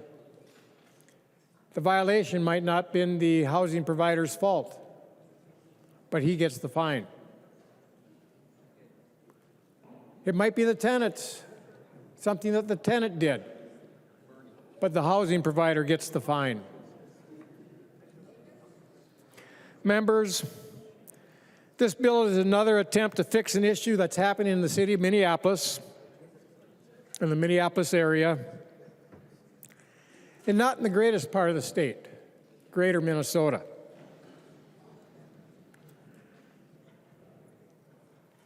This bill it affects the entire state, putting affordable housing at risk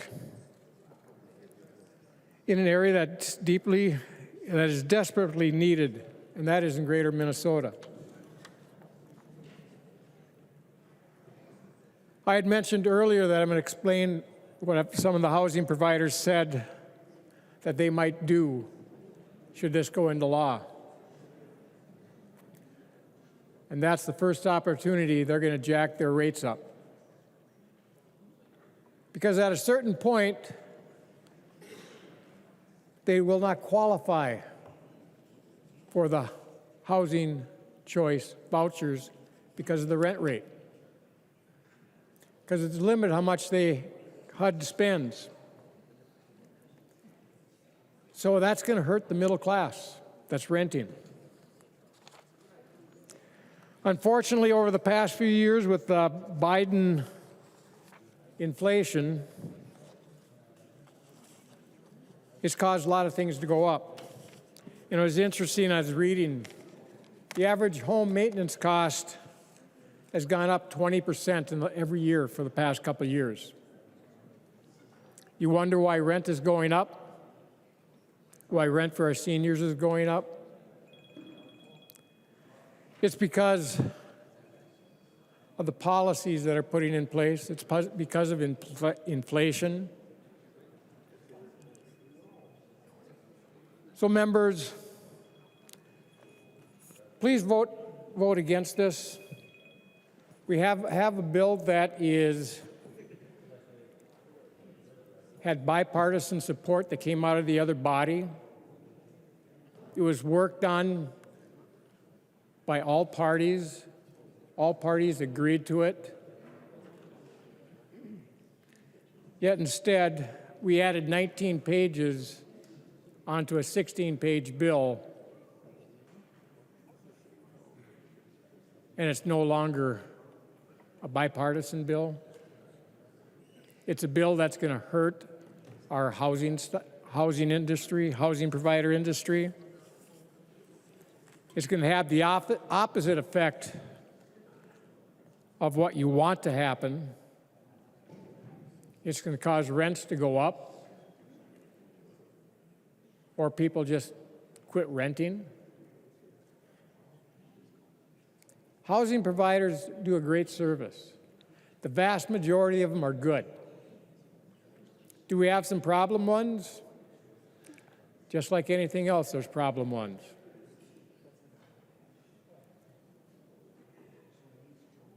But this hammer that's being used, when you could use a scalpel, and maybe if the city of Minneapolis did what they were supposed to do, we wouldn't have this issue.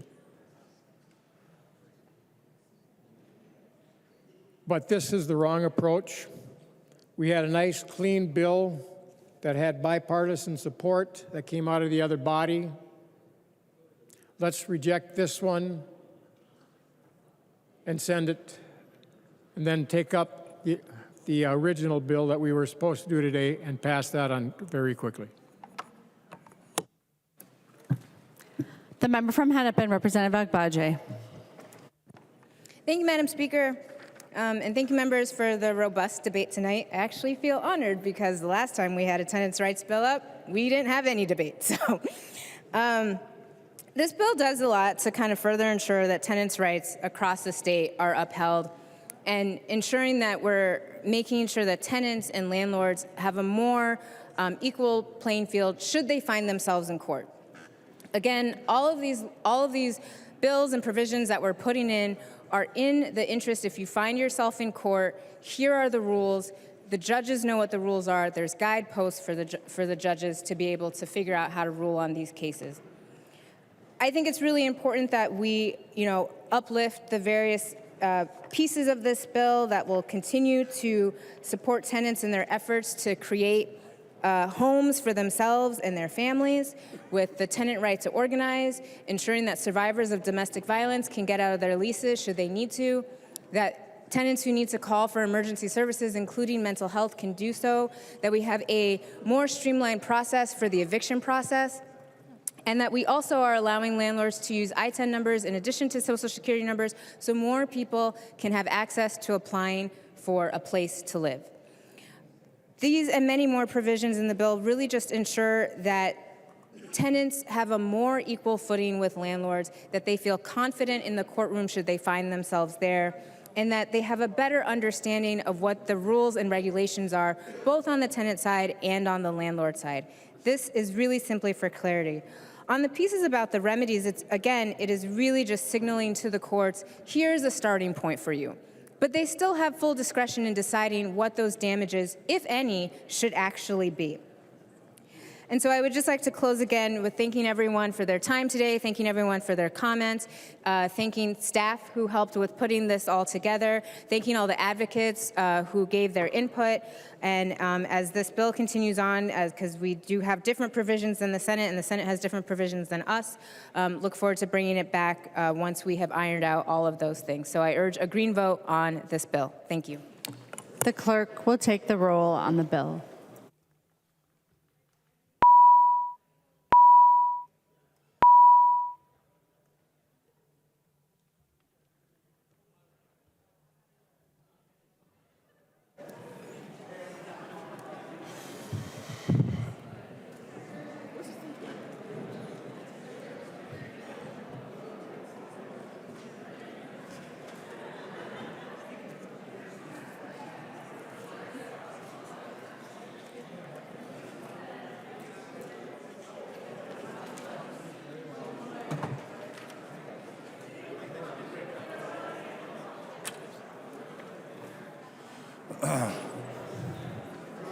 Will the clerk please call the names of the members who are voting remotely? Members, we're not done yet.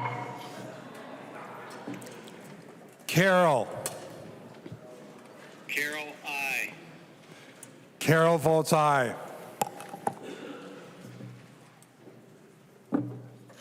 Daniels. Daniels votes no. Daniels votes no. The clerk will close the roll.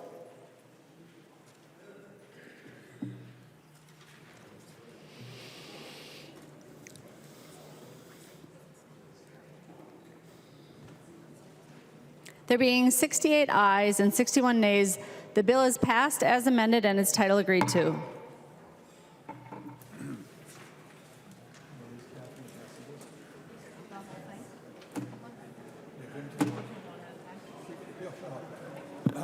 Message from the Senate. Message from the Senate. Madam Speaker, I hereby announce that the Senate accedes to the request of the House for the appointment of a conference committee on amendments adopted by the Senate to the following House file. House File Number 4024, an act relating to higher education. The Senate has appointed as such committee Senators Fate, Putnam, and Duckworth. The message is signed Thomas N. Bodden, Secretary of the Senate.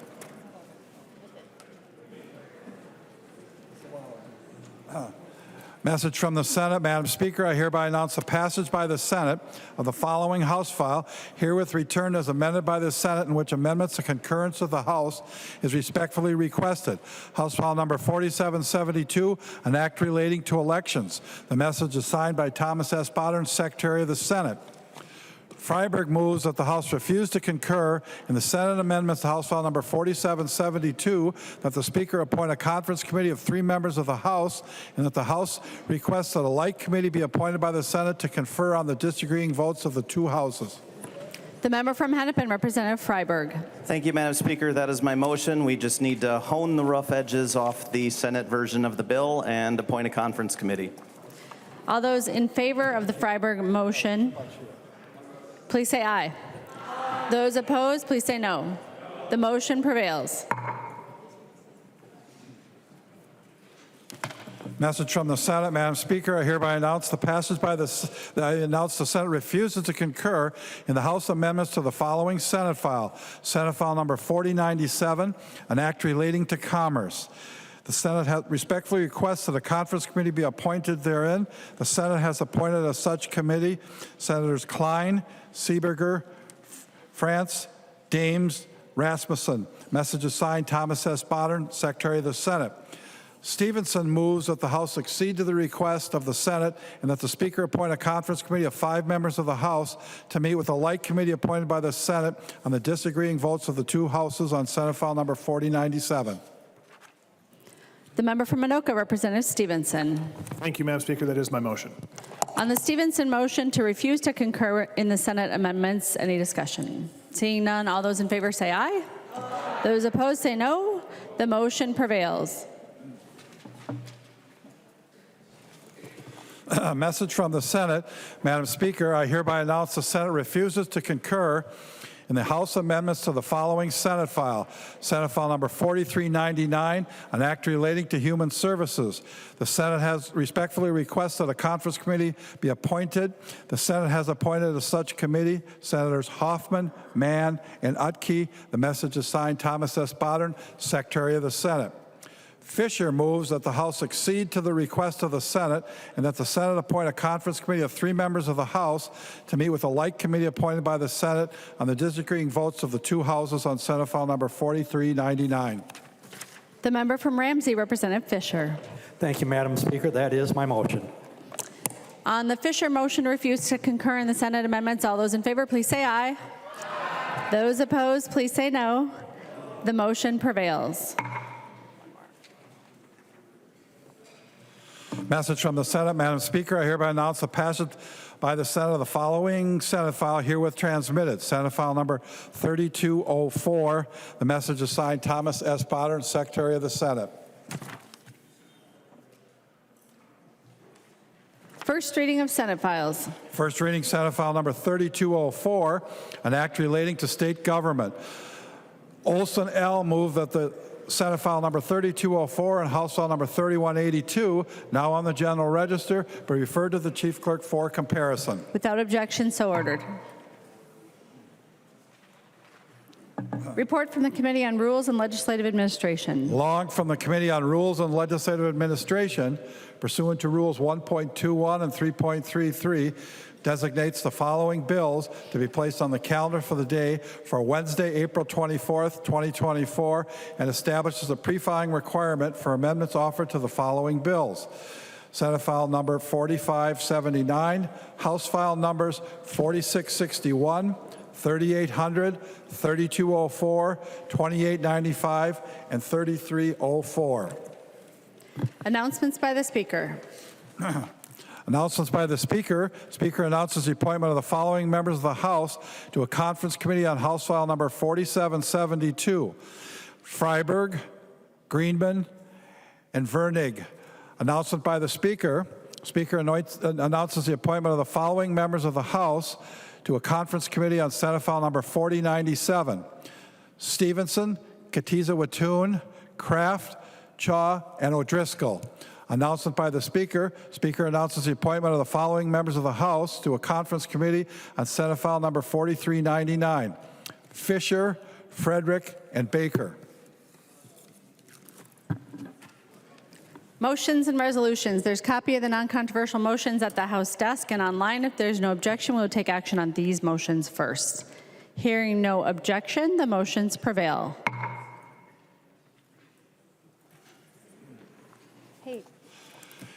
Hassan moves that House Law number 4719 be returned to its author. Representative Hudson. Hassan. Representative Hassan. The member from Hennepin, Representative Hassan. That's my, Madam Speaker, that's my motion. On the Hassan motion to return the bill to its author, Representative Hudson. Thank you, Madam Speaker.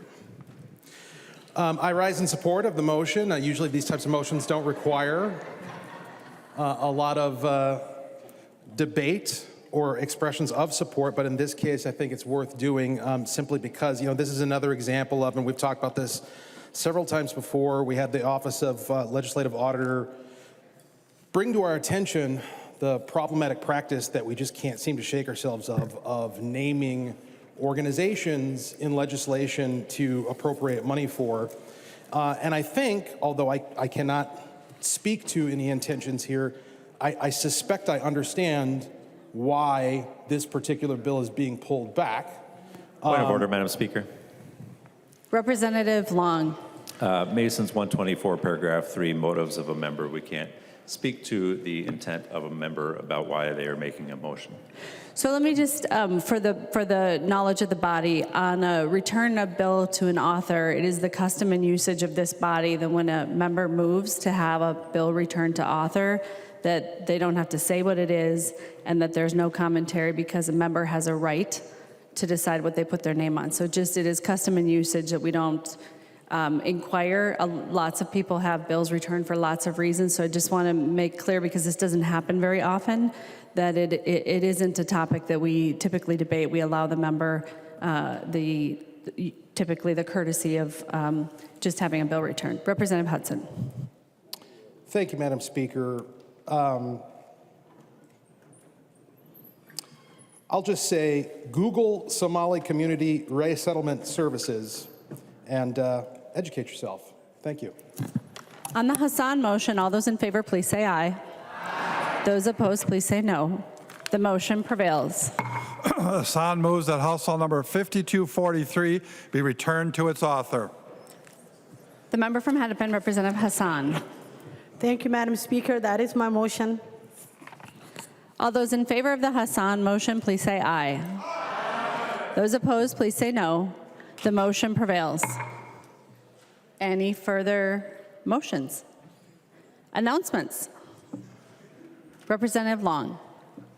Madam Speaker, I move that when the House adjourns today, it adjourns until 2 p.m. on Wednesday, April 24th, 2024. What? Representative Long moves that when the House adjourns today, it adjourns until 2 p.m. Wednesday, April 24th, 2024. All those in favor, please say aye. Aye. Those opposed, please say no. The motion prevails. Representative Long. Madam Speaker, I move that the House do now adjourn. Representative Long moves that the House do now adjourn. All those in favor, please say aye. Those opposed, please say no. The motion prevails. The House stands adjourned until 2 p.m. Wednesday, April 24th, 2024.